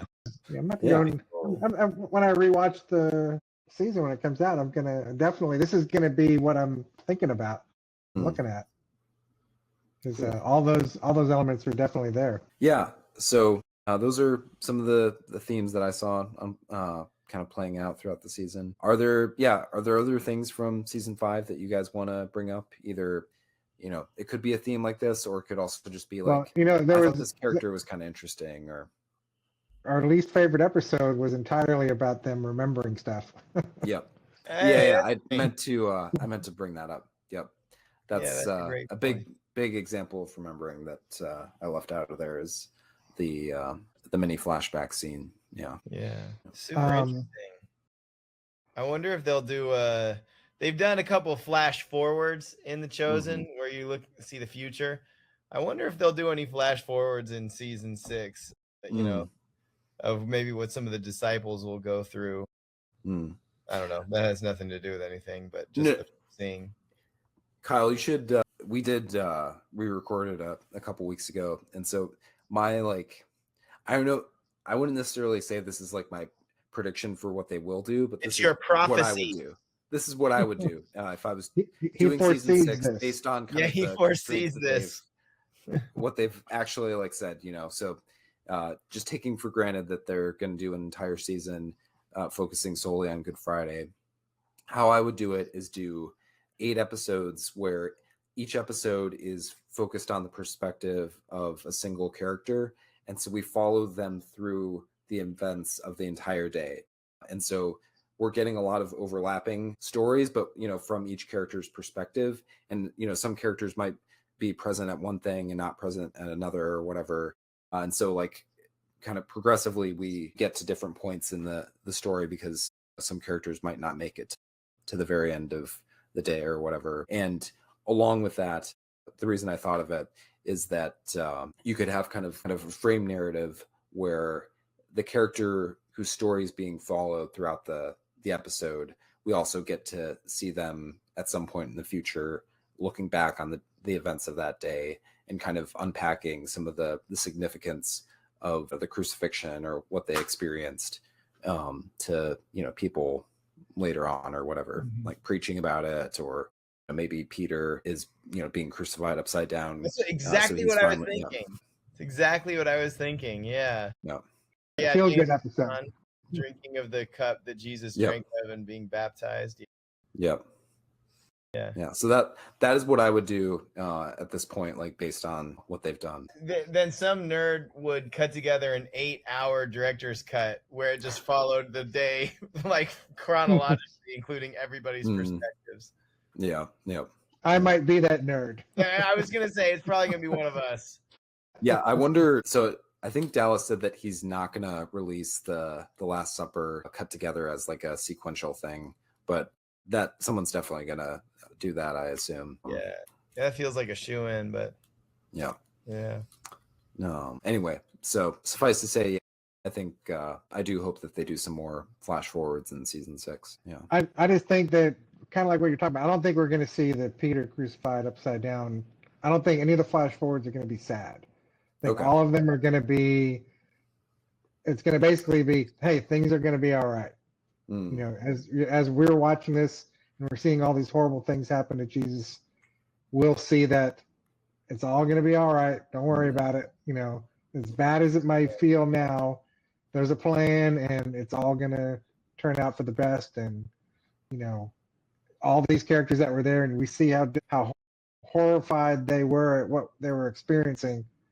Down the line, they're going to be like, "We're all right." This all had to happen, and look what we've got because of it. I think if we have that, that's gonna dilute the pain of a viewer having to watch Jesus getting crucified. This character and actor and the portrayal that we have grown to connect with so closely, to see him suffer for 8 hours is going to be different. They're going to have to do something to offset that a little bit. I think that'll be just showing it's going to be all going to be okay. I think that's the perfect way to do it.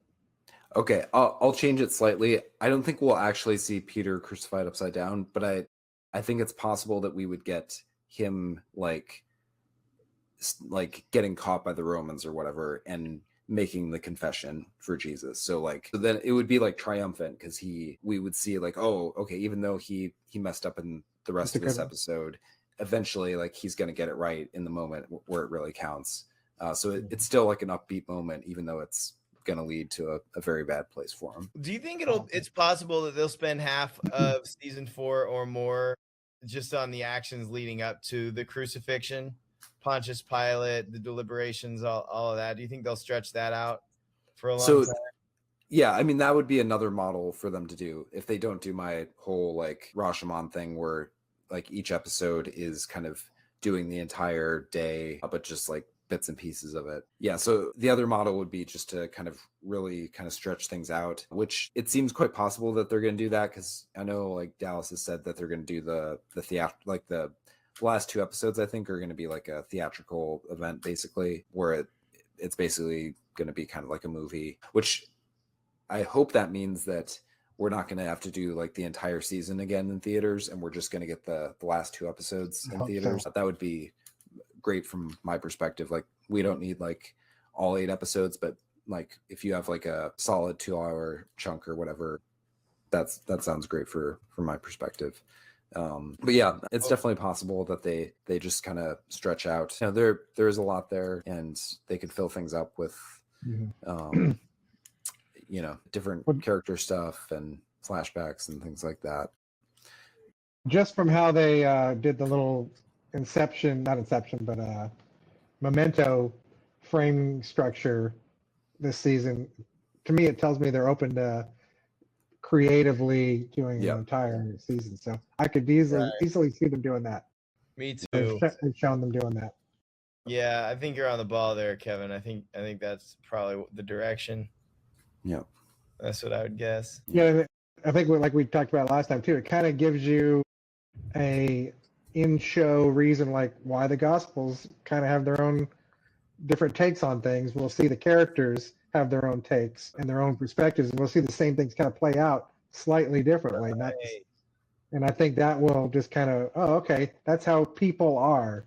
Yeah. It's that's why the different gospels actually make sense, is because that's how people are. That's how they remember. That's how they tell stories. We'll all tell if we're all talking about this podcast, we're going to be telling people different experiences that we had about what we experienced, even though we're all on this exact same thing. We all experience it different, and we're going to tell people what happened differently. And I think that's just how we are. Also, I like that if the last 2 episodes are theatrical, that makes me think that maybe they'll really go for the gusto with, like, from the Gospel of Matthew, all those like really dramatic things that happen with people coming back from the grave and everything. Like a lot of media doesn't choose to show those parts of the crucifixion story. I don't think I've ever seen it portrayed on film. Yep. But yeah, they might do that if they're going theatrical, which would be great, because The Chosen has kind of stepped back from these big dramatic moments. Yeah. Somewhat. So it would be really cool to see them go for it. I just think like what the House of David shows us, that I think you can go for the more big dramatic moments and not lose the biblical fidelity. Yeah. I think there's a range that they can still extend and still be The Chosen, I think. Yeah, like I think their concern is to like make it feel like homey and make it feel, like something that you can step into and relate to yourself. But I feel like there's, season 5 and season 6, like you kind of like have to step into the more kind of like transcendent, like this is like this epic moment in history. So yeah, I hope that they really go for it. We didn't talk about this, I don't think, during our season 6 discussion, Victor, but if they do the little resurrection after Jesus' death, then they can. I know, like, I think Dallas has been saying that they aren't going to bring Rama back, which, I think if he does it, like, I don't think anyone's going to like get mad at. Yeah. Like that. There's an understanding that, when directors or writers are talking about future seasons and stuff, they try to like not give spoilers and not like give details. And so, but I could definitely see the return of Rama as like a final note of the season or something. Maybe not the final note, but one of those like final moments that's like leaving us hanging for season 7. Yeah, and by doing that, it's actually giving us a picture, because that's like a encapsulation of how it actually is for all of us. Like, if God doesn't heal us right now, eventually he is going to heal us in the resurrection. It's just that most of us aren't lucky enough to get resurrected within history, or within like the scope of normal history. Whereas like some of the Old Testament saints we're told were resurrected with Jesus then. So he's got to make that to where he's like no hints about it at all. In fact, denying it. And then she shows up and everybody starts bawling. Yep. Every viewer will just be like, oh. And I mean, they've kind of like kept her on, to, they had her show up for a little bit this past season. So I feel like it makes sense that like if they, I feel like if they weren't going to involve her later on, that it would make sense for them to kind of just let her drop a little bit. But I mean, if you're showing the dead walking, she's got to be the one. I mean, who else is going to represent anyone that matters to anybody that you would say, oh wow, they're back? I mean, it's a slam dunk. I'm putting all my chips down on Rama walking. I love it. Foreseeing. Yeah. Rama. Yep. Maybe I'll have John the Baptist back. Bring back all the people that have died in the show. John the Baptist like holding his head or That's whatever. exactly what I was thinking. Head by his side. Which I feel like I could totally see the actor like loving that. He would love it. Now here's what it needs to be. It needs to be John the Baptist, Joseph, all of them standing ghostly like at the end of Return of the Jedi, the Force spirits. They're all just kind of like nodding, like, good job. They could be shining. That's like within the. True, that is true. Yeah. Yeah. But I would love it if if John the Baptist was holding his head or even like through it or something like as a child. It'd be so funny. I love that. Because you're right. It's like the actor kind of looks like he would enjoy that. Yeah. Okay. Yeah. Anything else from season 5, or if you guys have other season 6 predictions that we didn't get to before definitely feel free to. I'm just, if anybody from The Chosen or from Amazon Prime is listening, please just release the episodes one a week and not all at once, because these episodes are worth having a full discussion about each one of them instead of having to, chop it up into 3. Just give us one a week and let us do that. But Talking that's what I'm season asking 6, for. right? Season six, right? Yeah. Yep. Yeah, because I think season 5 they already have said that like on Prime they'll do the All at once. batches of. No, I think it'll be batches of 3. Okay. 3, and 2. I have a prediction. If it's like you're saying, Kevin, in each episode of season 6, focus on a different character. I think one of the characters will be from the perspective of the thief on the cross. Oh, but I could see that. Kind of like a That would make Simon. a lot of sense. Yeah, like in the old Chosen, they would have whole episodes. Nathaniel had a whole episode.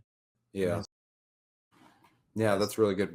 I don't think I threw him out like when we were first discussing it, but that would allow them to like give him some backstory. So like we could follow him for a bit, see kind of like, everything that he's been through, and then kind of follow him up until he's up on the cross. And then like his kind of final conversion would be a lot more emotional if we like kind of followed him for an entire episode. That might, if they pulled that off, might be one of my favorite episodes of the whole series. Like that I think they could really like do something with that. That's the kind of thing that if they wanted to do like little short films of stories like that, to where, just give us this one condensed story that ties in with the overall narrative that we're watching. Yeah, but like I could see them doing the thief, and he's like the primary character in his story, but they could weave his story around the other events too, so that like it's not like kind of totally like its own like bottle episode. Like he's running into the disciples as they're doing something, and like so we're progressing the story itself, but we're also kind of focused on him and seeing how to him like a lot of these events that are happening, like he's probably not paying attention to Jesus, and he's not really concerned about all that. He's forgetting. That's what he's doing. He's forgetting. That's true. He's forgetting. That's good. Yeah. I learned a lot from this episode of the podcast. Yeah, Kevin's got a brain, man. I tell you I'm what. gonna be able to watch these episodes with a renewed perspective. So I do think that like it'll be interesting to watch through season 5 again, having had like some time to like think about like, oh, these are some of the things that they're trying to do. I don't think that's gonna like take away my criticisms. Like, so for example, with episode 7, I get now, why they have that huge section. I think they probably could have accomplished what they were trying to go for with like either like a lot shorter, little flashbacks, or just like one character flashing back and like just focusing on that character.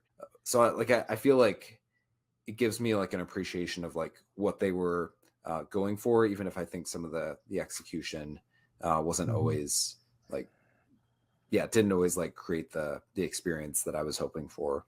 So, and I hope people, can appreciate like, that's like what we're bringing up when we're bringing up our criticisms of the show. It's not that we don't like what they're trying to accomplish. We just think that sometimes the execution of some of the vision there isn't always perfect, which, it's better than anything that we could do ourselves. Dallas and the crew are amazing filmmakers, but they're always improving.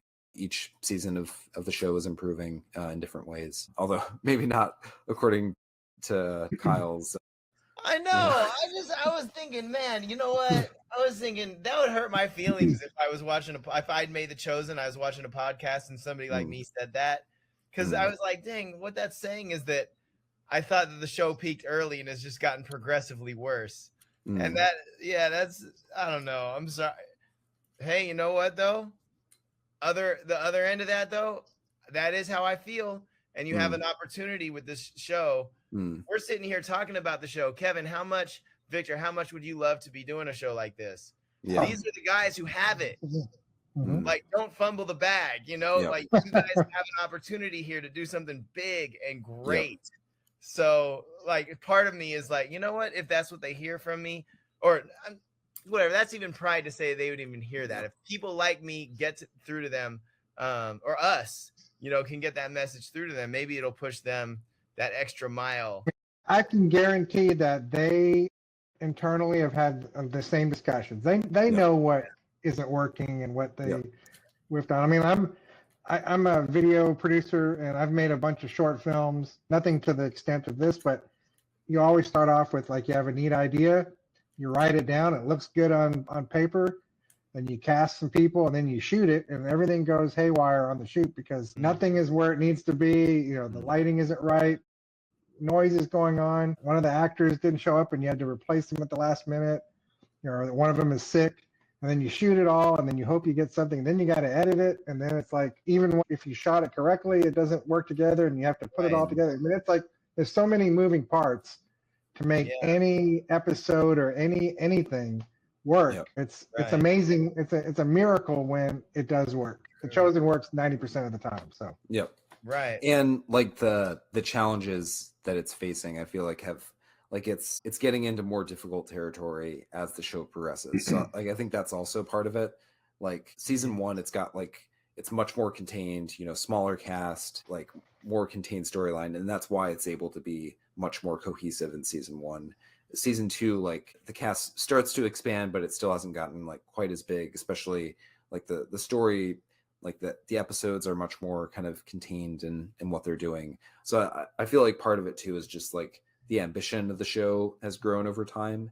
And so like a lot of times it's just like kind of growing pains. Like the show is trying to do more difficult things. And so it makes sense that as it's trying to do more difficult things, sometimes, as Jesus says in, what is it?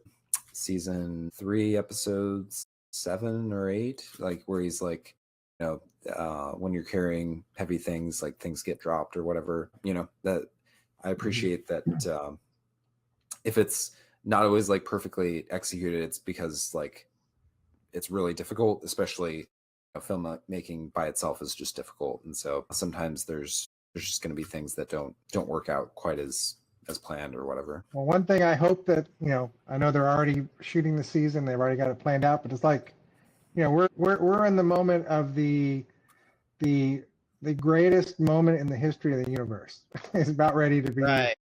No pressure on camera. No pressure, but it's like, this is it. And this is the TV show that has gotten the most runway to be able to do something special with that moment. I just hope that they go for it instead of just saying, oh, we're going to keep it kind of small. No, this is your moment to show that we're going to make this the most epic, memorable way that believer or non-believer, you're going to watch this and you're going to get it why, millions, billions of people over history have flocked to this man for what he's done. It's like, it's got to mean that much. It's got to be that epic, I think. So no pressure. No pressure.